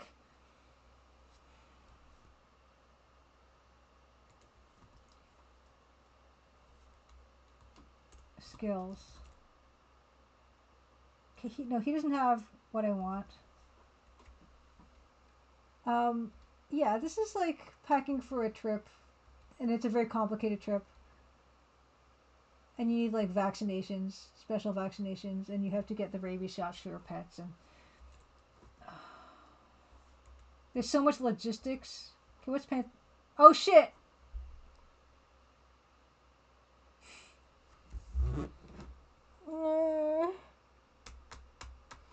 I said the wrong thing. Yeah, he has evasion. Look, he has evasion. It's gonna cost me 5,000.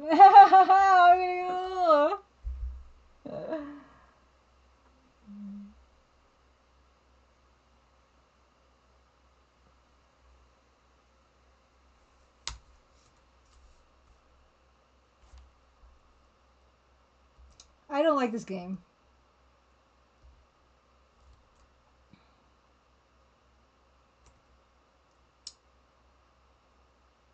This is seriously where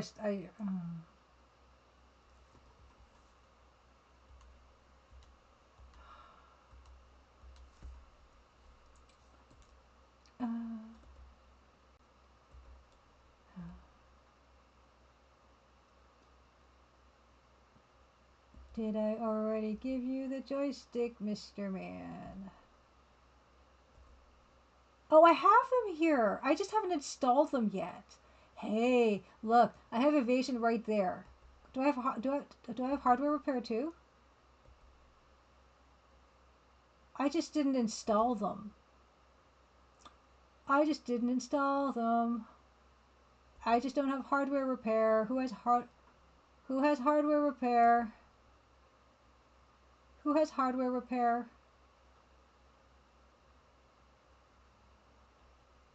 I'm gonna... I should just... Why do I hold on to them? Why don't I just put everything in my brain? Just get them all in there.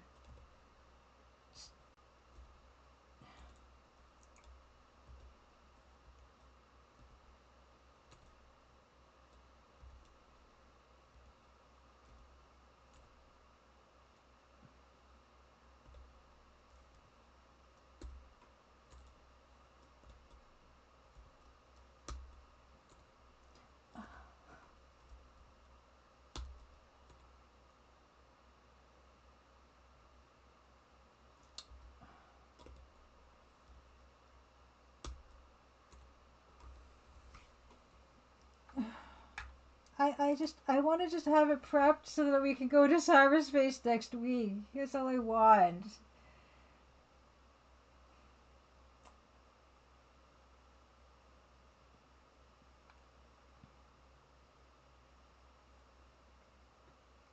Did I forget to buy icebreaking and deep? I bought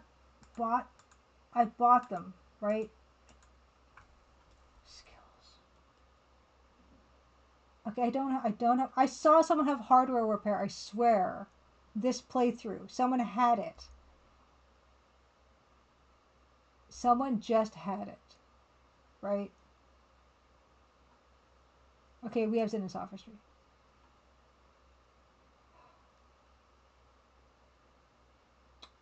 Who has hardware repair? I'm so sorry. I'm so sorry. I'm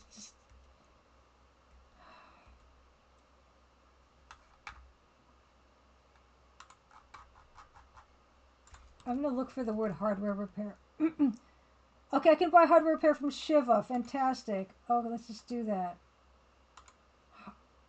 This game, I don't know if the game is stressful. I'm stressed by the game. It's not the same thing necessarily. But what I think is good about it is that it's not letting me buy stuff that I already have, right? I don't remember what it's stressful if you have no memory like me. And you cannot remember.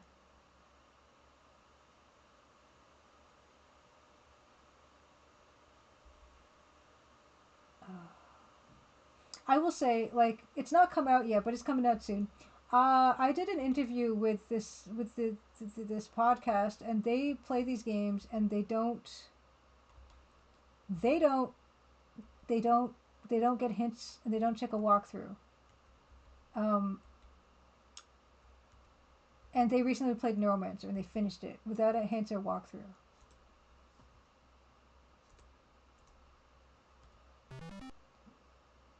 It's possible. I don't know how they did it, but apparently they did it. Oh, that's what I needed.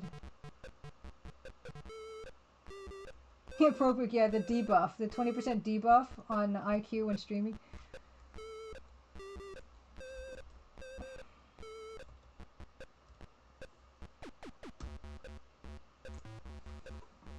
Okay. Now we gotta go to the Matrix restaurant again. I gotta remember where that is. I think I got them all.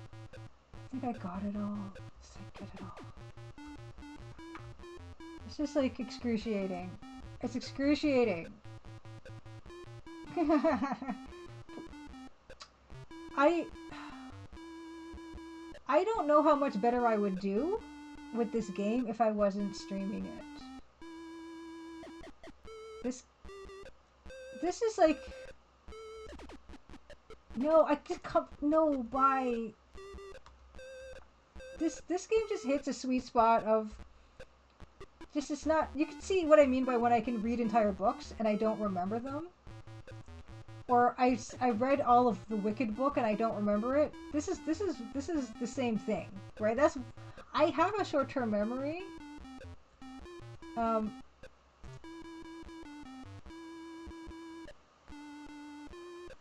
It won't. Okay, I'm gonna save the game. It's not gonna let me buy stuff I already have, right? That would be absurd.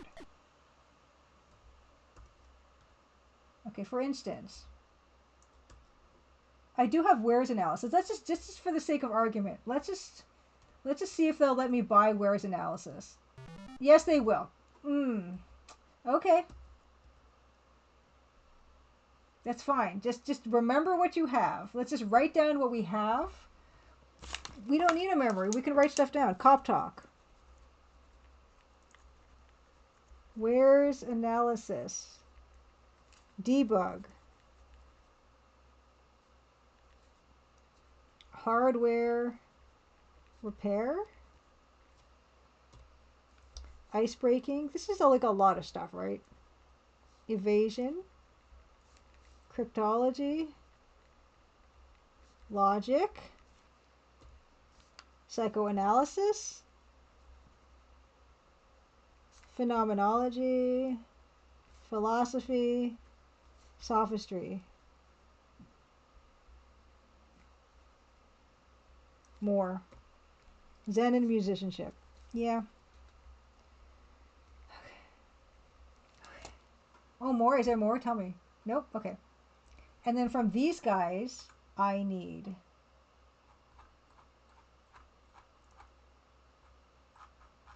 From these guys, I need...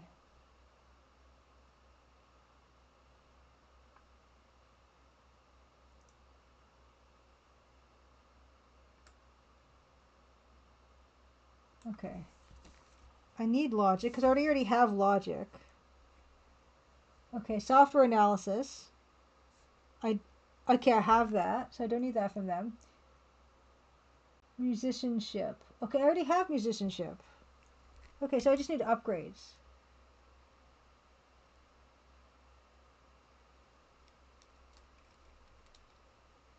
Okay, I just need to upgrade. I just need to upgrade with these guys. Okay, we're almost there. Well, no, we're not. I don't know.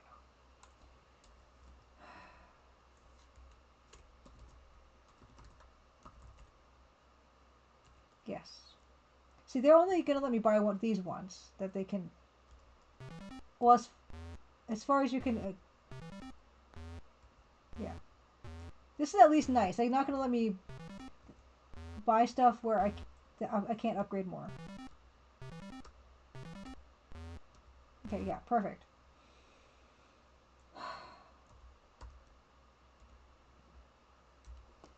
Okay. Done. Alright. Upgraded. Okay. Oh, use bargaining if you... I didn't buy bargaining. I don't care.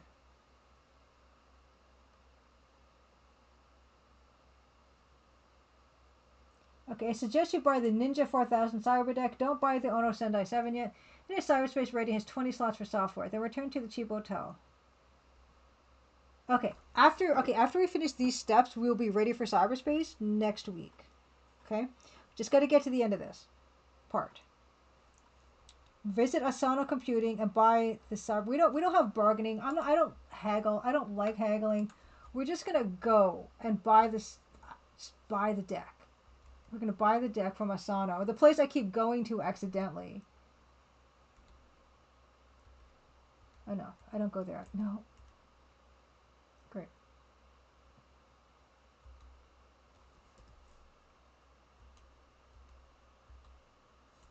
Okay. Great. So, he's recommending Ninja 4000, and who am I to say any different? 23,300. Do we even have that much money? Yes, we do. Okay, I need to save the game before I buy this deck. Okay, my head. It's giving me a headache. It's giving me a little bit of a headache. So, I'm just gonna take the clip out. Massage the scalp. Take the clip out. We're almost there. Okay.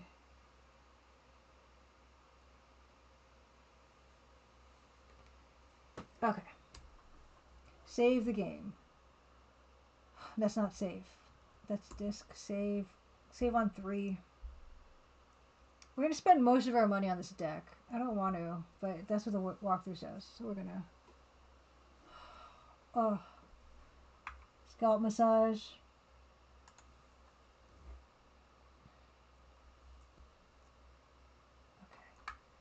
I'm gonna, I hate making big purchases. Like, this game has all the stuff I find not fun, like entering in long strings of numbers and making big purchases. Fine, I'll buy, just buy it. ProPoop says, I am starting to suspect that you may in fact not be having fun. Ask me in a few days. Ask me in a few weeks. I might have turned myself completely around on this. Tanda!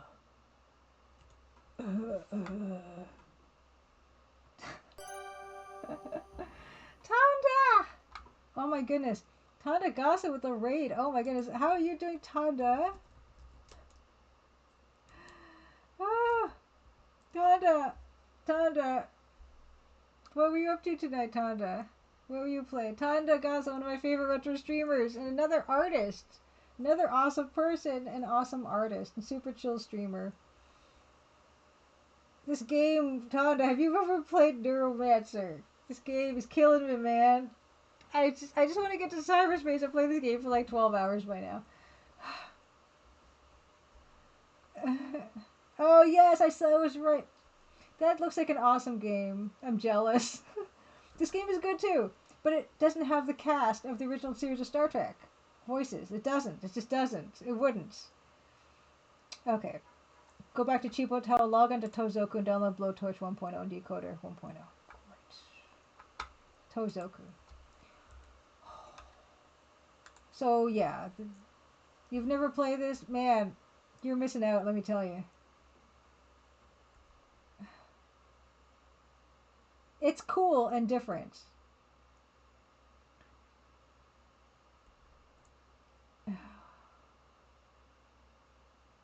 You've read the book? Yeah, the book is not as frustrating, probably. Yeah, I should introduce myself, I suppose. Hi, Raiders. I'm Julia. I made this game called the Crimson Diamond, which is over. It's over there, not up the stairs. It's just over the sidebar.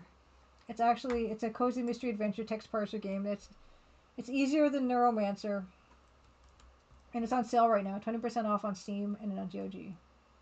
And if you like games that look like this, but not as hard as this, like way easier than this, King's Quest 3, then maybe you'll like it too. No, there is cyberspace. There is. I just haven't seen it. I've seen it in screenshots. It exists, apparently, is what I've been told. And we're going to get there next week. We're not going to get there this week. Yeah, I just... Tanda, I just want to get to cyberspace. It's not happening, and I just spent most of my money on a new deck, and I didn't even want it.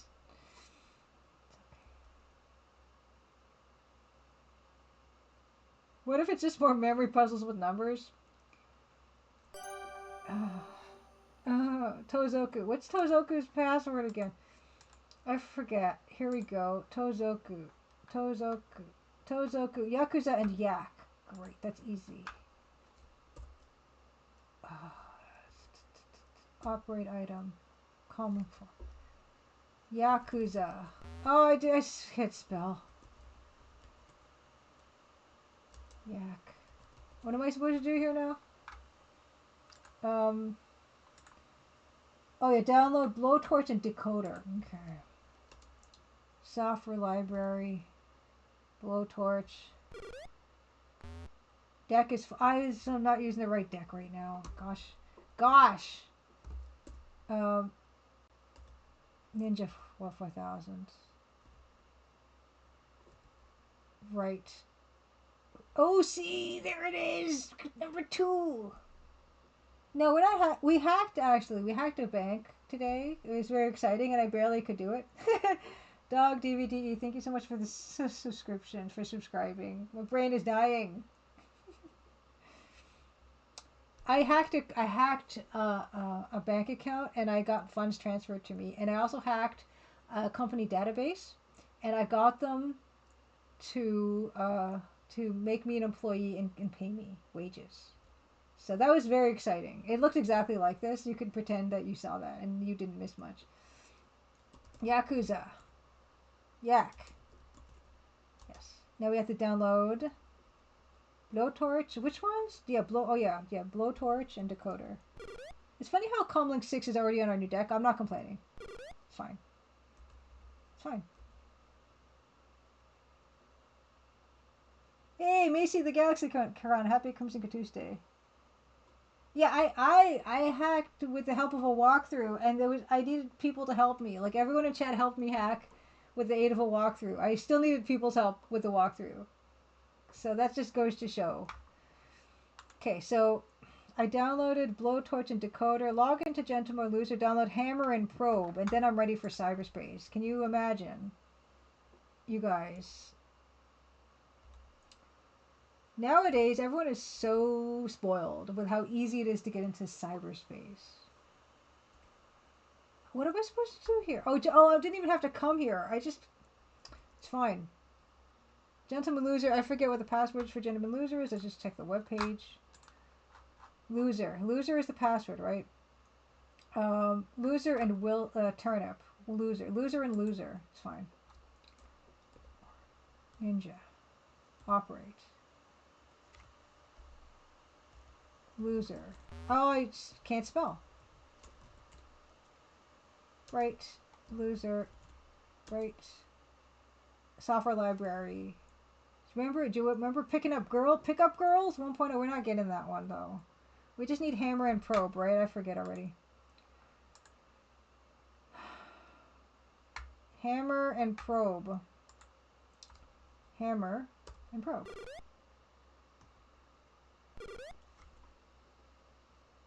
Thank you so much for the follow.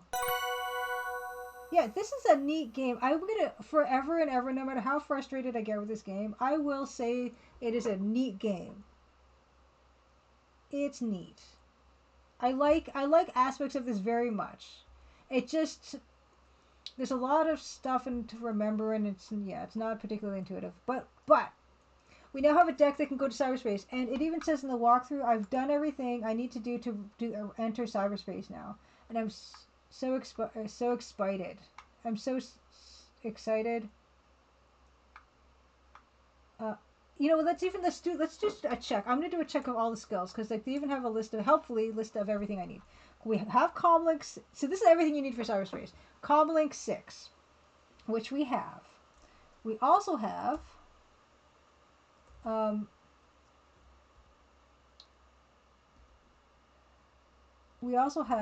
there's Comlink. We have Drill 1, Hammer 1, Decoder 1, Blowtorch 1, Probe 3. Where's Probe? Probe 3, Sequencer 1. Yeah, so we have all that. You also need the following skills. Ice breaking. Check. Psychoanalysis. Check. Logic. Check. Philosophy. Check. Phenomenology. Check. Sophistry. Check. Zen 2. Check. Evasion 2. Check. Software analysis 2. Check. Debug 4. Check. Save just... Okay, we're set. We're set now.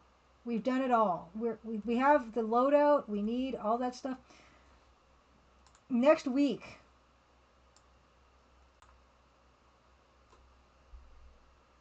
This game is kind of neat. It is. And I cannot wait for next week. We're going to save it. Save it. Nope. Disk save. Save this on 1. Save game. Slot 1. Cyberspace is next week. We're gonna do it. It's happening.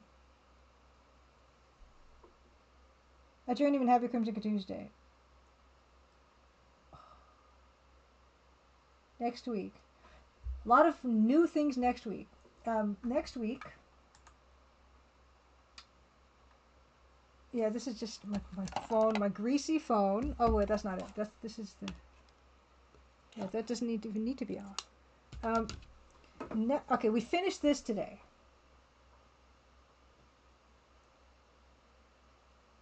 Oh, nice, Judge Con, you'll be here. Okay. Yeah, AOL discs were like were in amazing quantities. Everyone had AOL discs. Now we finished this today. So we're going to start a new thing next week for the art thing. It's a pixel art portrait commission. It's going to be an EGA pixel art portrait commission. So you'll get to see that whole thing happening from beginning to end, from photo reference to final.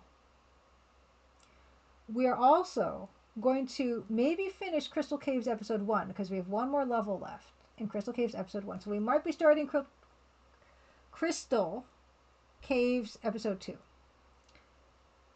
And lastly, we're going to get into cyberspace. We're going to get into cyberspace maybe next week. According to the walkthrough, we're getting into cyberspace next week. I probably have played this game on stream like at least for 8 or 10 hours, right? 8 to 10 hours, I would say. So I can't wait. Yeah, you guys will see the whole process, how that all goes. It's been a while since I've done one, so we'll see how that goes. But yeah, that's gonna do it for us tonight, guys. Thank you so much for joining me. Thank you so much, Tonda, for the raid, and also thank you, Mudbound Dragon, Devor, also for the raids. Disaster Squad as well. The Woofs. It's been a night of raids, you guys. Thank you also for the subs, the follows. Really super appreciate it. I enjoy streaming, even though it's been a long time since the Crimson Diamond came out, and here we are still. And I'm so happy that you continue to join me week after week for whatever nonsense we get up to. And I also want to thank my Patreon patrons as well, because some of you are still hanging around, and I am super grateful for that, because I figured everyone would just leave after the game got launched, but people are still supporting it. That means a lot to me, and that makes a big difference in terms of me going into next year, which will be the year of Crimson Diamond 2, and I'll be able to dedicate as much time as I need to that, and not have to take on any type of work that I don't want to, which is incredible. And that's because of patrons, and because of you guys too. Because I'm a Twitch partner after all, and I get a bit of a Twitch affiliate. Which one's the other, like the one that's not the highest one? That whatever that Twitch affiliate. I'm a Twitch affiliate, so you guys just hanging around here. It's awesome. It's awesome because it helps me pay the bills, and I can do what I want to do and what I need to do, and be creative. And what more could I possibly want? It's like the best. Absolutely the best. Oh, interesting. Eating with S, will I stream my Playdate game? That's a good. I wonder if I should give people a chance to play it first, and then maybe watch me play it. Oh, the mushroom core case. Oh my goodness, yes. Yeah. Yeah. No, thank you so much, everyone. Like, I will continue to do this for as long as you guys show up, because it's like I look forward to this every week. And it's been 5 years, so whenever we can do it.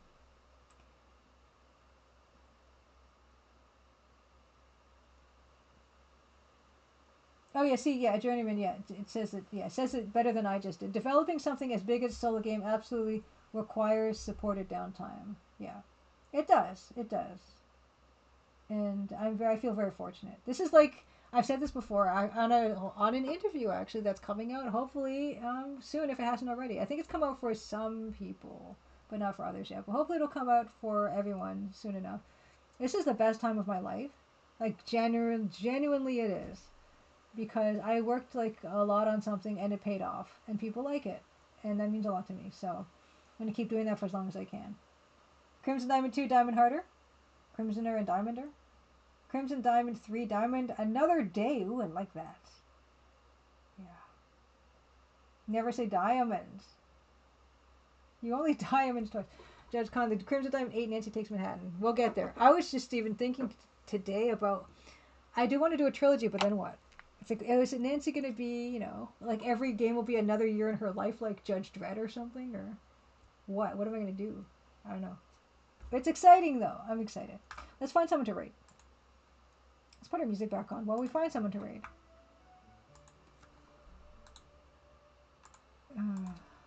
Twitch. Crimson Diamonds are forever. That's a good one, too. I don't have a name for the next one. Actually, that's not true. I was trying to come up with names, but I'm bad at names. Let's see if someone's playing Crimson Diamond. Crimson Diamond. No one is playing it.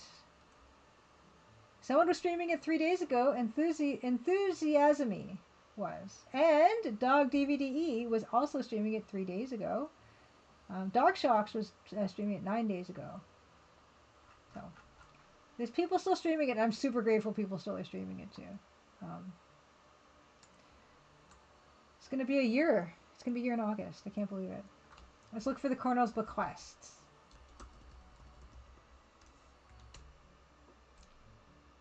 Okay, no one's playing the Colonel's Bequest currently.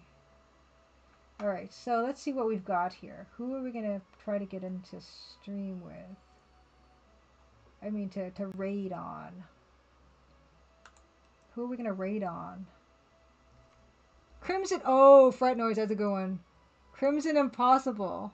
For some reason, that really works. And I don't know why that's working for me right now, but it is.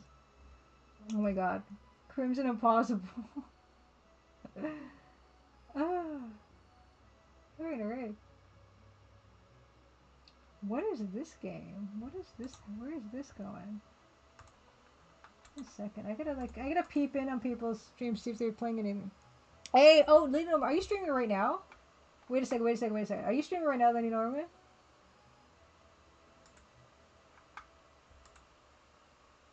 Oh, you are? Okay.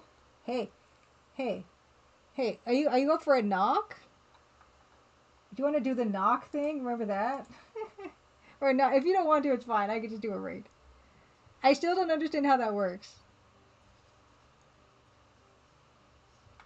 Are you? Maybe I'll knock the knock. Am I gonna knock the knock? I'm gonna be a pest. Are you gonna let me be a pest? Do you even do voice on your? The knocking thing is scary. No one's done it to me yet. Don't do it to me.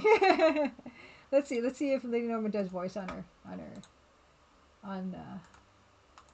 this channel here. Okay, so maybe not support. Oh, you're streaming from a PS4. Do you have voice on yours? Hold on, give me a second.